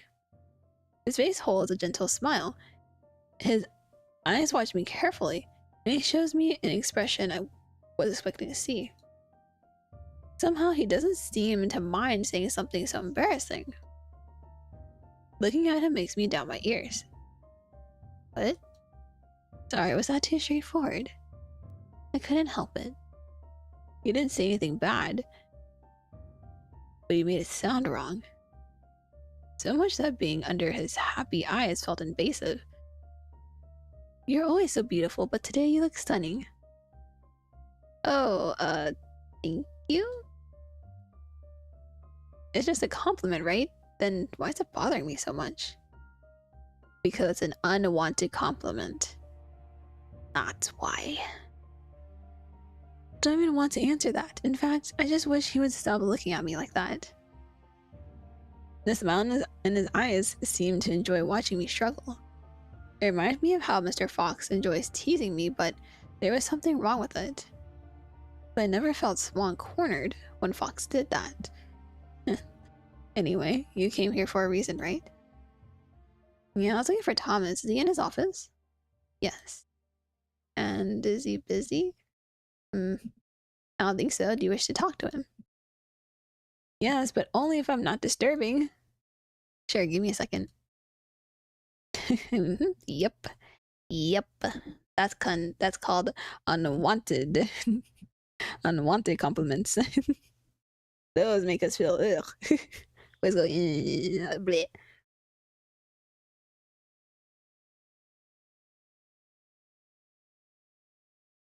I mean, granted, if it's like a genuine compliment that's not creepy, I'm usually like, stop. I don't do well with compliments. Viewing the counter, a short tap, Eric spins on his heels and heads straight to the door at the back. I watched him leave, still feeling that weird tingling on my nape. I know he was trying to be nice, but I couldn't stop thinking about how it sounded like a provocation. He's waiting for you in his office.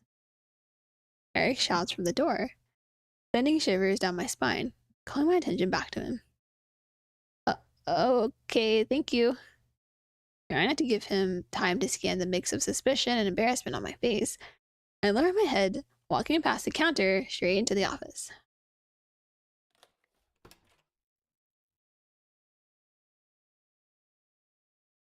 Hearing the door close behind me makes me sigh with an unusual relief.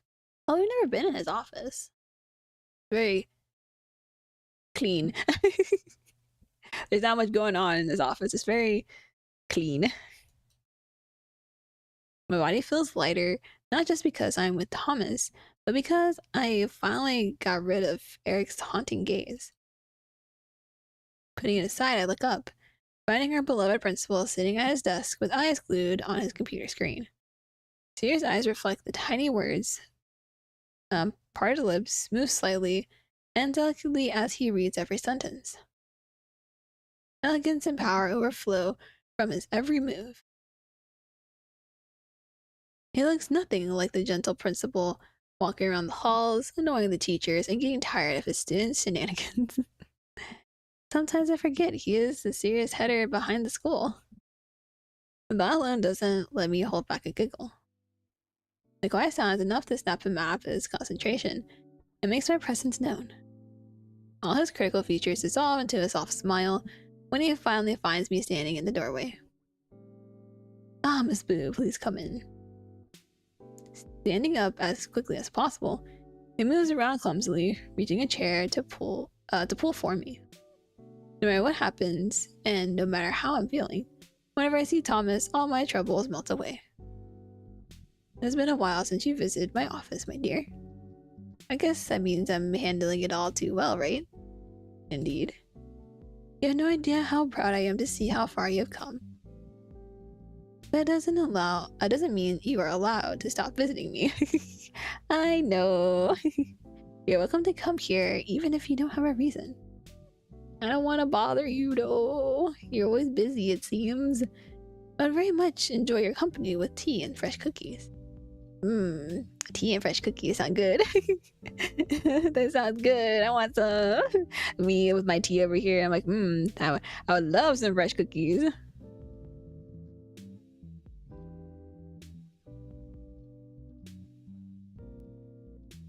Okay, my tea is cooled down enough for me to drink now.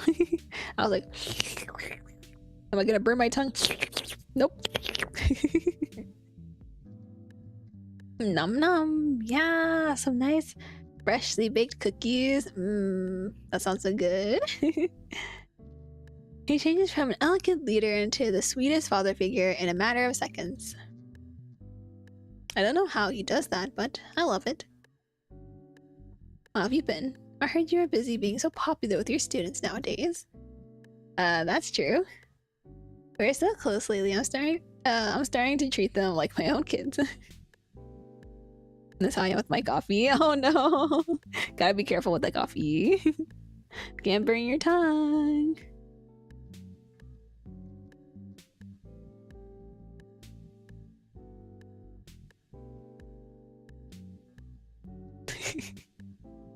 I'm trying to figure out what we're eating for dinner.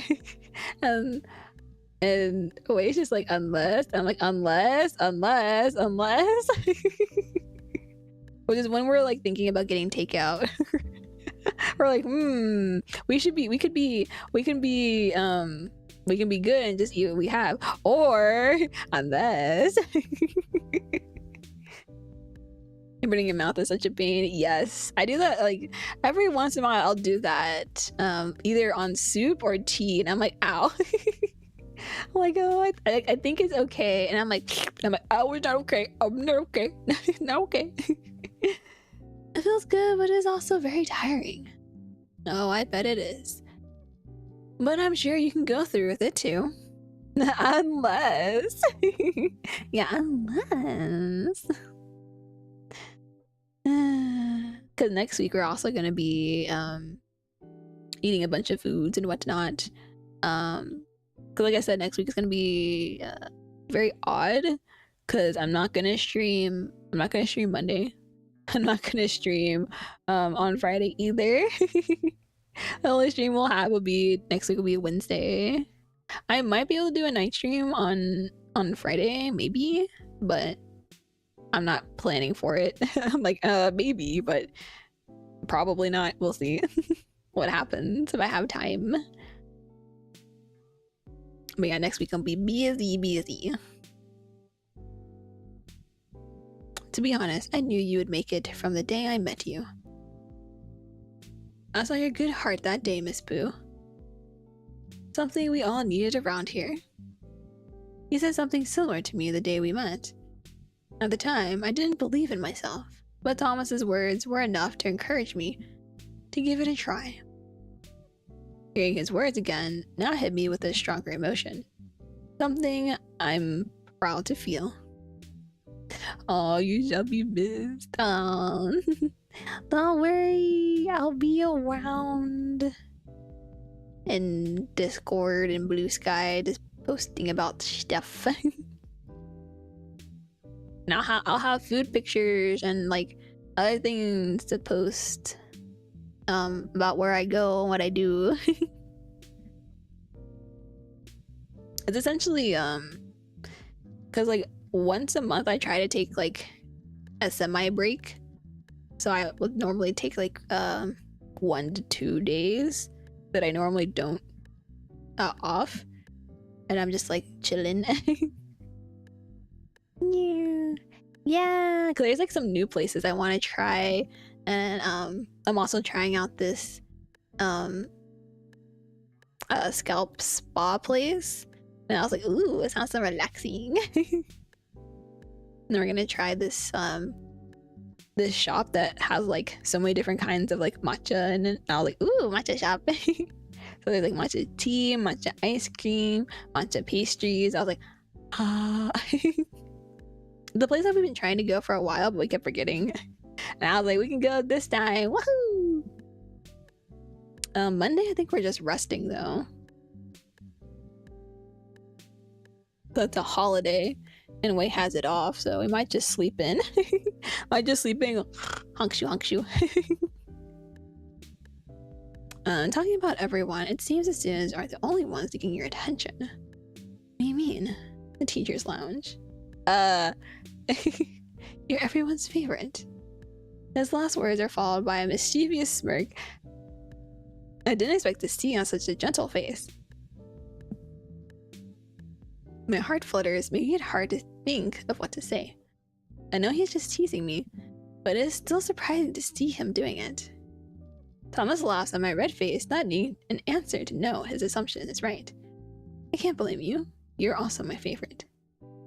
The mischievousness on his face fades into the tender expression I know so well. Shaking my head with a slight blush on my cheek, I try to push away the mess his niceties are doing to me. I forgot the holiday's coming up. Yeah, got the holiday on Monday.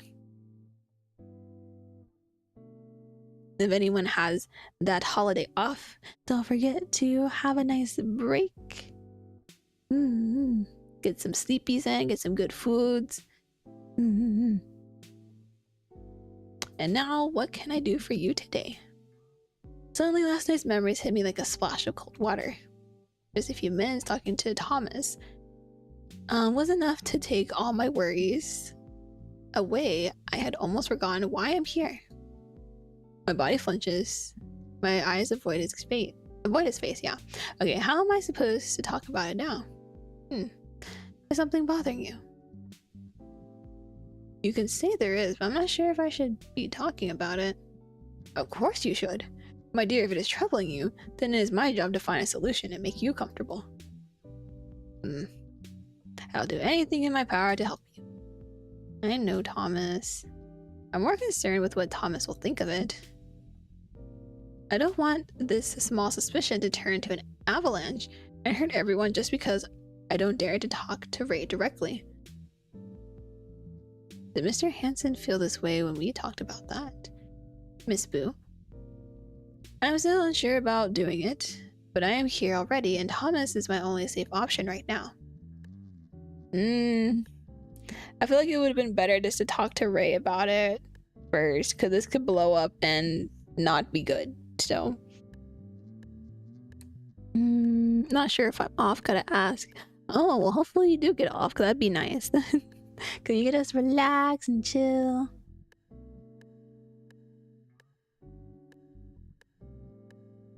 Does Mr. Fox have any health issues? For a moment, Thomas says nothing. He only stares at me with wide eyes. I don't think he expected to hear something like that at all. I mean, I know it's none of my business, but can't help stop thinking about it. I can't stop worrying about him. Thomas looks at me quietly, not hiding his suspicion and concern. I can't blame him. Only after hearing myself say it out loud, I noticed how snoopy I sounded. Did something happen to make you worried about it? My blood turns cold. I don't think about this part. Of course, Thomas would ask me that, talking about his friend. Come up with an excuse, say nothing. Oof.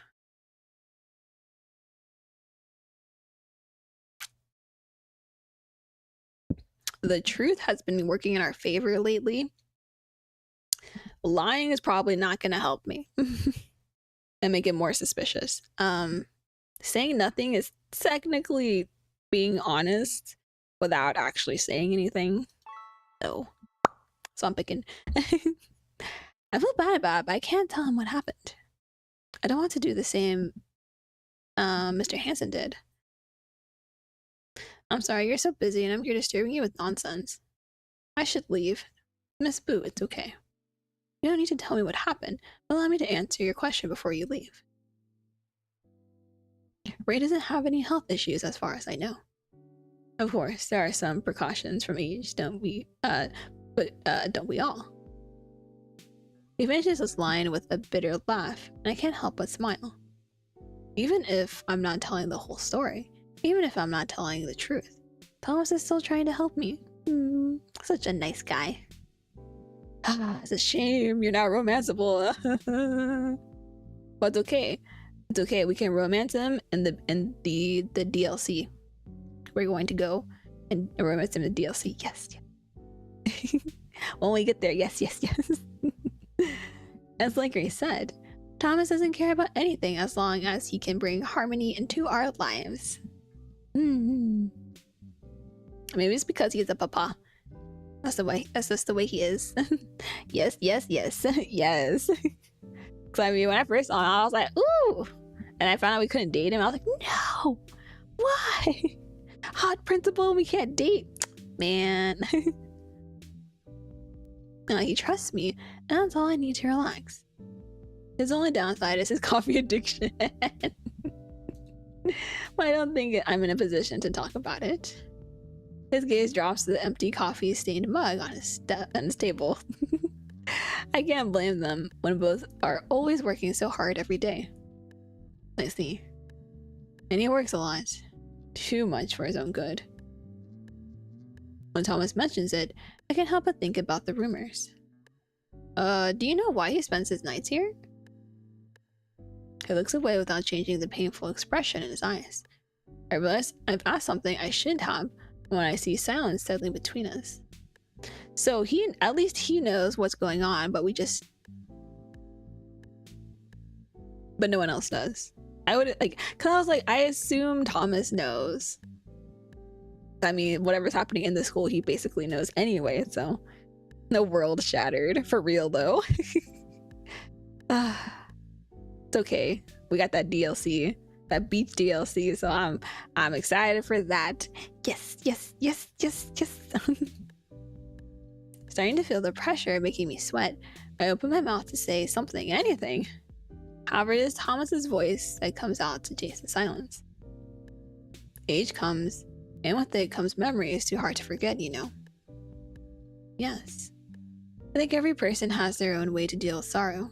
Some do therapy, some go drinking, and some overwork. He doesn't go on with his thoughts.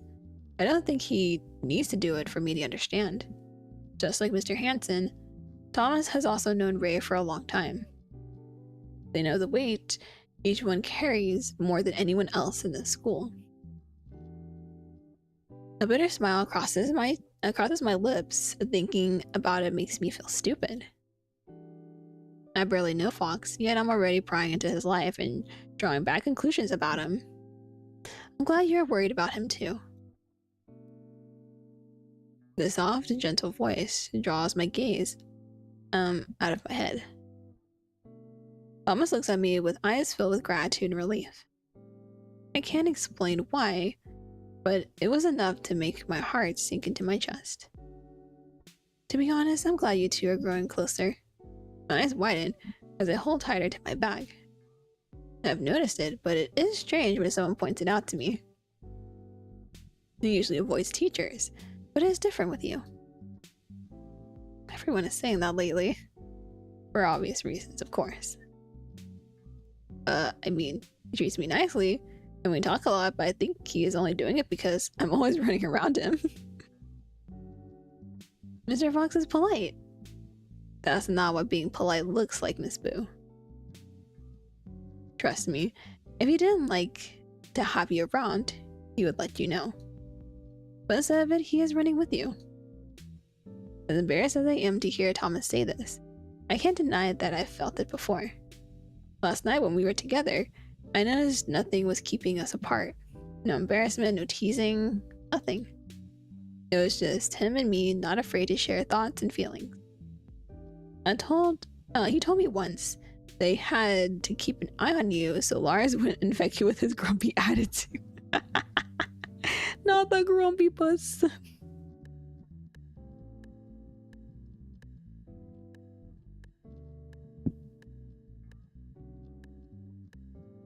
Really? Yes, I thought he was just joking, but it seems that he genuinely wants to be with you.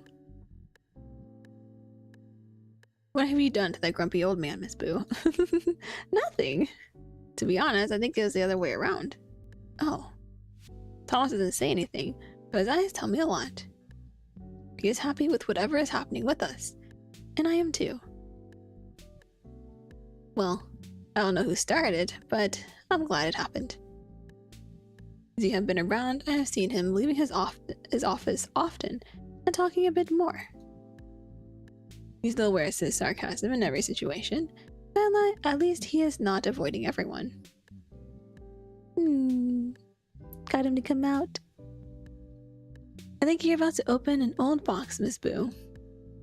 His words remind me of what Mr. Hanson said the other day, but differently, Thomas doesn't sound concerned or annoyed. It's more like he is rooting for me to go on with it. Sensing my silence and guessing I'm lost in thought, Thomas giggles, calling my attention gently. I hope to be around to see it happening. All that negative feeling hurting my heart is gone.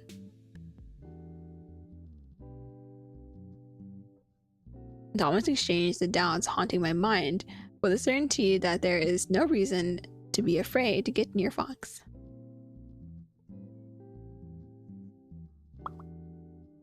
I'm going to leave this room with my heart at peace, thanks to him. Thanks for your time, Thomas. It's a pleasure, Miss Boo. Knowing there's nothing more to talk about, I stand up as he does. Thomas walks past me, reaching for the door as I follow closely with an insistent smile on my lips. And please do come again. Don't forget what I said about the cookies. Oh, sorry. I was about to knock. He been listening in. Boy. Ugh.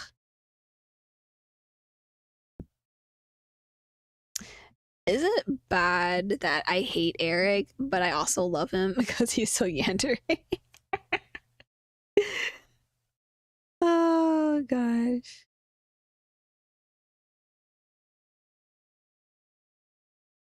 Talk about ruining the mood. Oh, it happens all the time. Thomas doesn't show any concern about it, but I can't help but be bothered. The time was too perfect, almost like he was already standing there listening to our conversation.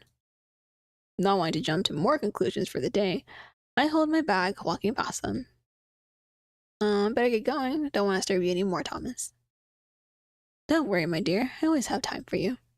Thank you. Have a good day. You too. See you, Miss Boo. While Thomas is smiling at the door, Eric's gaze seemed to follow me, a cold smile behind his eyes. It's not just weird, it's creeping me out. I don't know what got into him today, but I'm not staying here to ask. Walking past, I go back to the teacher's lounge to wait for my shift to start. Yeah, forget that, I'm out, bye.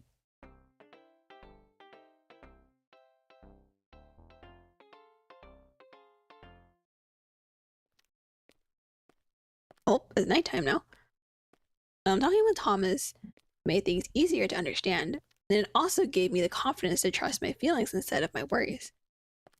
I'm glad I shared it with someone I trust, and for hearing his opinion on other things too. But none of that explained why Ray had all those boxes in his oops. Hit my desk. I'm like, ow. Like, ah. But none of that explained why Ray had all those boxes in his bag.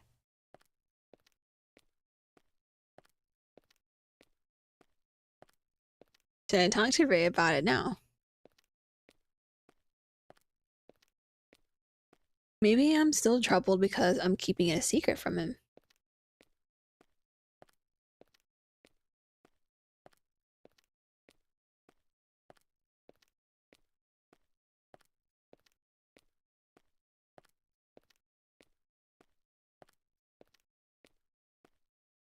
As my thoughts move me closer to his office, the inner need to see Ray grows stronger inside my heart. I want to make sure he's doing all right. And just like last time, my body moved toward his office on its own. But when I finally reach his door, all the affliction making my heart beat fades away. I know I'm only hesitating because of the rumors lingering in the back of my mind. I don't like this part of me, still insecure about him. Suddenly, while I'm fighting myself to make a decision, the door opens roughly. Instinctively, I hold my breath, not ready to see his face like this. But soon, the flame burning in my heart turns cold. In front of me, I see a face I did not expect to meet.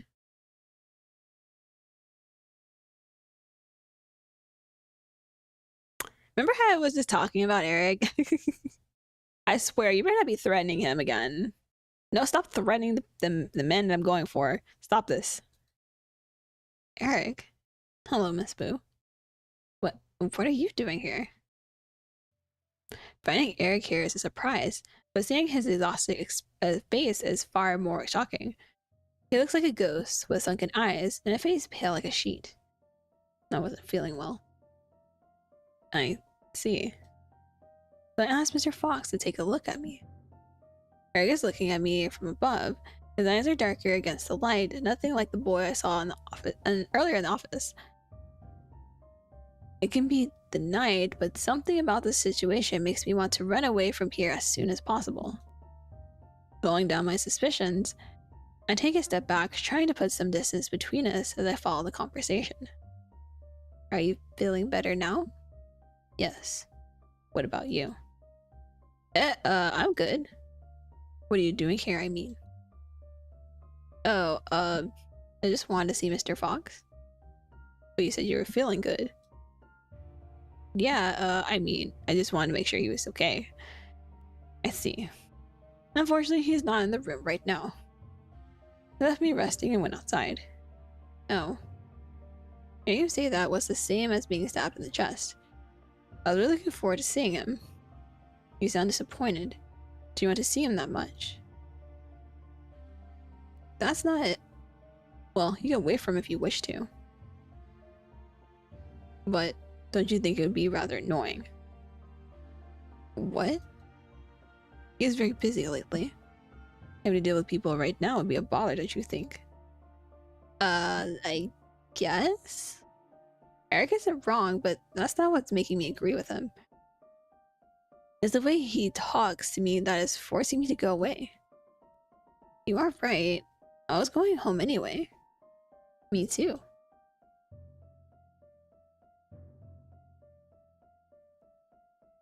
Manipulative. Trying to manipulate us. How dare.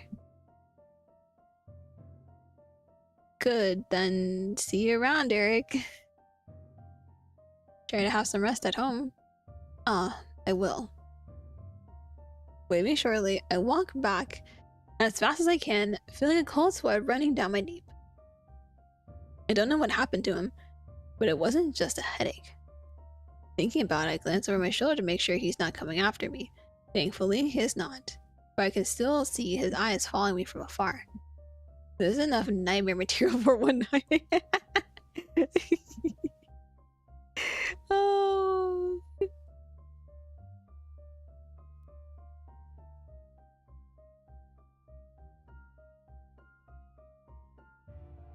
Definitely some nightmare material.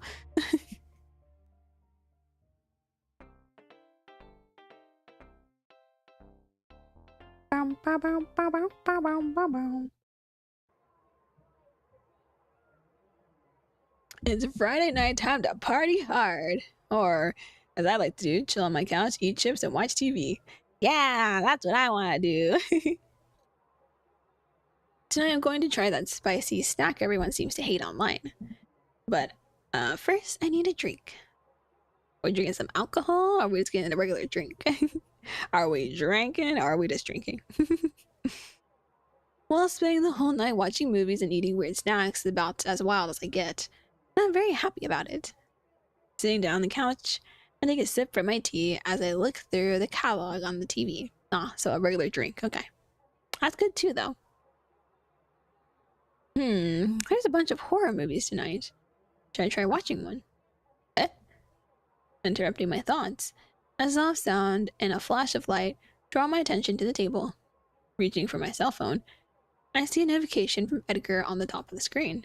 Expecting to see a new meme or an invitation to a party, I tap it. But to my surprise, instead he sent me pictures of him, Leonard, and Marcus eating pizza at his house. Boys' slumber party. They're so cute. I sent him a sticker and asked him to save a piece for me. I was ready to put my phone down when I went back and saw Ray's last chat fixed on top. Seeing his name was enough to wake up the butterflies in my stomach. Is he still at work? I say that knowing the answer, and yet I don't let go of my phone. I still haven't had time to talk to him about that incident, but I'm not concerned about it right now. I just want an excuse to talk to him a bit. Maybe I can just send one message. Ooh, send that message. Just to check on him. Send that message. Hello, are you there on the other side? Yes, I am. Surprised to hear from you. I was wondering what you were doing. But you don't need to talk to me if I'm bothering you. Spending time with you is never a bother, Miss Boo. I'm just finishing some notes and wrapping up to go home. That's good. Go home and rest. What about you? Eating snacks. Watching TV. The normal old life. Yes, like a boring old lady. You mean a cute lady? But it's funny to think that you're once again seeking me when you're bored. Am I that interesting to you? Well, yes. I mean, I always have a good time around you. Sweetheart. If you keep being like this, I'll get too attached. I don't mind if you do. I don't mind if you do. Oh! We got the dots out of him. Are you ready to take responsibility for it? What if I say yes?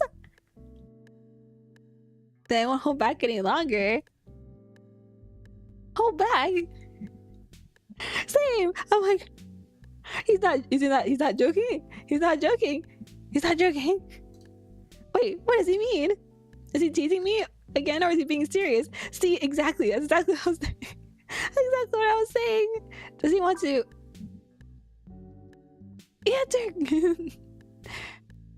answer? So about the weekend, what are you planning to do? Nothing much. Probably clean the house. What about you? Same. But I'll also take care of my greenhouse and the butterflies. Oh, you have a greenhouse? Butterflies? Yes, do you like them? Yes. They're such a sweet, wonderful creatures. Sort of. I'm glad to hear. I was like them, and a few years ago I decided to make a place to watch them grow. The greenhouse is in the back of my house, so it is easy for me to take care of things. It's my sacred place. It must be beautiful. It is. I've grown different types of plants too. It's starting to look the way I dreamed about it. Now making me curious to see what it looks like. Oh, maybe if I saw I could learn a new side of you. Maybe someday I'll show it to you. Really? Ooh! Why not? I'm sure it'd be good for both of us. You would see some specimens and maybe you could teach me a thing or two. Now I'm excited. Yeah! Butterflies! You really are too sweet. But keep my invitation in mind. I'll probably call you over someday. I'm looking forward to it. Ooh! House date! House date! House date! Don't you feel tired of spending time with me? Of course not. Never. Then would it be okay for you to spend more if I ask you to? W house date, yes. And the greenhouse, yeah. Maybe you will start calling me Ray. Oh, you haven't given up yet. And won't stop until I get it. You know that too, right? Oh, sorry, I need to head off. I'm about to get into my car. Mind if I text you later? I would love that. Just not too late, or else I'll already be sleeping. Then I'll save it for tomorrow morning. Have a good night, my darling. Good night.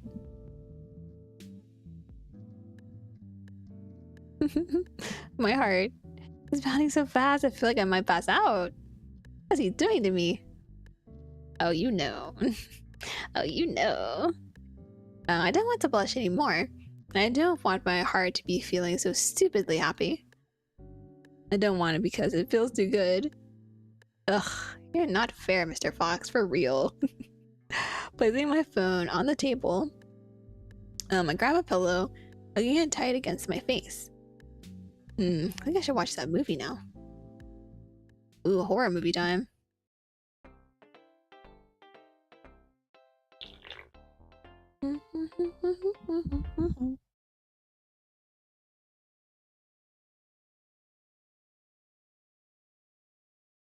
Another day ends. Time to go home, rest, and get ready for another busy morning.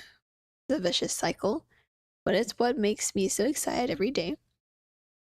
Yawning through the silent halls, unconcerned about the time and the sound around me. As usual, my eyes turn to the lone room in the corner, searching for that familiar feeling. The lights are on like always, but this time the door is open. Curious, I tilt my head to the side. I just wanted to check if the room was empty, but my curiosity led me to find a face walking toward the door. Busy with my own thoughts, Ray doesn't see me right away. That doesn't matter. My blood is already rushing to my face. However, this feeling only lasts a moment. When I look closer, I see he has his bag over his shoulder and keys in hand. Is he going home? As if to answer my question, he turns off the light and closes the door. Seeing such an unexpected scene makes me wonder if I mistook the time, and it's already past midnight. I watch him lock the door and slowly turn around. I also see his carefree expression vanishing when his eyes meet mine in the hall. Hearing him say my name always sends a ticklish feeling in my stomach. Swinging the key between his fingers, Ray approaches me with slow steps while I'm still trying to pull myself together. Pull yourself together, my... Hi. Good evening, Mr. Fox. Good evening, my darling. I didn't expect to see you still around. Yes, I was stuck with some papers. He nods, fixing his bag on his shoulder. Tilting my head, I take a look at his hand, seeing the keys, and I can't just hold my thoughts back. And are you going home? Yes, I am. For real? Is that surprising? Yes, I thought you only left after midnight. Yeah, usually. But sometimes I go home early too. Oh, wow. The surprises don't stop coming tonight.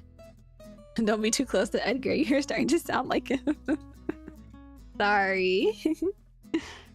He says that, but there's a playful smile on his face, telling me he's having fun too. It's like Thomas told me the other day.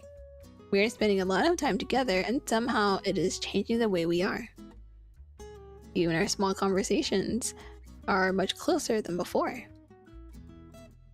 It is a good thing, but at the same time, it is a little troublesome. I still don't know about the boxes. I still don't know what he meant by withholding back, and I haven't come to terms with these fluttering feelings in my heart. My back is killing me, so I thought it would be better to go home tonight. I know what you mean. But since we are both heading out, would you let me give you a ride? You get to finally ride in his car! Yes? Yes? His invitation was not planned in advance. He decided to hear as he talked to me. I know because he is looking at me, anticipating my answer, even if he is not ready to hear it. Looking into his eyes, I give myself a minute to think. Oh, we're going. Decline. I would never decline. Go, go, go. Go, go, go. Perhaps it's because of the feelings left by our last chat, but thinking about going out with him is making me flutter. I know I should put some distance between us until I'm able to get all the answers I need. Go, my go. Yeah, go, go, go. Zoom, zoom, zoom. I also know I shouldn't let myself be carried away by the honeyed whispers coming from my heart. I know that already, but would that be fair? I mean, Ray is here. waiting for me with a beautiful smile. My heart is bursting with happiness throughout my body because I want to be with him. But I'm considering listening to the fears in the back of my head. Is that fair? No, it's not. So, for once, I'm going to forget everything troubling my mind and just do what I want. Well, if it's not too much trouble. What? You're right. The surprises won't stop coming tonight. Oh, come on! I think he was expecting me to refuse because of what happened on our first meeting. It's good to see he is happy we are not repeating old stories. Come on. Come. I will lead the way. Following him quietly behind, I hold my hands together, whispering to my heart to calm down already. Oh, car time, car time. Welcomed by the cold wind, we walk around the parking lot. The streets are dark, and the full moon is high in the sky. Usually I avoid walking here at this time since it's isolated from the main street, but looking at it now, I don't see a reason to be scared. I know it's because Ray is with me, but also because there is a strange peace following us as we get near his car. Turning off his alarm, he opens doors, throwing his bag in the back seats. He then turns to me holding the door with a lazy smile. I wish I could say something, but my loud heartbeats don't allow me to think about anything. He leans his body closer, elegantly holding a hand out to me. Shall we go? He whispers as if he doesn't want the night to hear the secret. This is just a ride home. Why is he making it sound so indecent? I mean, to be fair, he's almost everything he does is like this. Falling down, the heat rising up my neck, I walk into the car, holding tight to the bag in my lap. Ray sits by my side, asking me for my address, and finally starting the car. Ooh.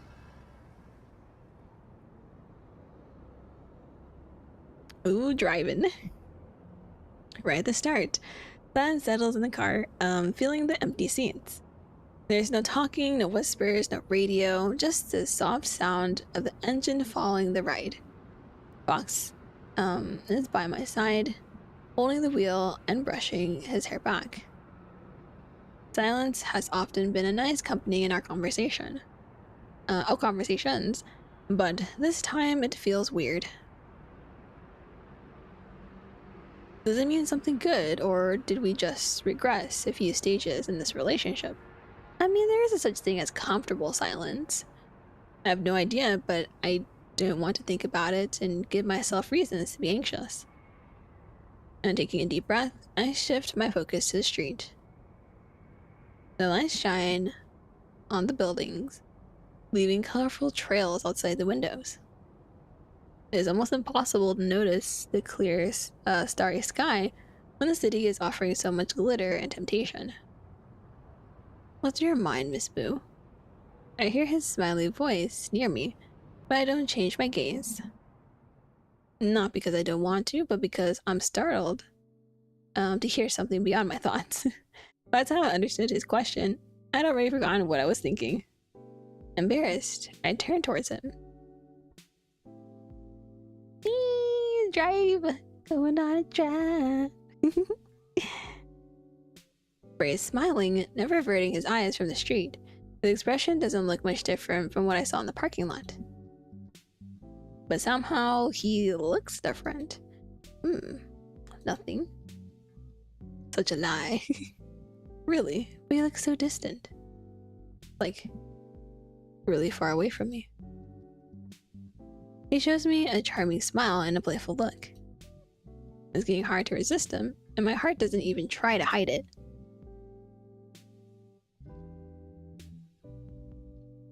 Maybe I'm just tired. No, rough day. Somewhat. Averting my eyes, I hear him hum a reply as he turns the wheel. I'm just glad I managed to backfire before he could corner me.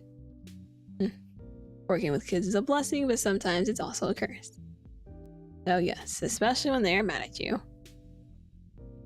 Kids love to make riot for any reason, if you give them enough space for it. Right. He flashes me a smile, stopping the car at a red light. Then on his seat, Ray relaxes his shoulders, turning his face to me. Up until now, we were both in our own separate minds places, but now, looking at each other, I realize how close we are. He doesn't say anything, and I can't think of anything to distract myself. Looking outside, I see restaurants and pubs still open. People are coming and going with drunk smiles reflecting on my face. The city looks busy tonight, huh? Yep. If we weren't both tired, I would like to take you somewhere here. Oh. A nice little outing. We never had our party for two, remember? We're supposed to have our party for two.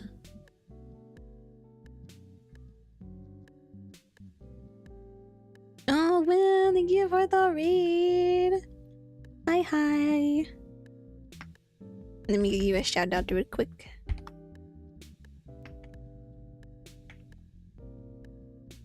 There we go. How was your stream? Hopefully it went well. Hello, readers. Hi. I'm my boo, and I'm a Yandere Ghost VTuber, and I play a lot of God's Victory Nikke and otome games. I also do ASMR and co-work content. Today is otome game day, as you can see.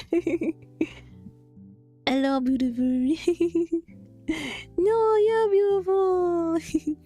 But yeah, hopefully your stream went well. What are you doing today? Some more art stuff.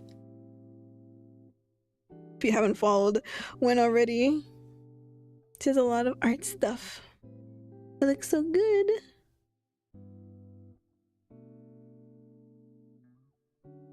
Right now, I'm romancing the hot doctor. Hot doctor and the school nurse, I guess I should say. I was drawing it, Ina from Hololive, since it's her birthday. Oh, nice. Nice, let's go. Ayo, hot doc. Yeah, hot doctor. Hot doctor. He's a school nurse, so I was like, ooh. Giving everyone apples so everyone stays away from him.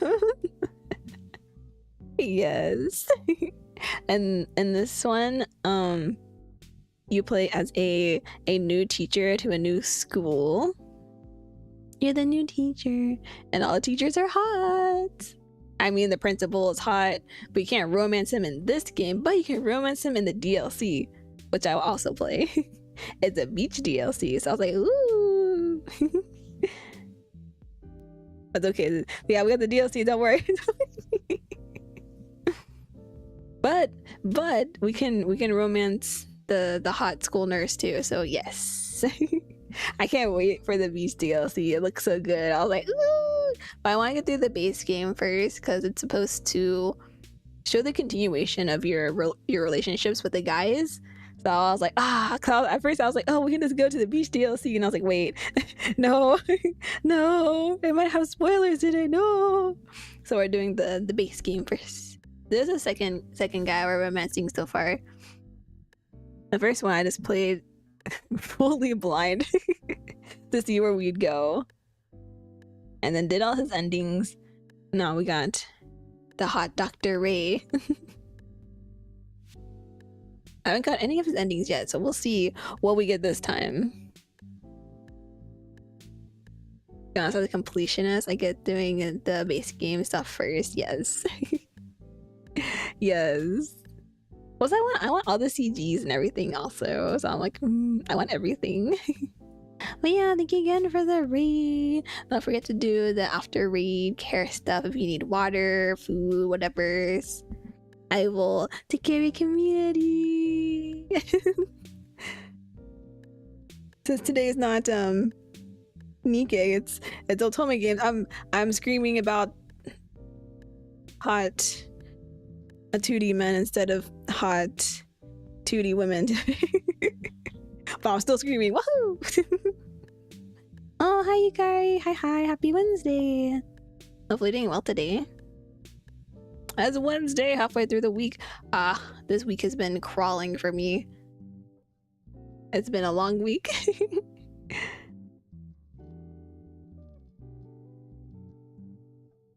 There we go. Oh god, it's Wednesday sobs. What? It's not a good thing? It's not good.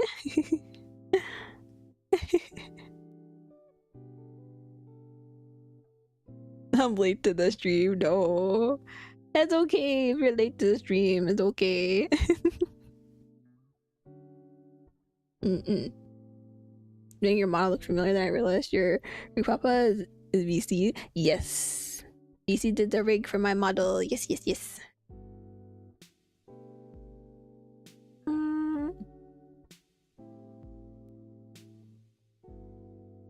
Oh, how are you doing today? I'm doing good. I'm doing good.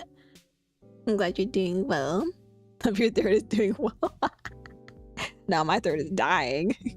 The amount of screaming I've done and the amount of just fangirling. My throat's just like, why? And I'm like, I'm sorry. It's hot, Dr. Ray. What am I supposed to do about it?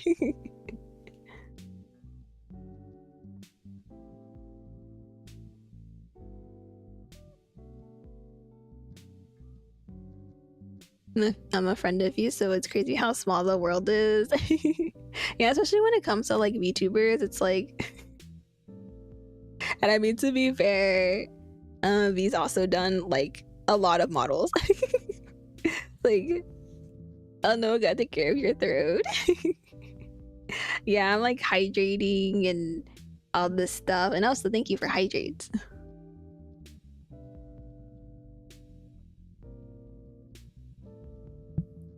Yeah, because earlier in the game, Ray came out of the nurse's office and he didn't have his coat on, and bro was not wearing any other shirt underneath that, which I guess makes sense because I'm just like, why? Why is your chest all out there, sir? That's not appropriate for school. I mean, I don't mind looking, but that's not appropriate for school. And then he came out without his lab coat on, and I was like, oh, he has nothing else under that. Okay, that makes more sense. I was just like, oh my god. There's a Mexican remedy to soothe it or help, combining lime and honey and swallow it almost like a candy. Without water? Because like for me, like normally like what was it, like warm water and honey is good for soothing your throat.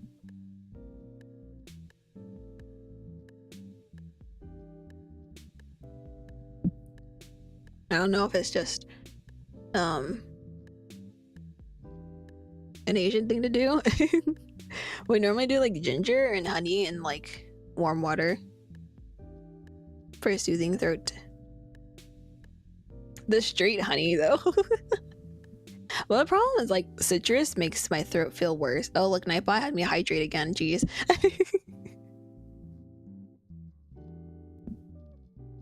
I'm drowning. There's a spoon of honey. That's a lot of honey. There's a straight spoon of honey and lime. Oh my god, what? It's a natural cough drop basically. Makes sense, makes sense. I don't know if I'd be able to do straight up honey and just lime though. I'll be like, ah. But yes, if you need to go, no problem. We'll be chilling here for a bit longer. Cause I want to try finishing one of his endings today at least, and then the next week we'll do the rest of them. Actually, I think he only has one other ending. I don't know, it's weird. Ray and Lawrence only have 2 endings, I think, or something like that. I don't know. I had the walkthrough open earlier so I can get to Ray's route, and then I just closed my phone. I was like, bloop, then no more looking. But I saw a glimpse. But we do try it, Maya. Make sure you get lots of good rest. Thank you. Thank you. But thank you for letting me know. I will try it one day. Though I don't know how I feel about citrusy things, because normally that makes my throat, like, feel terrible. So maybe the honey will help soothe. But yeah, right now, Ray is driving us home because it's late at night. The first time we met, we told him no because we had just met him. But this time we've known him for a couple months, so we're like, oh yeah, and now we have feelings for him that we won't admit, but it's quite obviously looking at our blushing face.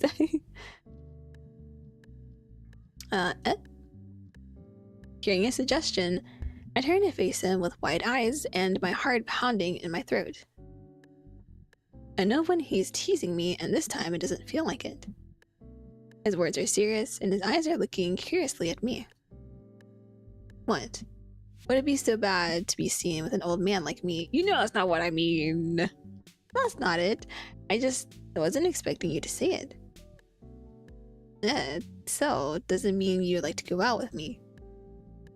It's like you're asking her on a date. We were supposed to have that hangout for 2, by the way. I did not forget. I couldn't bring myself to deny it. My feelings wouldn't allow me. I bite my lips and look outside. I just can't pretend he doesn't hit everything inside me. The light turns green, putting us on the road again and giving me time to run away from his foxy eyes for a moment. What do you think about having dinner together?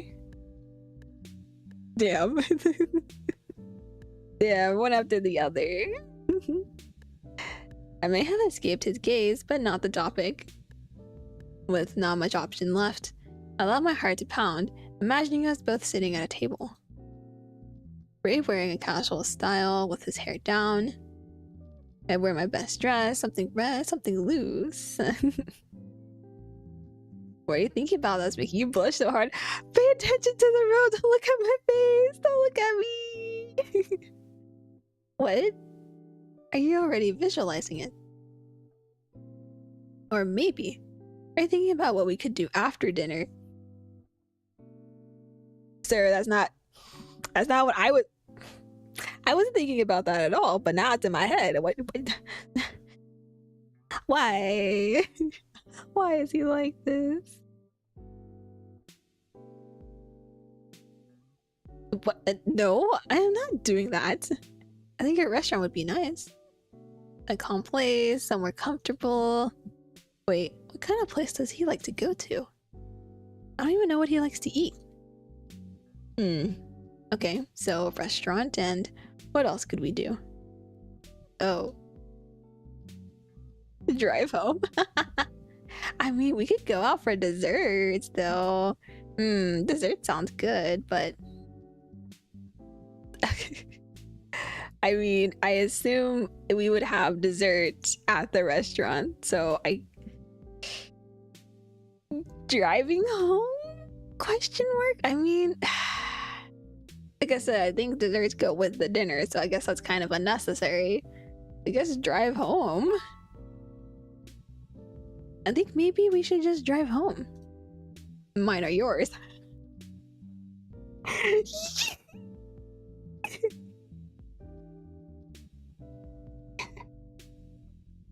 I broke myself and my mic at the same time.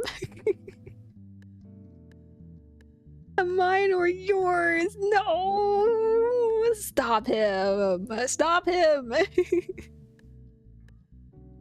Oma is right. Oma is right.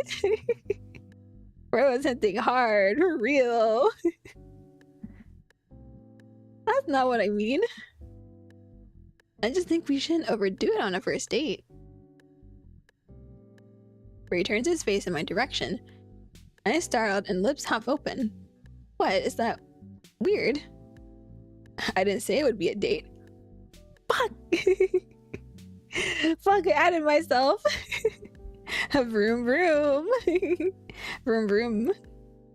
His voice sounds weak, saying each word slowly as if he wants to make sure he didn't get it wrong. Oh, fuck. I feel my heart take a little... Oh, I'm so dead. I'm so dead.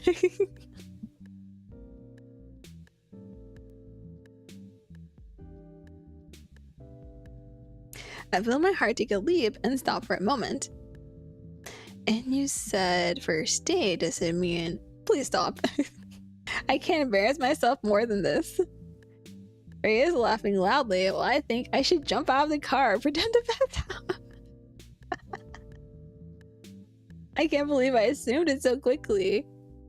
Mr. Fox will tease me for the rest of my days now. That sounds good. Really good. I was planning to ask you on a date, but I didn't know how you would react.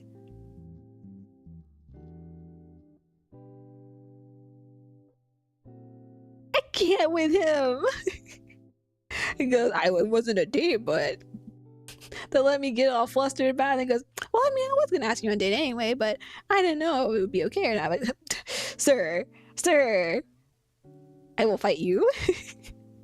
I think I have the green card to do it someday. But honestly, I'm surprised you answered it so well. I was expecting you to be more embarrassed about it. I am, but it doesn't mean I wouldn't like to do it. I wanted to show him I was serious, but that also made me blush. My voice cracks to a near fail at the end of the sentence. Seriously, I'm just dying. I'm dying. Goodbye.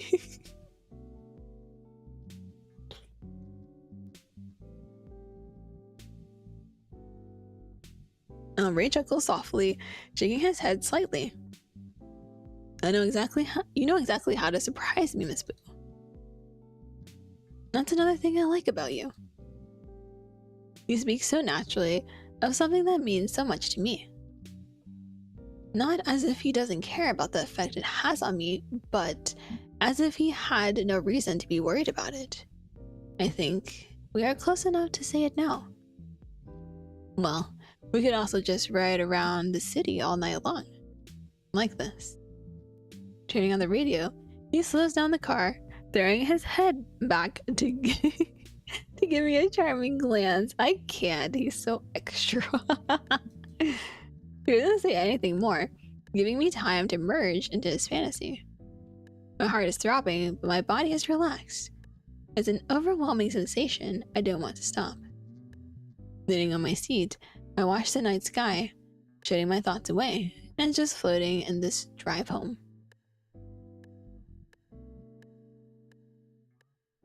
Slowly, the car approached a poorly lit street, stopping in front of a house I know so well. Quickly, I grab my bag, making sure I haven't dropped anything during my trip here. Ray doesn't rush me. Instead, he watches me, thinking deeply about something I can't guess. Looking around the car, I turn my head to the back seats. There I see his bag half open and a white box shining in the moonlight. My stomach turns cold. Memories from that night come back to me. Oh, are we gonna ask him about it? Oh, I think it is. Hey, I just thought about another thing we could do. What?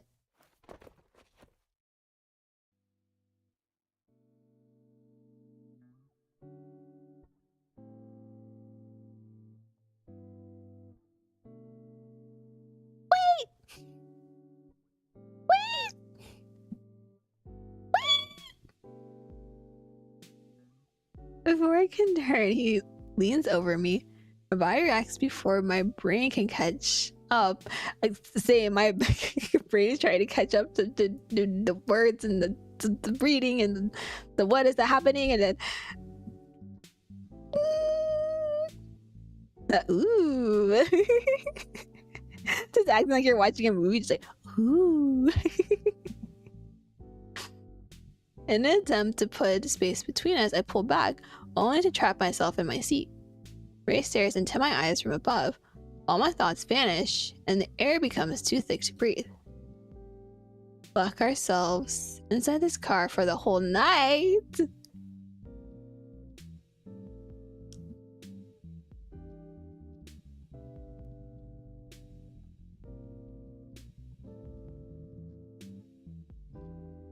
Oh, the chest again. Hello, welcome again. Up close chest. No notion of time or space or anything at all. Just you, me, and... He stops. I see his saliva trickle down his throat slowly. His slender fingers slide down the door, stopping inches away from my arm. It is not another stupid tease. This is lust and desire. I know it because I'm feeling the same. A mixture of heat and cold runs through my veins. Will that be too much? There is only one way to find out. My words come out in a whisper, but it sounds loud enough to wake his senses. I watch his eyes widen slightly and his pupils narrow. The air around us becomes intoxicatingly hot. Hard to breathe, hard to think, and hard to be rational. I am irrational right now! He leans over and I close my eyes. Yeah, I think he's literally just about to unbuckle us. This little tease. I'm waiting for the soft, wet touch on my lips, but it doesn't happen. Instead, I feel his forehead touching mine, and the door unlocking on my side. Or that, similar. Maybe next time. You gotta be joking me! You gotta be joking me!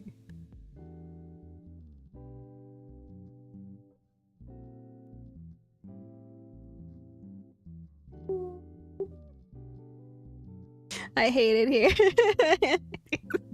I'm flipping the table. For real though. This man. Ugh. Seriously, by the end of this, if I can't like kick him in the shin or something for all this teasing, like please.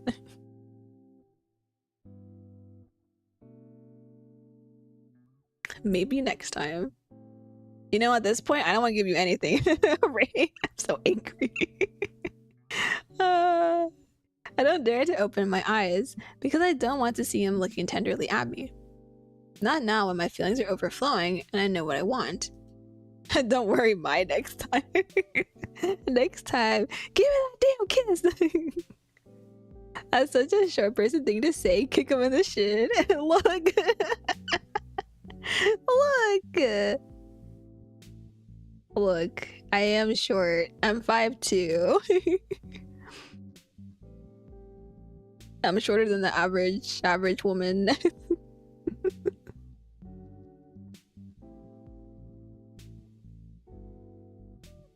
And plus, kicking. It doesn't help that whenever I disliked someone as a kid, I would kick them in the shin. It kind of grew with me as I grew older. I was like, yeah. Ray doesn't tell me to leave. I don't want to leave either.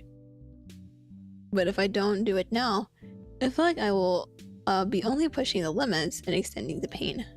Grabbing my bag, I open the door, slide my body away from him. Thank you for the ride. I'm sure too, we're on the same wagon. The short gang, let's go. Noted wear shin guards.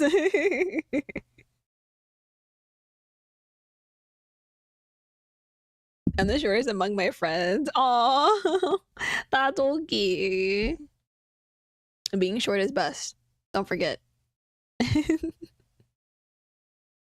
Especially in Asia. Holding my body, I watch the car leaving. For the first time, there is no smile on my face after spending time with him. This is frustrating.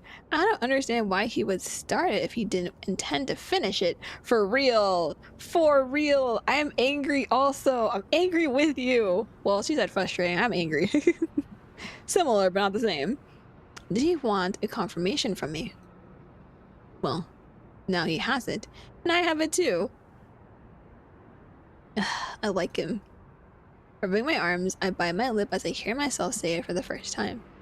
I thought coming to terms with it would help calm my heart, but in reality, it's only making everything worse. What am I going to do when I see him tomorrow?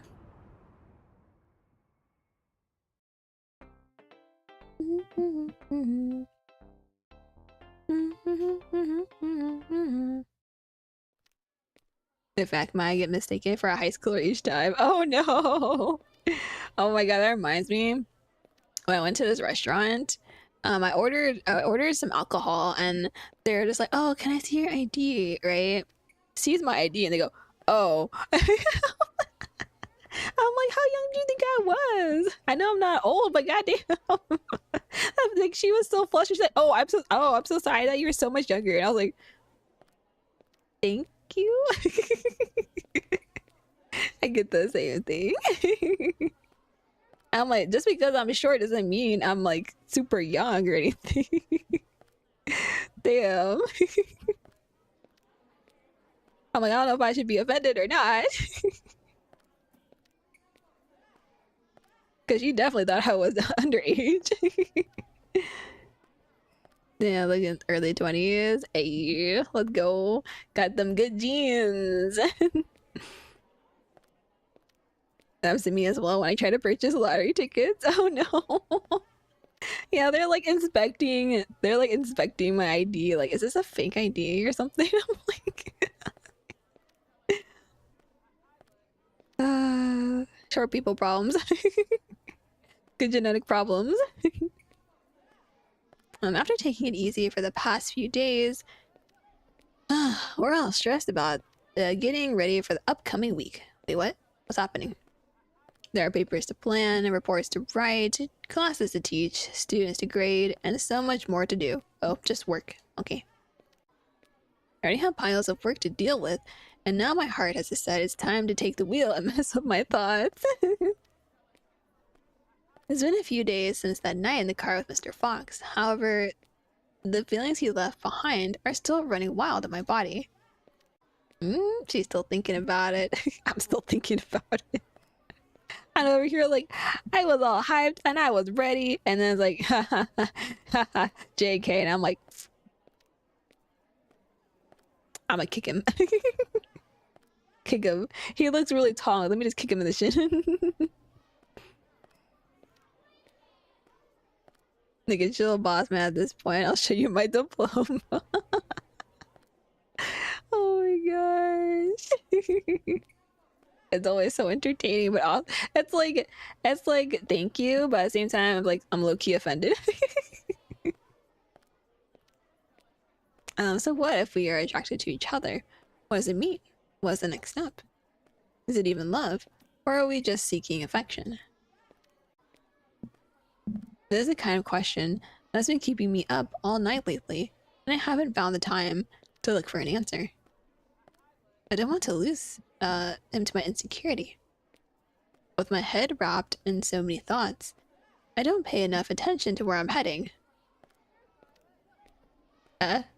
Looking around, I realize I've taken the hallway and I'm about to go to the gym for no reason. Okay, we're going to the gym. Okay, bye. Expectations versus reality type of moment. For real.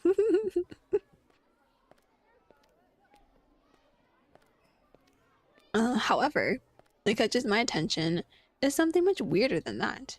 The corner of the hall, behind a wall, a tall man is trying to see something across the lockers. Mr. Hanson? What the hell is he doing? Tilting my head, I sneak closer to him, trying to figure out what is happening without calling much attention. Mr. Hanson, what?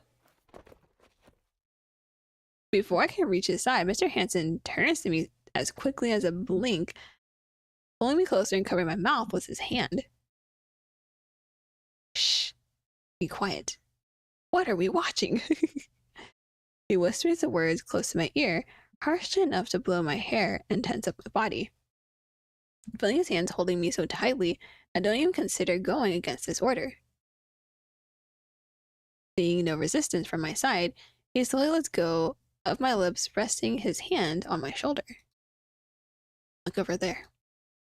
His voice sounds husky, as if he's calculating every word to say just enough without elaborating.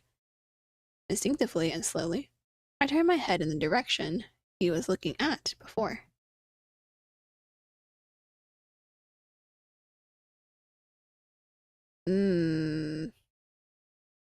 Eric gives me bad vibes. Every time I see him, I see Eric holding a large box while he looks inside a classroom. What about it? Pay attention. At first, I thought Eric was just standing there, but slowly I started to notice something suspicious about it.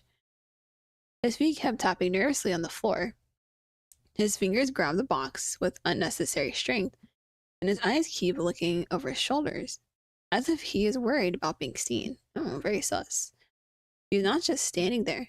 He's more like he is watching over something we cannot see. He has been doing it for 10 minutes now. 10 minutes? The fuck? What's he doing? Surprised to hear it, I turned my head to look at his face. That's weird, but thinking Mr. Hansen's been standing here for 10 minutes is a bit funny too. Honestly, though.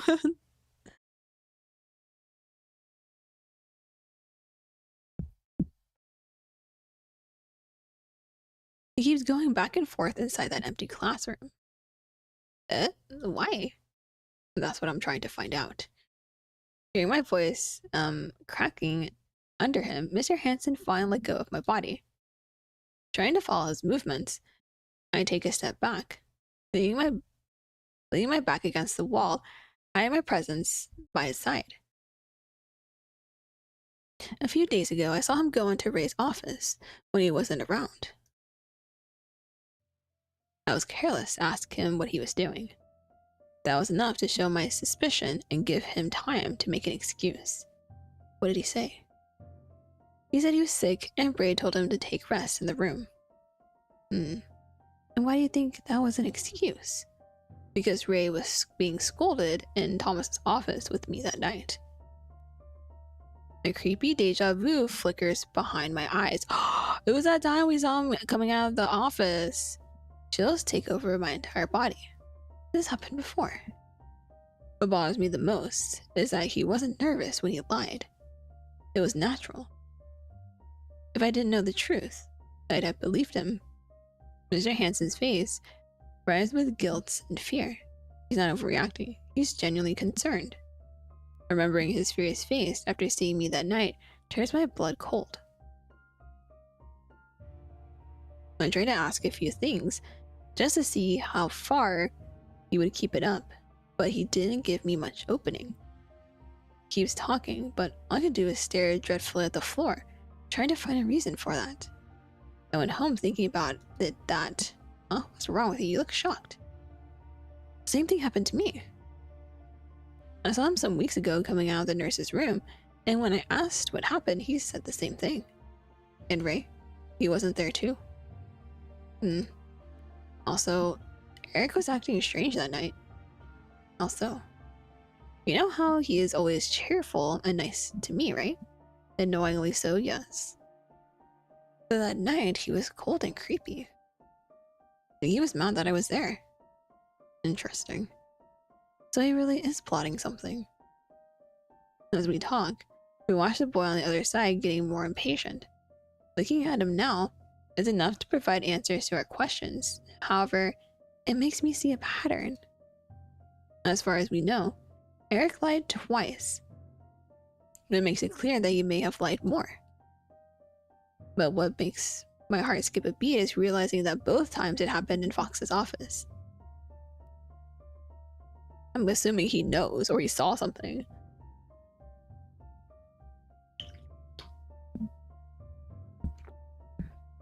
Like he knows something about the boxes that we saw in the bag. Do you think it has something to do with Mr. Fox? Right now, I think it can be anything. To start, Ray's office has medicine, but it also has a place where the school's chemicals are stocked. Ooh. Yes, it is a dangerous place for unwelcome people. It's deeper than I thought. You may be thinking about doing something stupid to the school or someone. And although I don't want to consider he is plotting against Ray, I also don't want to disregard the possibility. Suddenly, we see Eric click his tongue, crumbling the box's corner, clearly mad for some reason we don't understand. Tired of standing there, he walks away, kicking the floor under his feet. Mr. Hansen and I watch him go, until our eyes can't see anymore. For now, let's keep our eyes on him. Turning to me. He talks seriously, taking a moment to look at my face. I don't know if he expects me to say something or if he is just thinking about his next steps. But either way, I feel that, somehow, he is worried about me. I won't let anyone hurt this place. I promise. I stare at his face, blankly, as the whole situation sounds scary from our point of view. For some reason, Hanson's concerned eyes make me want to jump on him and ask to watch over Mr. Fox. But instead, I only nod at his words. I think he understood it with my silence. He didn't say it, but his eyes were looking at the nurse room before grabbing his bag. Excuse me. Hanson walks away from me, moving slowly through the hall, arousing no suspicion or concern. Watch him go, and then turn my head to the nursing room on the other side. The door is closed, and Ray must be working inside without suspecting any of this. In fact, no one seems to be suspicious of anything. Eric could be plotting all kinds of things. I don't know.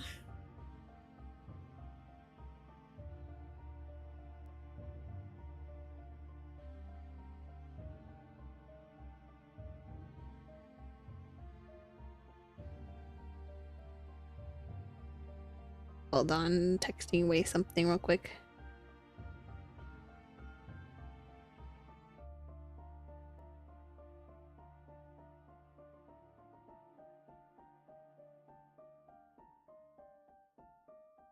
Okay. Drink a bit of water.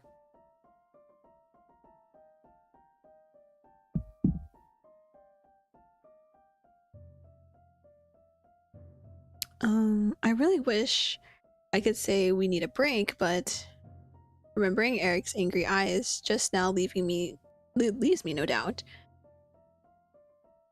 I'm not turning my back on this until I'm sure it's all a misunderstanding. Shaking my head, I spin on my heels, going back my way.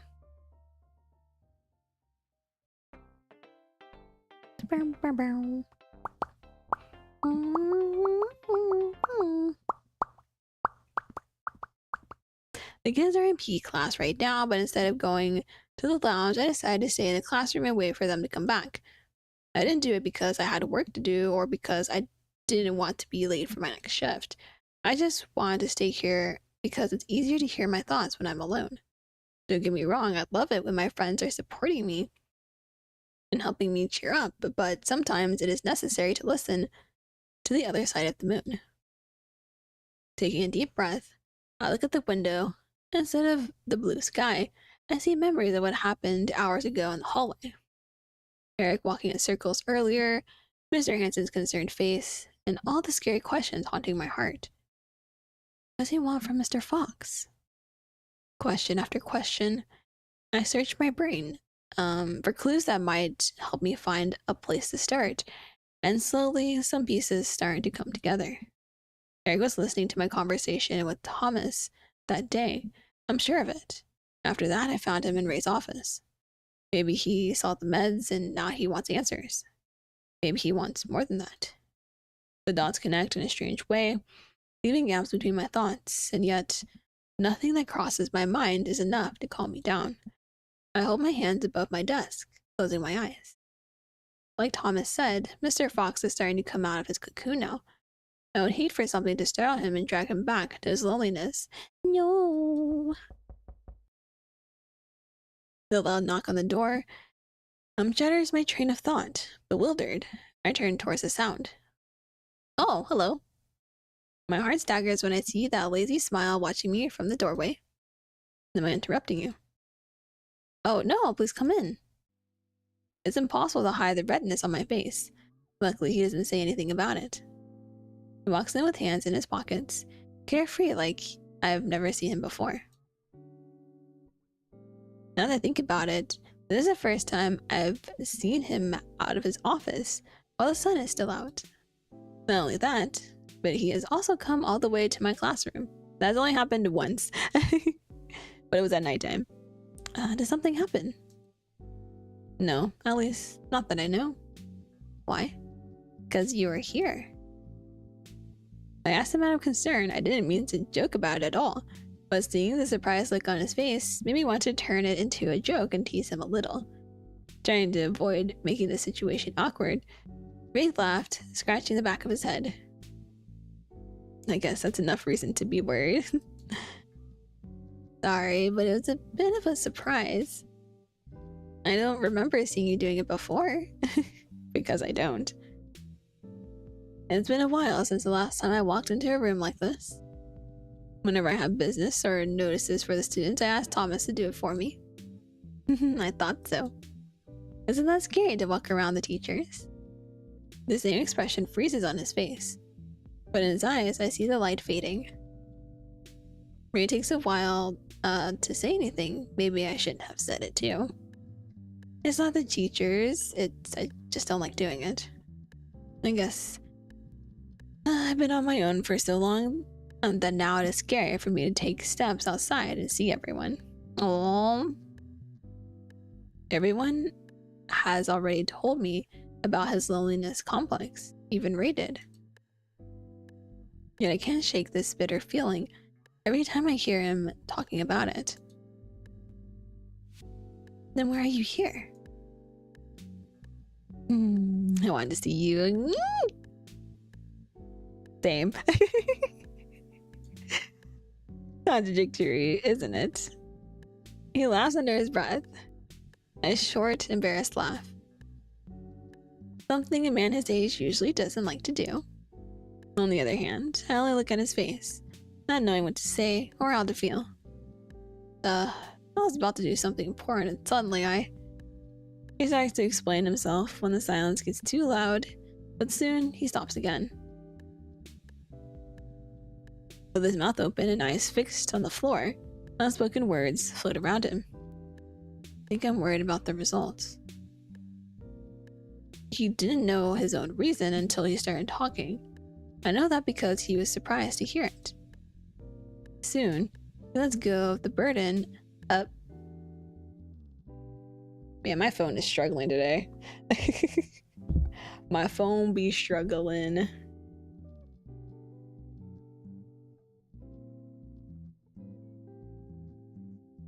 Oh, no wonder. Keeps picking up on certain words that I say. Why? A poor phone. Yeah, my poor iPhone. I was tracking my model. I'm like, oh, shiver me timbers. Oh god. I am too, but I'm still hanging on. Hanging on. Soon, he lets go of the burden on his back, looking at me directly. I'm not the type to ask for help, but somehow I grew used to finding answers in your eyes.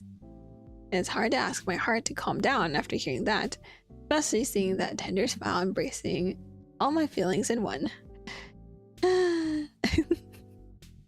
But I try. I try to keep my expression under control and continue the curious conversation to understand it better. Are the answers positive? I don't know. I'm getting more confused. Is it about work? Did he find out about Eric stalking his office? Questions wrap around my brain while he walks quietly around the room. I think he would talk to me if it was just that. I don't know. He seems to want to keep a lot of things to himself, honestly. But there's something he hasn't talked about, even after I saw it. The medicine boxes come up again. I haven't had the chance to talk about it, and now might be my best chance to do it. Swallowing hard, I try to get his attention without looking too concerned. Do you mind if I ask you something? No? Go ahead. Is everything alright with your health? Why? I just need to know that. Well, yes. The last time I checked, I only got a warning for drinking too much coffee. No, too much caffeine. Don't do that. Bad for you. It is bad for you. Especially with like so many like types of energy drinks and stuff out there now. It's literally bad for your heart. What? That's not what you wanted to hear. That's not it. Thomas said the same thing to me. Thomas. Whoops. Looking into his confused eyes, I know I've made a mistake, and now it's too late to turn back. Fuck. Pulling my hands together, I gather my courage to talk about it. I saw some boxes of medicine in your bag some days ago. I know it's not my business, but I couldn't just avert my eyes and ignore it, and I couldn't stop worrying about you. My heart beats faster with each word I say, and yet I can't bring myself to stop. One of the reasons why I never spoke about it to him before was because I didn't know what his reaction would be. If he was hiding it, it was because no one was supposed to know, and if I knew it, would it make him turn his eyes away from me? Don't worry, I've always been team tea. I mean, tea is similar in that aspect because tea is also caffeinated, so if you drink caffeinated tea, there are non-caffeinated teas too, but most of the teas that people drink are caffeinated. It's the caffeine content that's the problem. That's what I expected, but instead of it, he flashed me a smile. Not a simple smile, it is a warm and comforting and only for me. Oh, only for me smile. Aw, I can't. Goodbye. Goodbye, cruel world. He knows I'm scared. I'd be worried too if the same thing happened to you. You're not mad? Why would I? A beautiful lady is worried about me. That makes me feel good. You didn't do anything wrong, Mai. But I guess I need to answer you now. Oh, well, if you don't mind, yes, I kind of would like to know. Those boxes weren't for me. Those boxes were for someone else, but I threw them away. Eh? The wide-eyed look on my face makes it clear that his answer hadn't crossed my mind, not even once. He says nothing about my reaction, not even to tease me. Instead, he watches me carefully, giving us time to understand. Slowly, the surprise begins to dissolve, giving room for my thoughts to analyze it better. When I saw the meds in his bag, all I could think about was him and why he was using them. Just because Ray walks alone around school doesn't mean he is like that in his personal life too. I didn't consider the other options, and now I feel bad, both for my assumptions and because I thought I knew him well enough. Really well cooked then. Oh no. Oh no. Yeah, you gotta be careful. Tea also.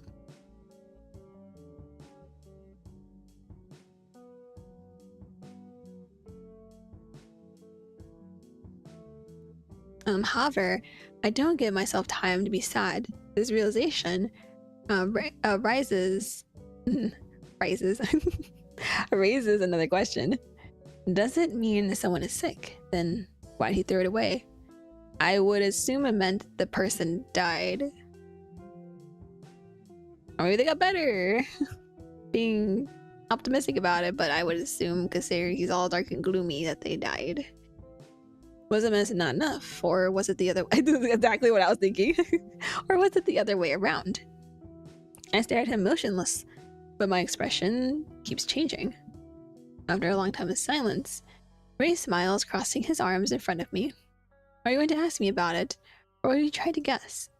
The question is followed by a short laugh, enough to make me turn away with red cheeks and a fluttered heart. I got so caught up in my thoughts, I forgot we were still talking. Me for real.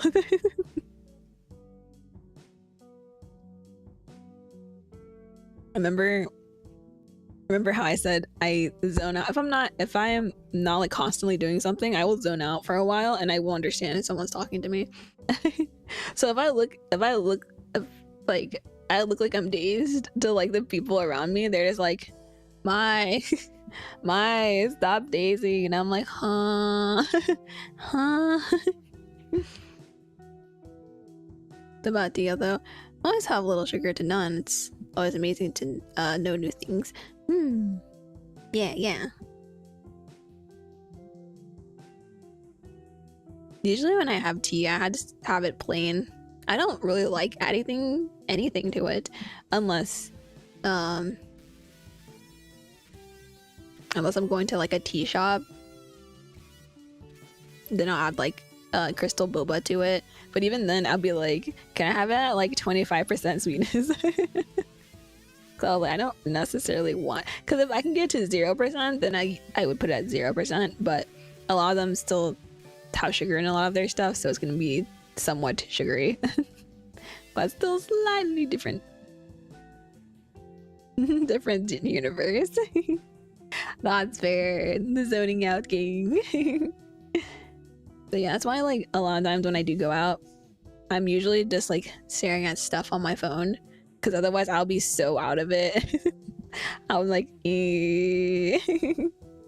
But sometimes I do want to be out of it. I just want to zone out and just be like in my daydream. It'll just depend.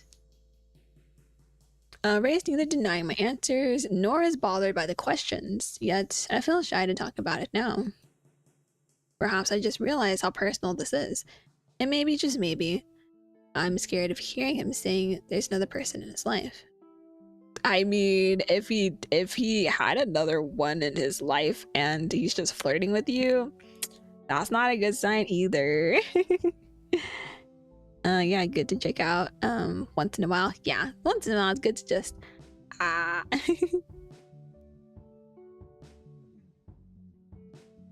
Sure, keep keeping it fancy in public and 0 to little at home. Yep. Because if I drank tea the same way I do when I go outside, oh, I would be so chubby.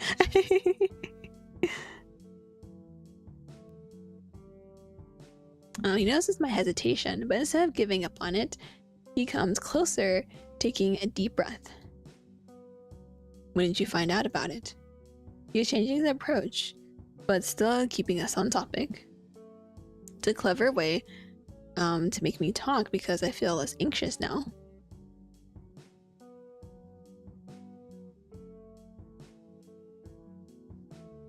The night when Peter was here. That long. Why didn't you ask about it earlier? It wasn't my business. And I thought you'd be uncomfortable with me. It would be the second time I was intentionally spying on you. For a moment, he only looks at me like I've just said the most absurd thing he's ever heard. After what seems like a minute, he laughs. And it starts with a giggle, but slowly it gets longer and more disbelieving. What's so funny? You? Excuse me? Can't believe that was what you're worried about.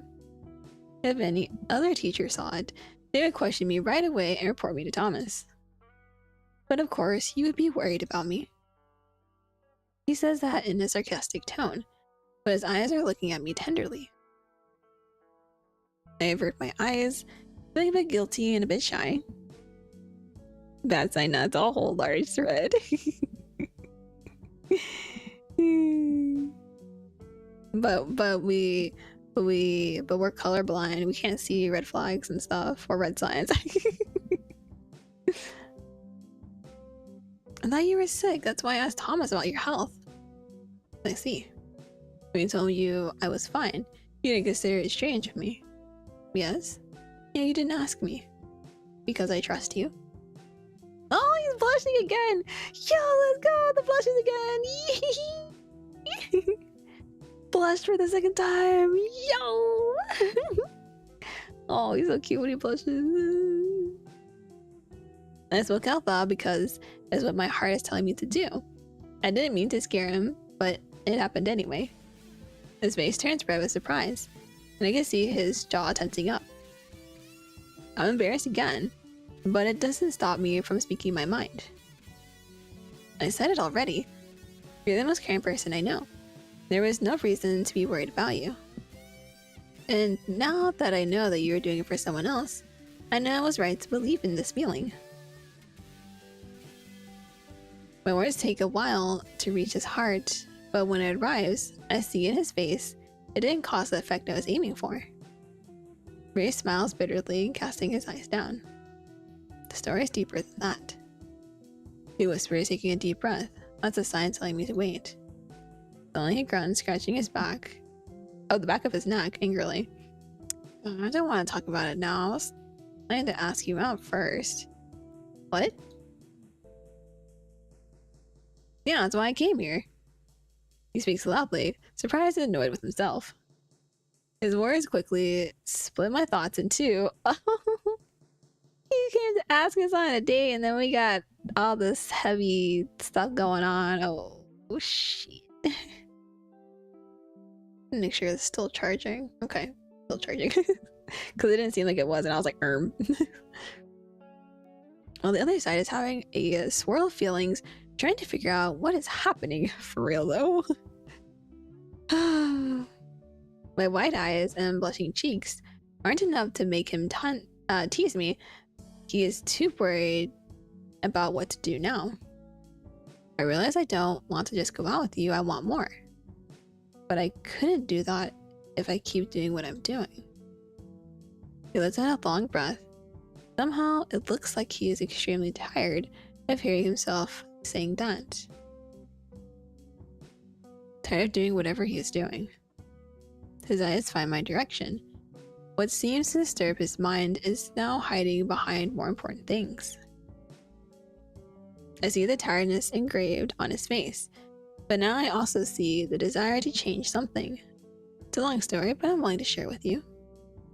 So, want to come to my greenhouse tomorrow? Oh, it's got a greenhouse! Oh, the greenhouse! It'll give me some time to make up my mind and yours. Yes. Perhaps I answered him too quickly and that scared him. But what else could I do? I don't want to give either of us time to think too much about it and just give up. So the surprise in his eyes fades into a smile. Yeah, that was right. About what? Your eyes always give me the right answer. Belle looks closely. The relieved smile on his lips makes my heart skip a beat. The conversation ended there, along with the doubts that had been following us over the last few days. All that is left now is the wait, as we've been doing for a while.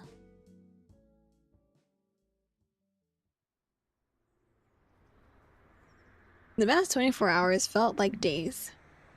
The whole night I kept thinking about what his house is like, what he's going to tell me, and especially whether I'm ready to hear it. This might be the last step toward reaching our conclusion, but it may also be a reason to change everything. Is this the change in our future we were so afraid of? Standing in the front of the address he gave me yesterday, I think about it one last time. Whether I turn back or knock on the door, either way, I'm making a decision. I can't escape this moment. You got it, girlie. I believe. I believe. Now I understand why he was so confused that night. Fate is scary because it's inevitable. I close my eyes and take a deep breath. Knocking on the door, I take a step back to wait. It takes a few minutes, but soon the door opens, revealing a surprised face behind it. And he's still not wearing anything else under this. I mean, it's fine, but I mean, he's in his own home. But now I'm gonna keep looking. I'm distracted. I must be reading the story. I'm distracted. It sounds cliche, but for a moment, it was like time has stopped for us. Maybe it's because we're not at work, but seeing him there, standing in front of me, makes me feel free to feel anything. He's not wearing that tired expression. This is his real face, and somehow he looks younger. Slowly, I see his shoulders relax and his smile turn bright, soft, and fresh, like I've never seen before. It almost feels like he just realized what's going to happen, and he is confident about it. Now I'm not so scared to move forward into it. He steps to the side and waves his hand, motioning for me to come in. Right at the entrance, I face my first challenge, a long corridor leading to a distant room. At that moment, I knew that everything could go wrong. Silence will prevail. Nervousness will overwhelm me, and things will get too awkward for us to talk normally. I just knew it. I was sure it was going to happen. However, while I'm thinking about it and starting to panic inside my head, Ray is leading the way into the living room. Before I know it, we're both standing here, and all the things that made me so apprehensive didn't even have time to come true. As soon as we arrive in the living room, my eyes are caught by a bright curiosity.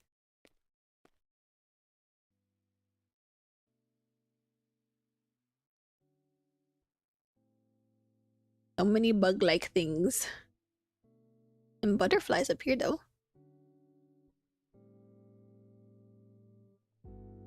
The first thing I see is the wide set of windows covering one of the walls. There are no curtains. Living with no curtains is interesting. Interesting choice. I could never. I need darkness. There are no curtains, and the glass is clear enough to let in all the light. It's beautiful to see the sunlight bathing his furniture, bringing with it fresh air and clarity.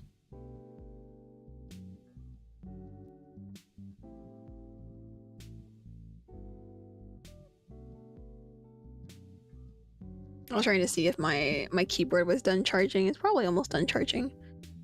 Another thing that catches my eye is the color scheme of the room. It's a morbid range that goes from gray to green. A cold tone embraces the environment that fits Ray so well. He doesn't have much furniture to show off, and the decoration is simple, but every detail stands out with a strong personality. I'm actually surprised that it's very green, but at the same time also not surprised. I know he said he has a greenhouse, but somehow that alone didn't prepare me to see such a bright place. So this is my house. Embarrassed like I've never seen him before, Ray speaks for the first time, stretching his arms in the center of the room. I don't know if it's me or if he isn't used to bringing people here, but for some reason, he is acting differently. His eyes don't carry their usual tired lids, and his smile is far from lazy. He's excited. I can tell by the way he moves his body. Aww, he's happy. Aww. He's also nervous. At least, that's what the shaky smile tells me. I can't deny I'm surprised by how jovial he looks today. This is new, and I'm happy to see it. Was it hard to find the place? Not really. I'm late because I was walking too slowly. The weather is so good, I wanted to take some time to enjoy it on my way. And I was nervous to see you. Well, feel free to walk around. Just be careful with the stuff on the shelves. Thank you. As soon as he gives me the warning, my curious eyes turn toward the shelves. On his wall, I found tons of books and many preserved specimens in jars. If I saw it in someone else's house, I might be surprised. But coming from Ray, I think this is very much like him. And well, I'm surprised by the bright colors.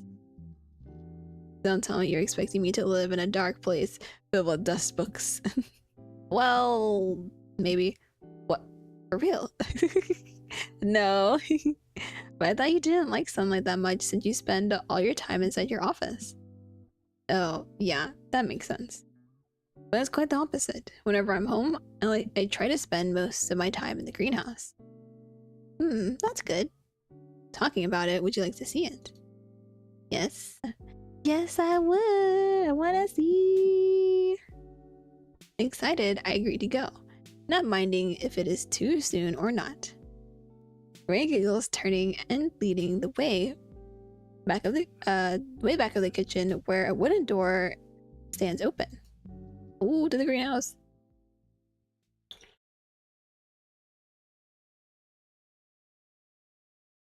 Just a few steps, and we're at the door. Ray gives me room to walk, and before him, at the time, I thought he did it out of politeness, but later I realized he only wanted to see my reaction better. Well, I'm sure I gave him exactly what he wanted, and I'm not mad about it. Whoa! It's so pretty! Oh, and I love that there's a chair right here. You can have like this, you can enjoy some coffee or tea. Wow, so pretty! Eee. Man, I want to chill here. The first step inside the greenhouse makes me believe I've walked through a portal straight to the fairy world. For real, though. That's so pretty. There are flowers of different colors, sizes, and species.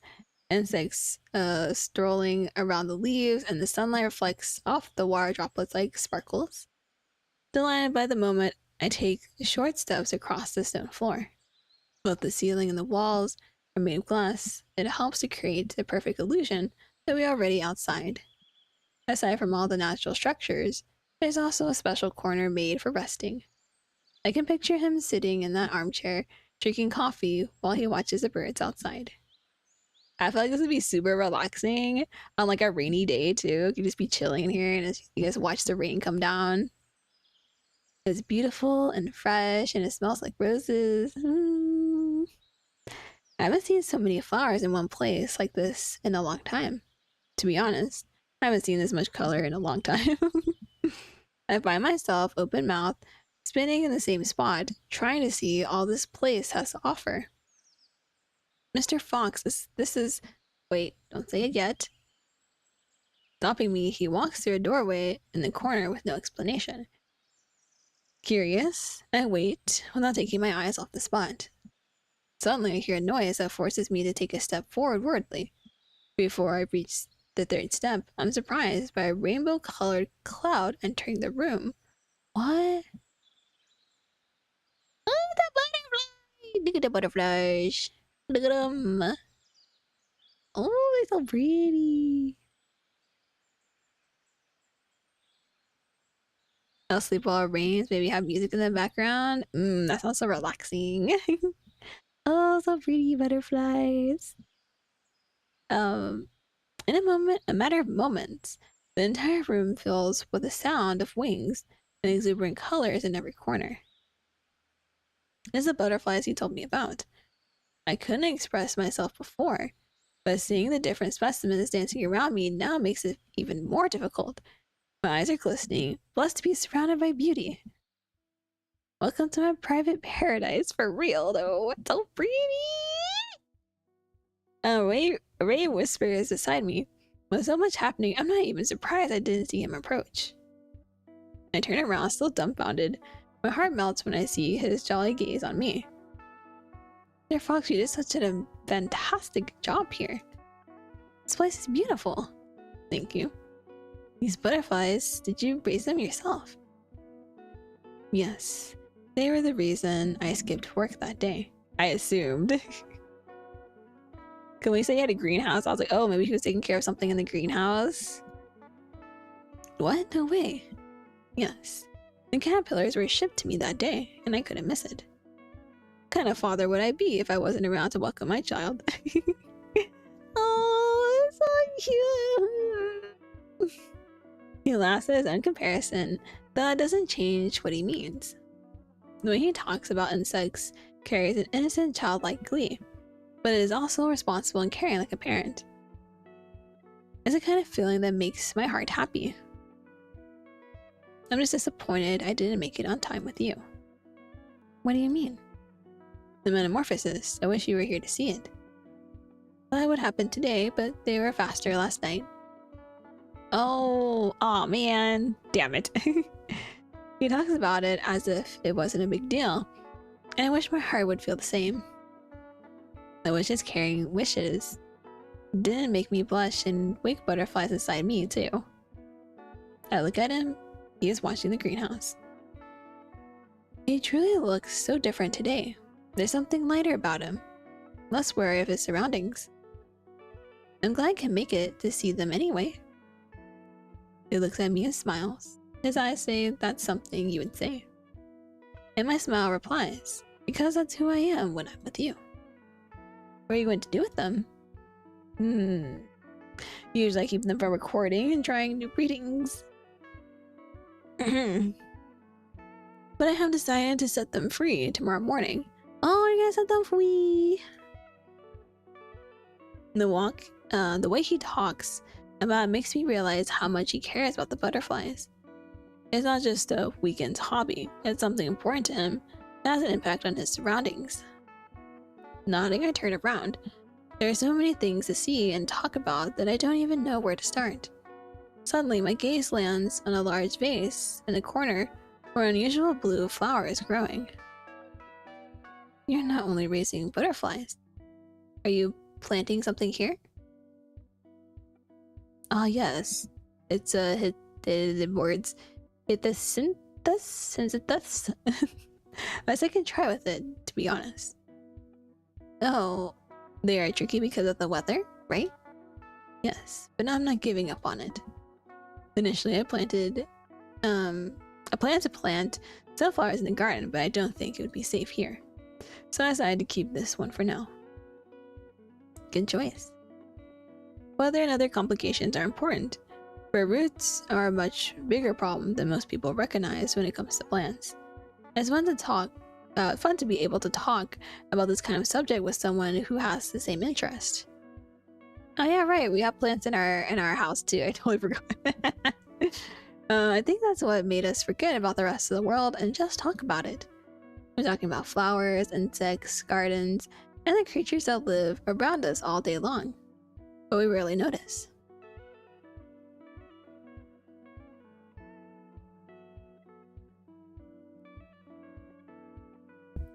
I didn't expect to laugh, be astonished by such topics, but I did, and it was fun.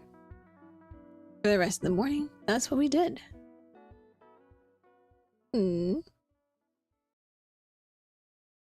Okay, so I did want to try finishing one of his endings today, but sadly I ran out of time. I do have to start getting dinner ready, so sadness. It's okay, we'll do it next week. Next Wednesday we shall be back.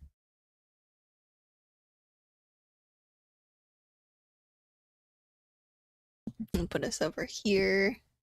Close out the game. Get some music going. Music, baby. Oh, there it is.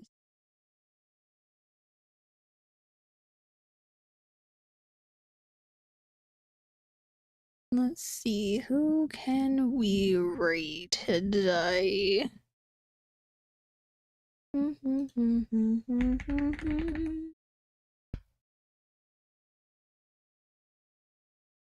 There we go.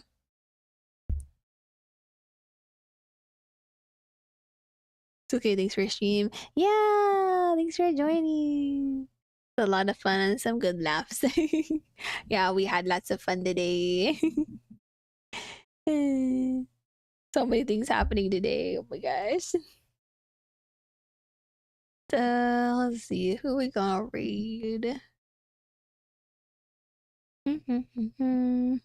Otome is so great. Yes.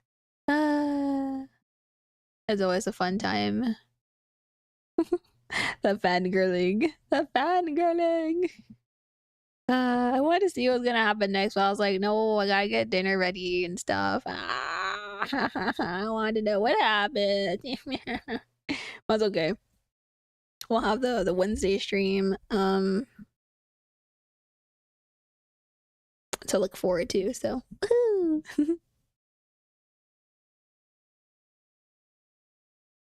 think we're going to read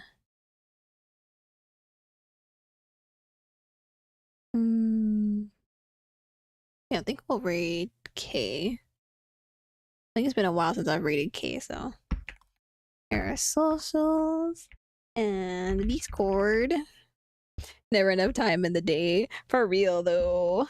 Never enough time. Never enough time. I want to do everything and I'm like, I don't got time. Ugh, I wish. If only. Okay, there's a message you can copy and paste. We'll be back on Friday doing first junk journal stream. Woohoo! Which basically is just gonna be me taking this journal that I bought and just doing whatever I feel with it. I have all these stickers to put in it, like color it, decorate it, all kinds of things. So, well, we'll see how it goes. And hopefully you enjoy it with me. It's gonna be nice and relaxing. We'll be chilling. Let's see, anything else? I think that's it for today. Thank you for joining. Have a good rest of your day, night, or whatever time zone it is for you. And I'll see you Friday. Bye-bye.